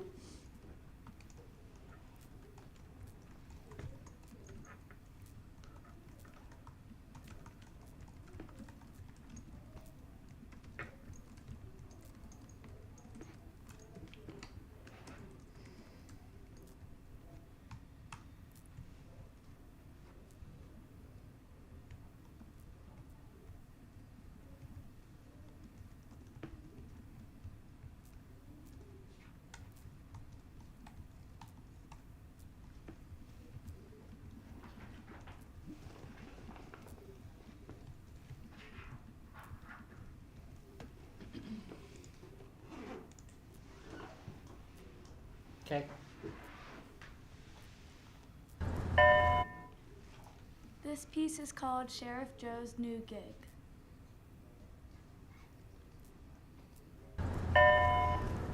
Sunrises are all about new beginnings. Another exciting day. Which makes this the perfect time of day to begin a story. Hey, Dave Breitner. About Joe Haggerty. I love it. Curbside. Energizes you. Enthusiast. What's up, Jagger? Oh, he's great. He's so helpful every morning. Yet unbeknownst How are you doing today? to most of the children, We've been expecting you. he greets. Altercation there, we believe. Joe between the Haggerty suspects and our victim. has a past. Sheriff for 2 terms. The Wright County Sheriff, who retired in 2019, Okay, let's go. is now St. Michael Elementary's Miss Henninkam's back today. crossing guard. It's all good. Hey, Jojo. Jordan, them glasses look good. We scooped him up right away. Corey Lahr is the school principal who chose from the applicants All right, guys, let's go. the county's newly retired Hey, guess what? top cop. 3 more days of school. He's so good with the kids. Good in the crosswalks. Hey, Mr. Zachman. Good Seated. in school. How's that? Cheek scrubber. Good. Change counter. 30. Supply manager. Okay. To a classroom of first graders. Ellie, I am trying to put markers in a box that's got 2 open ends. Ooh. And they just love him. They just love him. Oh no. You left your binder at home. Nope. In your locker. Backpack. A face seen by many a deputy, now directed at a younger audience. To go from sheriff to first grade para is really, I mean, that's really something. I know I couldn't become a sheriff. But first grade teacher Ann Pearson doesn't have the former sheriff's lineage. All 4 of his siblings and 3 of their spouses, educators. His son, a teacher. His wife, a school paraprofessional. I was probably the only one in the family that worked in the summers. Joe started substitute teaching There you go. while he was still sheriff. Perfect. And after 33 years in law enforcement, knew what was next. All right, Winnie. It's kind of like being a traffic cop in the middle of an intersection where there's 5 roads coming in. And I always liked it busy, so this is busy here. Let's go, guys. Hallway monitor. 2 chips, put them out. 4th grade math tutor. What's 15 and 6, Nadia? 21. Which means Mr. Haggerty is once again the, say it. Winner. Thank you. All right. Okay. He makes connections with the kids. Happy birthday to you. He really makes the kids feel special. On Channel 4, and maybe in heaven on Channel 11, and in a beehive on Channel 5. It's just something I love, look forward to. I go to bed at night, can't wait to get back here. It's really nice. He makes a connection with those kids who sometimes may have a tougher time with behaviors or finding friends. Hey, Alamu. Just hope to have a little part in making them turn out, because I've certainly seen the other side of people that, for whatever reason, didn't turn out. So the man who was leader to 150 deputies now supervises the sliding hill. All right, head out. The screaming no longer sirens. The traffic enforcement no longer on the road. Bernardo, that's not your butt. One more, you're out. But still plenty of opportunities for a retired sheriff I just gotta get to protect here and buttoned up here. and serve. On your bottoms, do not hang on to each other. Thanks, Riley. Boyd Hooper, Care 11 News. Did you have fun? St. Michael. All right.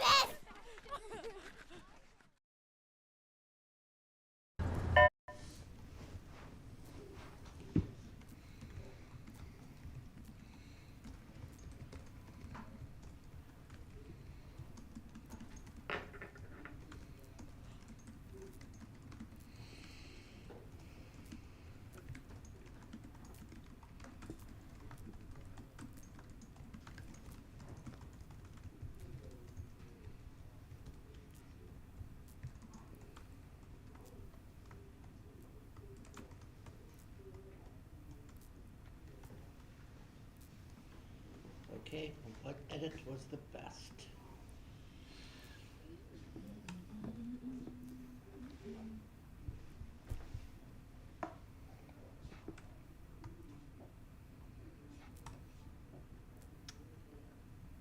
All marked, redrawing the lines. Yeah, redrawing the lines seems to be a consensus. And then May's Messenger. Yeah. Mm-hmm. Oh my gosh, yeah. Yeah. That was cute.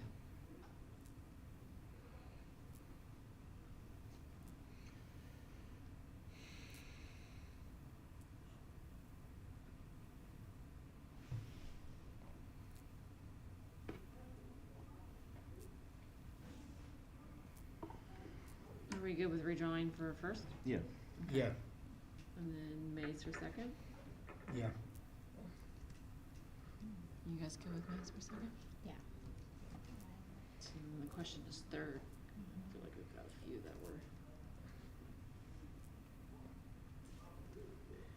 I'm a fan of Sheriff Joe.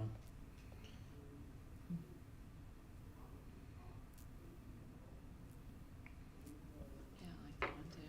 I like Sheriff Joe as a person, and I thought some of the kids were cute, but I'm just not sure that the editing Yeah. jumped at Simple. me, you know? Like I'm trying to think of myself as an editor, like. Right, you're judging the editing, not Boyd. Right. Yeah, right. It's hard to disagree. I also liked First. I liked First too. It was interesting. I mean, a lot of it was due to the shooting. I felt like the quality of the visuals, like the interviews. If you're going to do a piece with mostly just like the interviews, but I also thought the blending of the sound was really nicely done from each story to the next story.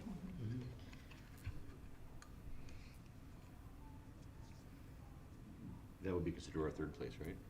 Is that what we're talking about? Yeah, we're discussing third, yeah. I mean, of the ones left, I definitely think that's the third one. The first one had a nice concept, it would have been nice. I think they could have used cleaner music. Yep. But I can't stop thinking about it. I really think that they were able to skirt their copy or please everyone in their newsroom by keeping those songs under 5 seconds. Is that?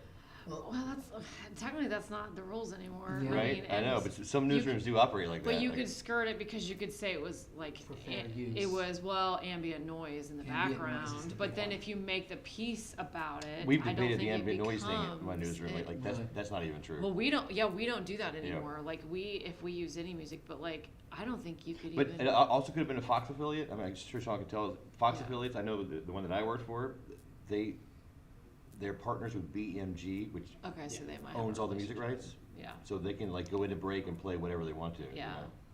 I thought the writing was fun in that one, the puns, but I thought there was also a lot of shots that didn't serve a purpose. I thought some shots were really well done, but then there was also I kind of got lost into what we were talking about here. Yeah, yeah. But yeah. I wished I had seen people dancing. Yeah. Like people actually getting jiggy with it. Yeah, like chicken and orange juice or something. Yeah. All right, so what are we thinking for third? Was it? We all like first. Was that First? Yeah. First for third? First on for third. second. Who's on second? First for third? First for third. I don't know who's on third. Any honorable mentions? I don't think so. I mean, we should just give one out, you know? Like, I feel like if there's two that we were debating tied for third, you know? Debate, yeah. I'll say this for Sheriff Joe. You know, you mentioned that it was just simple editing, and sometimes that's the answer. Sometimes you don't have to have overshadow Good point. crazy edits. Good point. There were a few fun little Nat sequences, like the ones of getting them out sledding. Well, yeah, and for what you're bringing up, the one thing I did right, I thought it was a lot of the story was propelled by the natural sound that he got interacting, and not so much about the sit down or the standalone interviews. Yep. Which I do think does take someone who has a good ear for the editing, by listening and picking out those gnats that were strong enough to propel the piece that way. So That's a good point. So you could do it on honorable. Yeah. Is that a consensus? Yeah, that's fine, yeah. Okay. Sheriff Joe, honorable mention.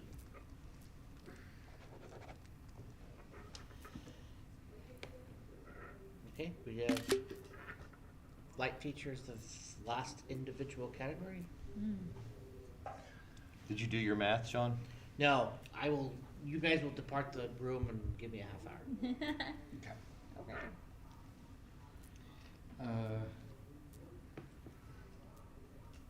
Which one did you say? 51, light feature solo. It's the same category, but these are one-man bands.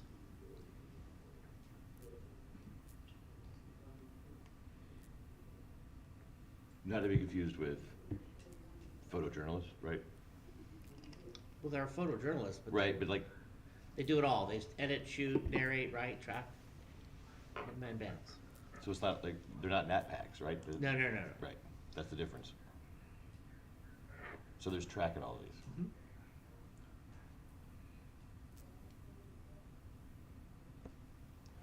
Okay. This piece is called Jumpin' Joe. Good boy. There is something special Good boys. about the connection between man and dog. Hi, Moose. For Joe Hendricks, Hi, Moose. it's a connection that involves 4 dogs, 2 big and too small. That's a good boy, Charlie. Every weekend, Hendricks loads them up Come on, boys. and brings them here. Come on, guys. To North Denver. Come on, guys. Eager to show them off. That's Harvey, isn't he sweet? Yes. But his method is a bit different. Moose, up. From the north. A sight that's turning heads in downtown Denver. The 5 are tough to miss. The reactions always the same. Oh my God, that guy go by? This is the greatest thing in the world, isn't it, numbers? It's clear to those who watch, Joe has some experience on a bike. But if you think this is impressive, just wait until you see what Joe pulled off nearly 40 years ago.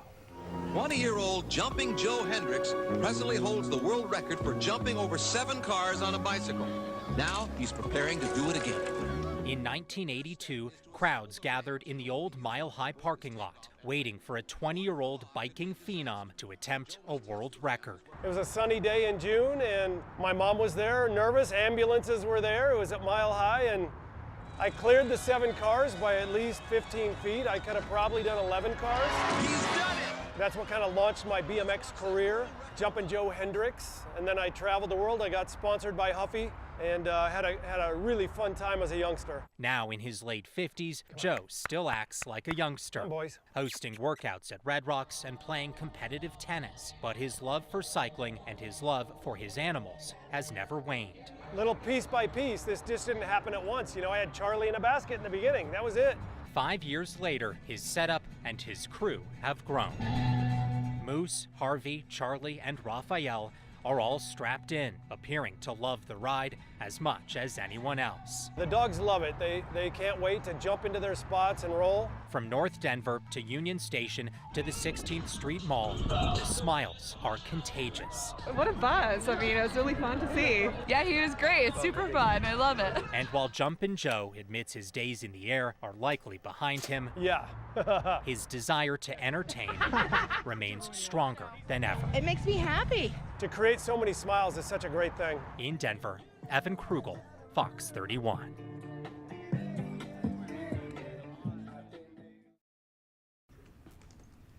Good.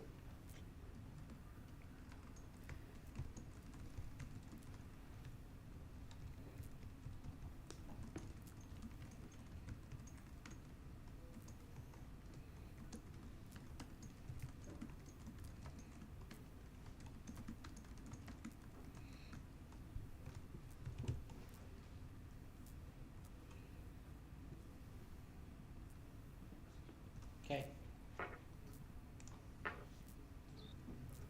This video is called Bags Fly. Once this, for Chad Littlewood, You're up and up right now. 11-9, you said? was the sound of just a barbecue side dish. Cornhole, a homespun game with friends. Yes, I'm good enough to not hit the baby for the most part. But then the database administrator started selling homemade cornhole boards. It was more of what we thought would just be a hobby. They're all running from you, Peter. Now cornhole Do all the printing. is this. So our laser cutters, our main sewing area, they get flipped and then filled, basically overtaken our lives. All cornhole, which last year sold almost $8 million of boards and bags. A bellwether of the game's recent rise. 7 years ago, the American Cornhole League launched. These bags are live. And soon, professional cornhole players Got an opportunity for an and one were shot. on TV. Even thanks to 27 feet of social distancing during a pandemic. They were pretty much the only sport on television. Started watching it for a little while. I'm like, this is crazy. And then I see these guys. Salesman A.J. Palmer watched and said, Shoot, I feel like I could do that. Now here at home, cornhole, his wife says, There's his family and then cornhole. is number 2. I hope. Now he's in the basement every day. I'm a very, very competitive person. Practicing for the state championship. Competitive sports were a huge part of my life. And it was able to give me that like adrenaline rush. It's like my happy place where I can just have fun and play. He's trying to become the first Utahn to turn pro.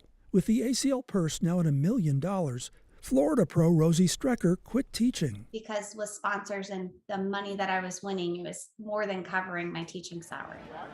One weekend, behind a Riverton bowling alley, bags fly, and players vie to be the best in the state.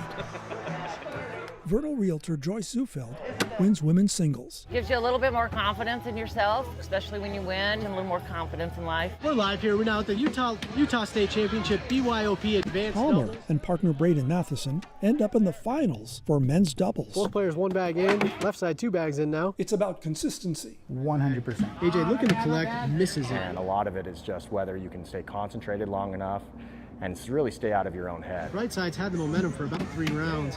Left side on this end, AJ's having trouble finding the hole. In the final game, a lead. That is game. Turns into a very disappointing loss. Yeah, that one hurt.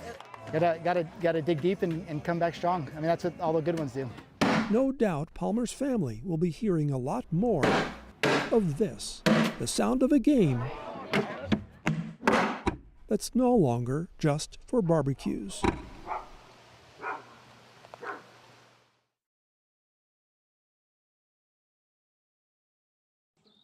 One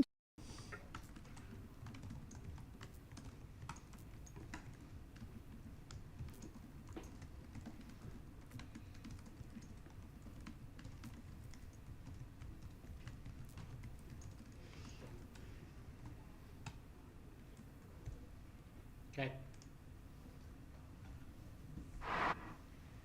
This piece is called We're Just Passionate.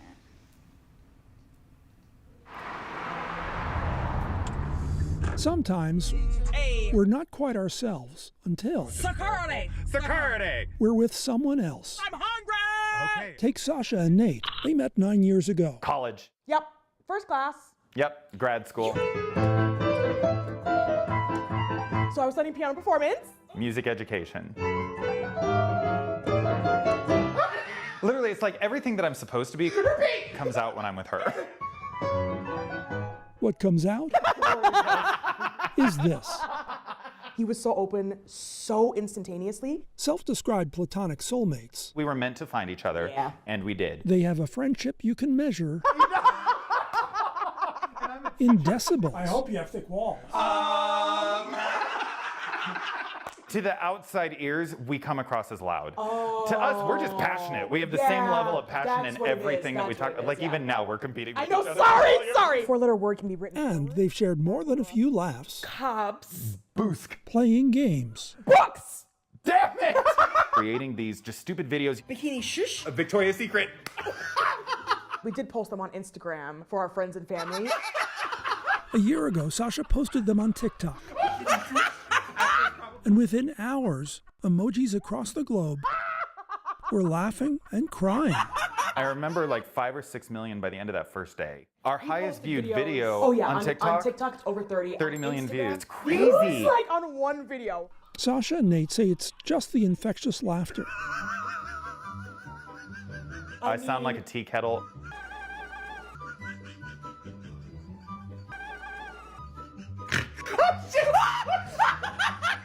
Hers is the most guttural.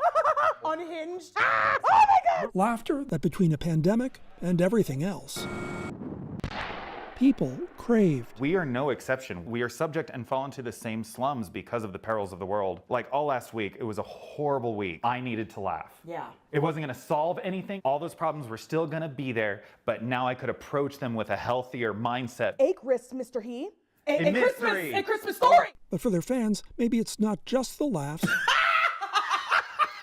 but the strength of the bond between Sasha and Nate. Oh, look at us. That comes through. Mess. Yes. Shit. Wait, hold on. I can't breathe. I can't breathe. Coda? What the hell is this? Ready? Loud and clear. So thank you for that. Well, thank you for that. Thank you for that.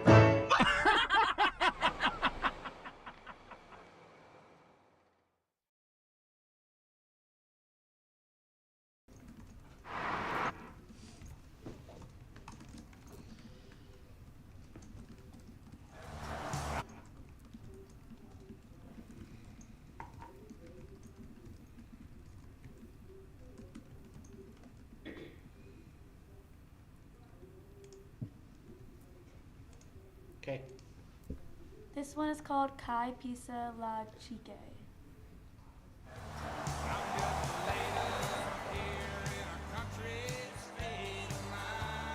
The Fort Worth stockyards are all things cowboy, all things Western, and the shopping experience that so many in hats and boots would hope to find. Cliff, your order's ready, Cliff. But just up the hill on West Exchange, an experience getting the taco or a burger. and a conversation Love the stockyards. That's why we're here. someone would like you to have as well. RC, now is this your first time here? Yes. How come? Her name is Ruth, and we met in front of a mural of a Native American woman sitting on a crescent moon aiming an arrow at her dreams. And did you model for the headdress and the bow and arrow? In my mind. That's my spirit girl. Can I get a double, please? This is Hooker's Grill, where fried onion burgers and Indian tacos Hector, your order's ready, Hector. help Ruth Hooker and her mom Catherine celebrate and share who they are. You can't really do anything that matters in your future if you don't have some acknowledgement of the past. Ruth Hooker is Choctaw, heritage that winds its way through southeast Oklahoma and the trail of tears that forced her people there from Mississippi. It's a huge part of my identity. It is how I see myself. But her great-grandfather, George Davenport, an original code talker from World War I, didn't want to speak Choctaw after the war, convinced he was now living in a white man's world. He denied the language that was his own, but also that helped his entire country to win a war. So isn't that really something that he felt that way about it? So Ruth, in contrast, But this will make you come back, that burger. is always talking, Enjoy. So I wear this every day. always wearing Native American medallions around her neck. We all have a struggle. We all have to overcome. And you have to have some way to remind yourself, this is my way. And good food, that's just a delicious bridge. The restaurant and the Indian tacos and just fry bread is really an introduction to conversation with people that may not know otherwise. We talk with our customers a lot about these things just over food. Thank you for bringing him. And it's really beautiful to watch. And I love that I get to see it firsthand. She thinks I'm blurred. Oh, she does? Well, are you? Yeah, pretty Okay, much. see, she has a right to be mad. Get out here. Bye, thank y'all. The food is considered some of the best in Fort Worth. In fact, in the book 100 Things to Do in Fort Worth Before You Die, there's Hooker's Grill at number 3. And this guy, watch the eyebrows. They tell you the food's pretty good too.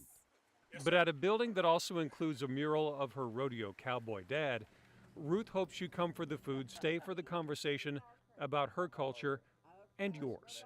When you're here, I don't think anybody cares about what you are, and that's my point. I think when you're down here or when you're here, I think you're just you, whatever that is. And whomever you are, that you learn this Choctaw phrase. It's Chupisa La Chiqui. Okay, and it means? And it means till we meet again. We just feel like this is a circle. It just doesn't end. And on a hill in the Fort Worth stockyards, ready to keep that circle. How many do we have? Deliciously alive. Yeah, one? Okay. In Fort Worth. Thank you.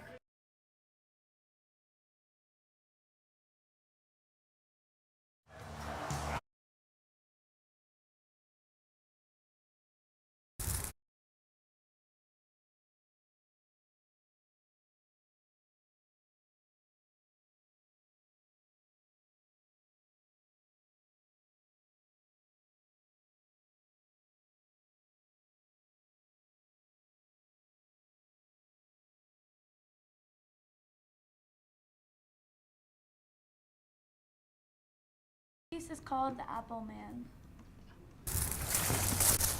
There are those who like apples, Beauty, look at that. Holy cow. and then there's David Bedford. David knows apples It's a nice flavor. to the core. Afraid that texture's not going to be good enough, though. It's funny because as a child, I really didn't like apples. That was because I was raised on Red Delicious. I like to say I'm a recovering Red Delicious eater. 44 years of apple tasting and breeding, and a senior research fellow at the University of Minnesota Horticultural Research Center at the Minnesota Landscape Arboretum. The breeding process starts in the spring. We only get one chance each year to save the world from mediocre apples. Eventually, seedlings take root here. Just west of Chanhassen sits more than 20,000 apple trees, part of the U's fruit breeding research program. Every year we add about 4,000 new trees, and we have the best of hopes for all of them. Searching for the perfect apple requires sinking your teeth into a lot of bad That's not great. and not so bad apples. In our world, not so bad is the kiss of death. For 2.5 months every year, a team goes up and down these rows once a week, tasting hundreds of apples. In the early days, David did it all. Not a great texture. Then colleague Winford McIntosh We spit them out most of the time. joined. Now we've expanded it to a 4-person team to, I guess, share the pain, you might say. To find out if it's ready to taste, the apple gets sprayed with iodine. The darker it is, the more starch. This one is much lighter. That means that starch is converted to sugar. Trees with ripe fruit get 3 chances. Literally, after 5 to 6 years, they have 2 to 3 minutes to impress us. If it fails, it goes. In a normal year, they'll eliminate 3,000 to 4,000 apple trees. While looks do matter, Let's find its inner beauty. flavor and texture top it. No, it doesn't have our texture. 1 out of every 300 trees or so make it out of the first round and into the second. The Disneyland of apple breeding over there in second test, it's just magical. It really is. The second round can take 5 to 15 years. The team looks at about 20 different characteristics, from diameter to firmness. Push that apple in. Only 1 of about 10,000 make it to the end. What we have here is the oldest Honeycrisp tree in the world. In 1991, it was Honeycrisp. Honeycrisp just exploded the possibilities. I feel for us in breeding and for the consumer, once you've had that Honeycrisp texture, it's hard to go back. But let's go back to the beginning. The apple breeding program began in the late 1800s with Minnesota's winters in mind. The goal? To develop high-quality, hardy apples. If you grew up in Minnesota, you probably knew about Harrelson. Sweet Tango came in 2008, a cross between Honeycrisp and Zestar. Still delicious. The original tree still stands. It had that perfect balance of sugar and acid and that crisp Honeycrisp texture. We knew we had a winner right away. Finding a winner takes about 20 years. That's a good one. This is a first look at what will be the U's 29th variety. I can't tell you too much because it's still top secret, but I can tell you that it's a Honeycrisp child. Has wonderful texture, a very fruity, some would say almost a tropical flavor. $22.49. After its release, it won't be in stores for another 4 to 5 years. I am a Honeycrisp girl, although First Kiss is a close second. Harrelson, because it's not too sweet. First Kiss, Sweet Tango, Honeycrisp. These apples don't fall far from the trees, bearing what could be the next big apple. There are no perfect apples, but some are a lot closer to perfection than others. There may not be perfect apples, But let's see what we have here. but that doesn't stop the search. On we go. Heidi Wigdahl, KARE 11 News, Chanhassen.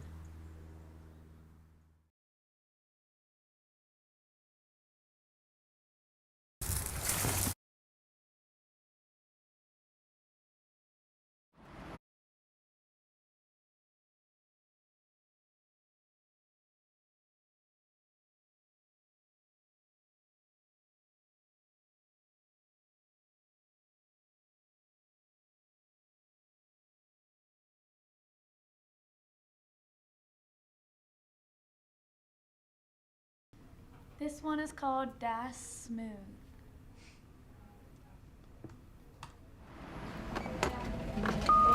Okay, one moment, please. If you've ever set foot inside a hospital, UH Permit ER. you know these sounds.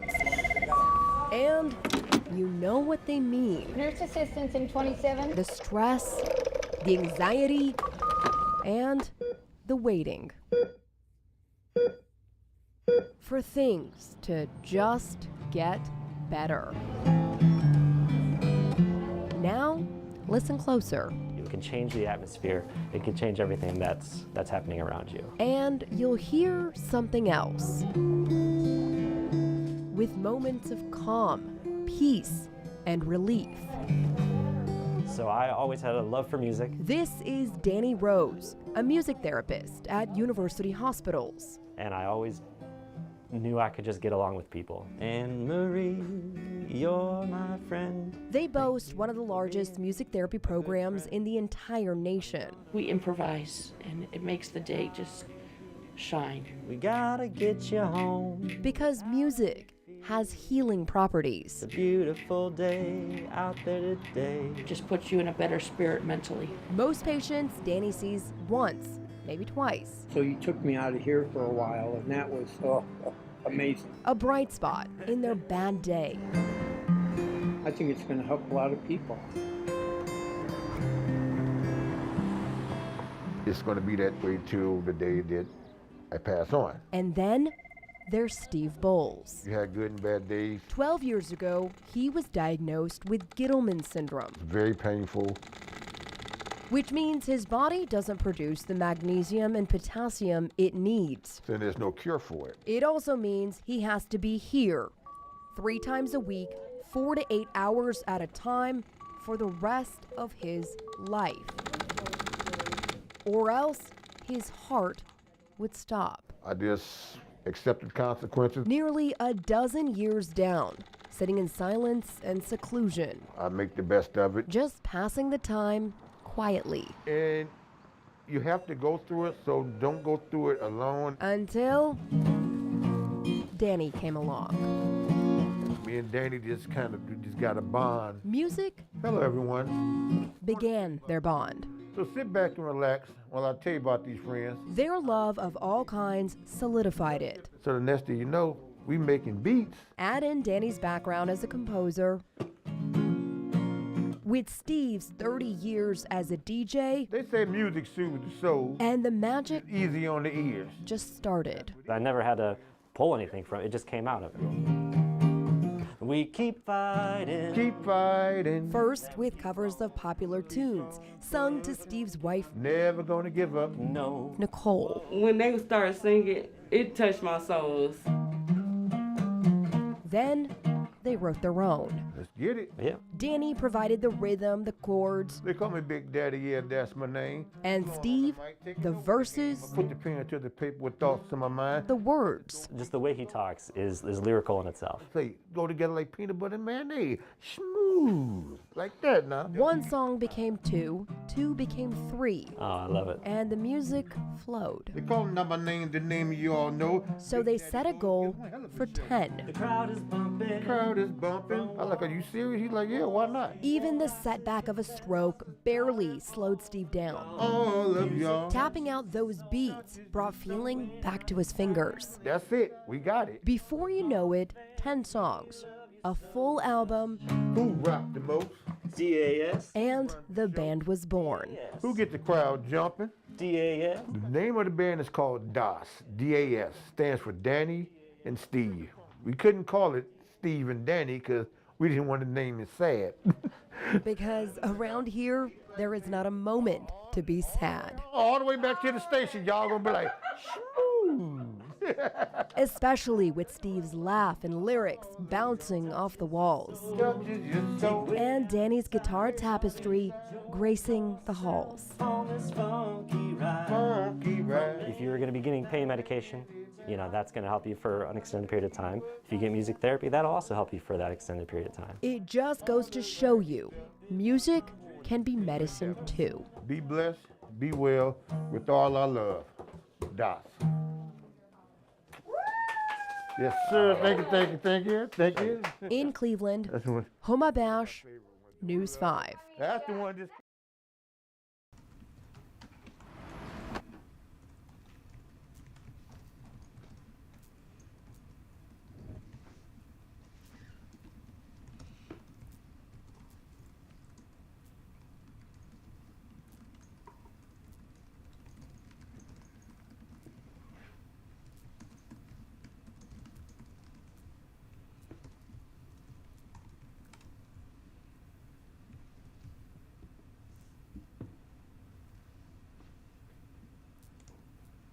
Okay.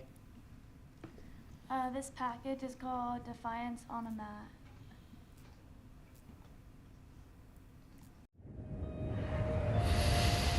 In a park, on a mat, on a typical Wednesday morning, Sudan Green is expressing defiance. I feel like yoga is meant to empty the mind. It is defiance to practice yoga at a park named for Malcolm X, to set up a studio in West Philadelphia, to lead a movement. Mostly, it is defiance to ignore all that's outside and focus inward. Being black, your mind is always racing and thinking about things, so yoga is a time where I don't have to think. All around Green's home city, murals depict black faces and voices. Nearly all show struggle or perseverance through struggle. Put together, they show the never-ending burden of the black experience. There's no longer like, oh, I have to tell you a story for you to understand this. It's like, no, just go look at everything, right? Go look up black trauma. Go look up, black mental health statistics. A Health and Human Services report found black Americans were half as likely as white Americans to receive mental health services, but more likely to express feelings of sadness, and nearly twice as likely to claim in life that everything is an effort. Black men reached out for help far less than black women, but were 4 times as likely to commit suicide. You've got to make yourself vulnerable. Dr. Howard Stevenson teaches urban education at the University of Pennsylvania. We found that, for example, if there's been a police shooting in a neighborhood, a lot of people in that community, in that larger neighborhood, will experience trauma. Witnessing oppression has an impact on everybody. Black men who do seek help learn they're barely represented among mental health professionals. A lot of people don't want somebody that they also see as an aggressor out in the world being their therapist. And then on the other end, you have people in your community like, you don't really need therapy, you don't, it's not for you, or et cetera, et cetera. So there's a lot against a black person, a black man, to try to just seek help. Green believes in therapy. He believes in yoga and meditation. Last summer, the death of George Floyd led millions to protest. In Philadelphia, it led here. I love this practice because it asks us to work in our bodies. It was like an answer, like, do y'all need yoga? And it's like, yeah, we do. Green started a group called Spirits Up. They held yoga sessions in public spaces and brought hundreds of black Philadelphians to that park named for Malcolm X. Over the last 18 months, in person and online, he's built a following. It was definitely, wellness as protest. We were at our worst, so, we needed to find something to put us at our best. Today, resources are growing. A man in Baltimore started the Black Male Yoga Initiative. Groups like Therapy for Black Men and Black Men Heal list therapists of color in cities across America. It goes back to the burden. One mat in one park can bring calm, but it doesn't end the fight. Among the many murals in Philadelphia is a portrait of local black leaders demanding justice. In the middle is Green. Defiance for change outside. Defiance for peace inside. That's really important, The sheer fact of being able to see a reflection of yourself and somebody else doing something is really important. In West Philadelphia, I'm Matt Pearl.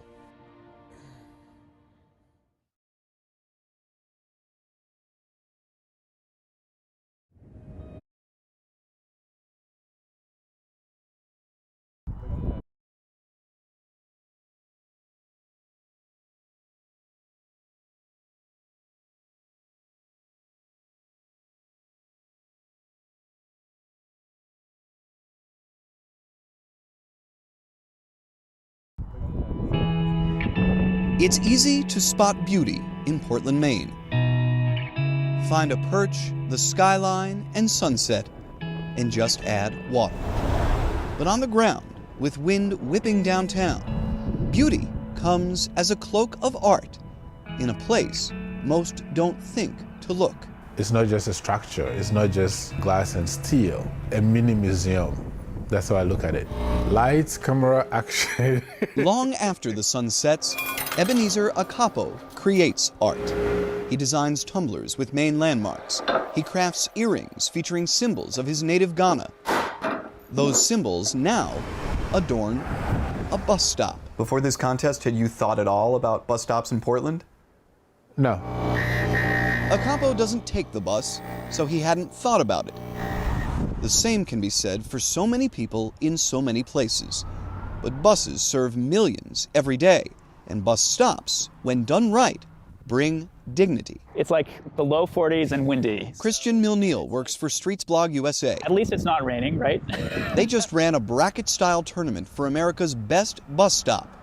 A Capo stop won. Transit agencies are often underfunded. There aren't a lot of resources to do well-designed bus stops. They deserve the kind of consideration that car drivers kind of take for granted. When I was in school and we had to look at the painting, and I'm hoping that the bus shelter that I created will have the same impact.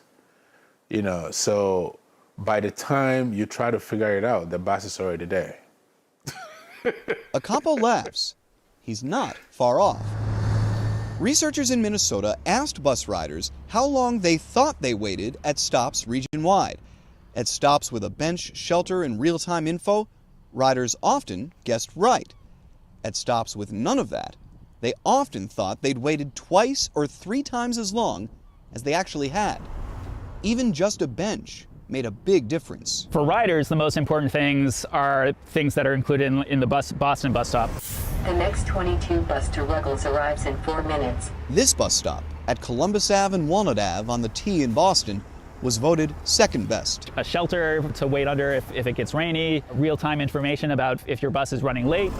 But this stop cost $500,000. Acapo's art cost thousands because most cities don't have Boston's budget.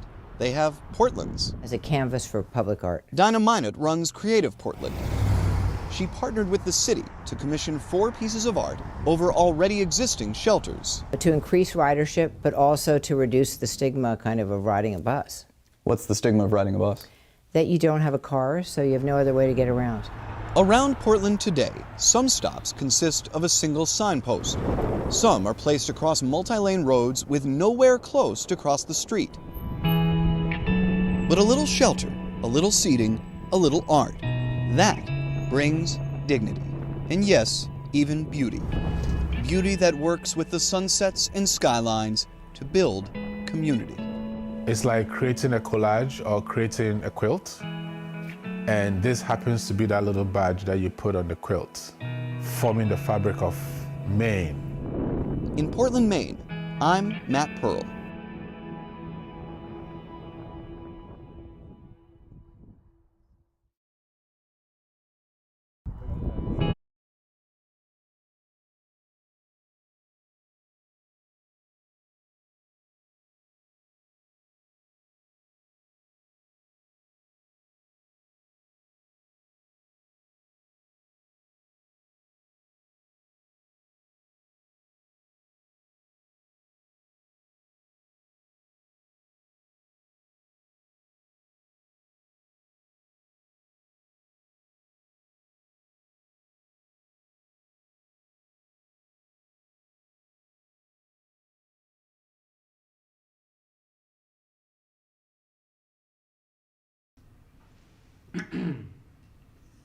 That one we just watched, and I think the last one.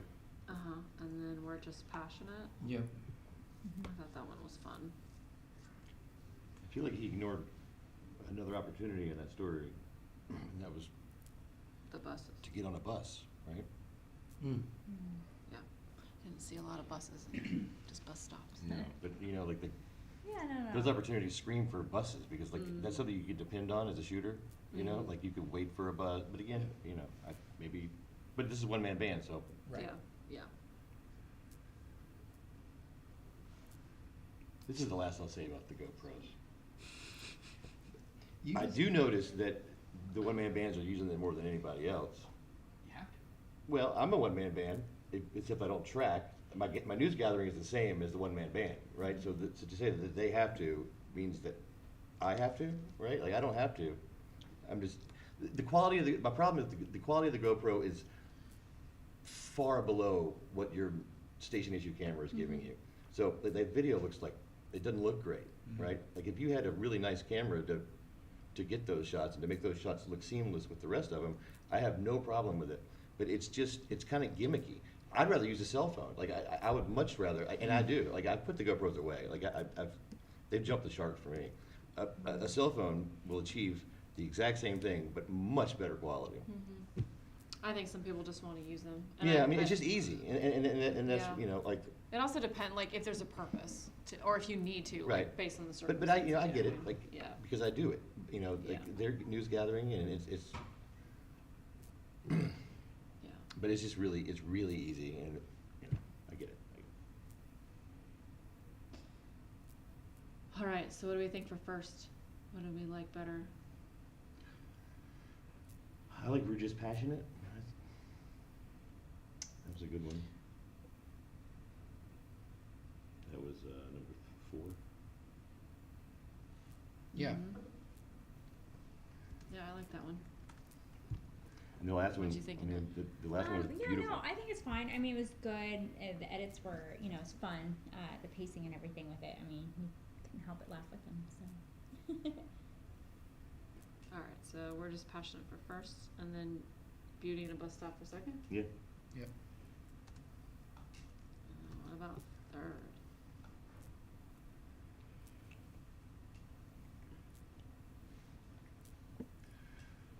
Appleman was pretty good. Appleman was pretty good. I like the use of the Apple sound Yep. crunch for the in place of the antique shutter sound. Yep. Yep. And That was a fun idea. when they were pulling him off the tree, there was Yeah. making a pop that he was using for other kind of things too. Yeah. Okay, I agree. So that one for 3rd? Yes. You good? Yep. All right, disappear for 20 minutes. Okay. I'll let you know when I'm ready.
Okay, so under EOY, here's what we're gonna do. So in order for a entrant to be eligible to be editor of the year, they have to have placed at least twice in the general contest. And so I went through all of the entrants. Where's my list? I got so many tabs open. I went through all of the lists and I figured out who had so many places. So we're gonna start in ascending order. So the first entrant had 5 stories that placed. Oh, wow. When you say placed, you mean placed 1 or 1, 2, 3, 4? No, just placed. Honorable mention also? Okay. Honorable mention. So if you want me to remind you of what it is or where it placed, I will do that.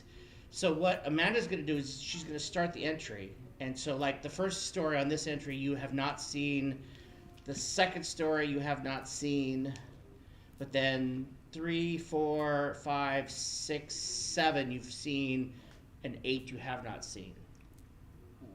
What's the time limit on the entry? 30 minutes. Well, actually there's no time limit now. It's just they have to have 8 stories. 8 stories. Between 6 and 10. That's the new And entry. how many have to be new to the? No. They Okay. don't have to have. You could have watched all of them if they were all great. Because Right, every right. story. Meaning that like if it's in another category, it still can place in this category. Right. So Okay. they entered all of these in the contest, but they probably some of them didn't make it to the final round. So you haven't seen them. So she'll start, and again, you've not seen the first 2 stories, but then you've seen 3, 4, 5, 6, 7. But then the 8th story, I'm pretty sure you haven't seen. So if you want Amanda to just kind of start those stories so that you've got some mental, Right, and then just skip to the. Skip through. and then make some mental notes in the entry. So I just title it the entry number. Okay. So Amanda, you're going to go to BOP 03-384/FGN/4/58. Okay.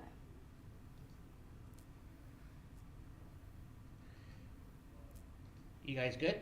Mm-hmm. All right. Go east, yeah, towards Denver. Go towards Denver. Evacuate now. Body camera video on a Boulder County Sheriff's deputy shows us thick smoke outside Costco in Superior at 12:10 p.m. as the store is evacuated because of the Marshall Fire. At that same time, this is the view Beverly Vella had of the Costco from her home just east of McCaslin Boulevard. So I actually was on the hill by Canary playing with my dog, and we saw the fires. Looking north and east toward Louisville, the smoke was overtaking US 36. And at 12:45 p.m., this is what was heading her direction. 1 minute later, Vella, who had signed up for reverse notifications, received the alert to evacuate. There's just one problem. So I'm from New York City originally. I have a driver's license. I have taken a couple lessons, but it's not really for me. Vella does not drive, and even if she wanted to try, her husband had their only car. And then I got a call from my husband that said, they're not letting me back in, but the deputy said he's going to come and get you. I have 2 cats and a dog. Okay, they can ride in there. Okay, do I bring my suitcase or no? This is that deputy. Body camera video at 1:35 p.m. shows the rescue of Vella and her pets. Here, let me get him in the car. Okay, sounds great. She's super friendly. Come on, babies. Zoe, she is 1 year old, and she's the greatest bulldog ever. Super cooperative and super friendly. This evacuation is just one captured on body camera video. Back this side. The Boulder County Sheriff's Office shared 8 clips with us. Deputies going door to door, rounding up loose pets, and giving rides when there was no other way out. I am so grateful that he came to my house. I'm so grateful that he took my pets. Those were my biggest concerns. Thank you so much for getting me. Of course, man. That's what we're here for. I'm just very, very thankful. My entire family is very thankful that he came to the door and got me, because I can't drive.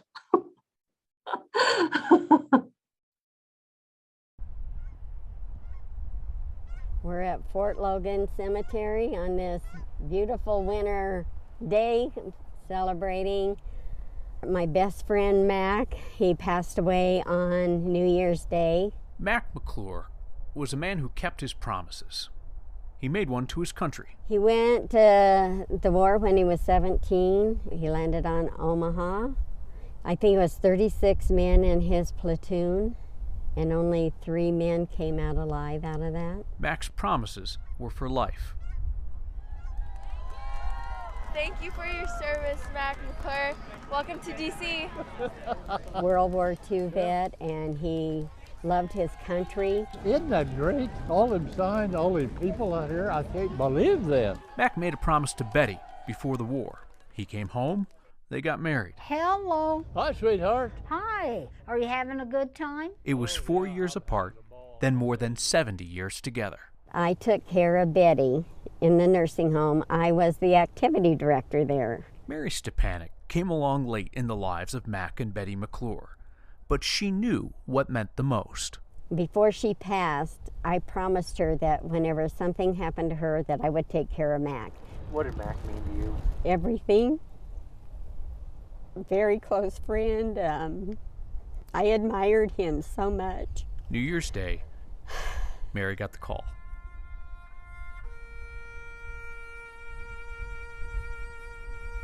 The day that he passed,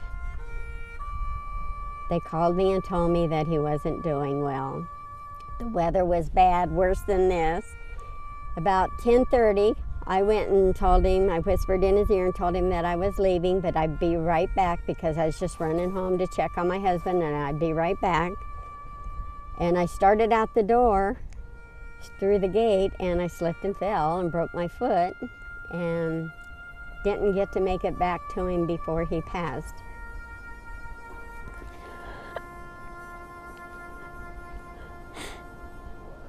And that was the hardest thing because I promised him I would be with him all the way up till the end.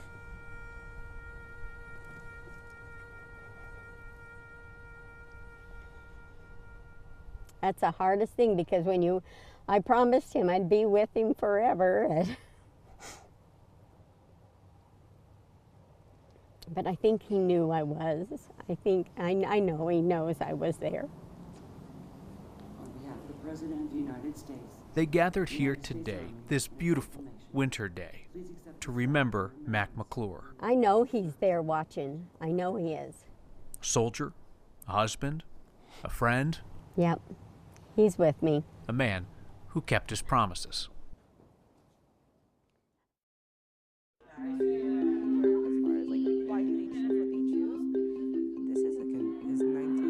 Not every story includes a precedent. All right, whenever. Yep. All right. A model. And we're having everybody do the same thing. Okay. A guide. Now? Mm-hmm. Okay, gotcha. Name, high school, college. High school, college, gotcha. My name is Nyla Hernandez. My name is Sean Nelson. Mom is one of the...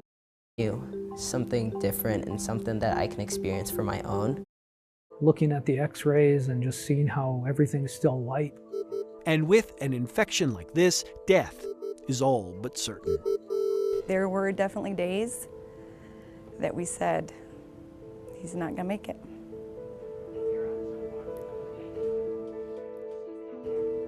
Intensive care during the pandemic required very same people. A floor of people saw this. Looked out to the window and up the street there were flames coming from our house just 6 or 7 houses up. And at that point, it was just panic. Panic, thanks, they say, to zero notice for them or for others near St. Andrews Lane. We didn't get any notification at all. Nothing. And we never killed 22. So if you're not making use of that technology, you may be disappointing your residents. They've learned from our mistake. That standard, where people have the same. Talking through the Sally Port Let me see. I see you. And he was very deliberate. He wanted me to see that video. A 2006 documentary featuring a young Iowa inmate named Brian. You're not streaming this, are you? Stu would still be alive? You're not supposed to stream Absolutely, 100%. Hold on.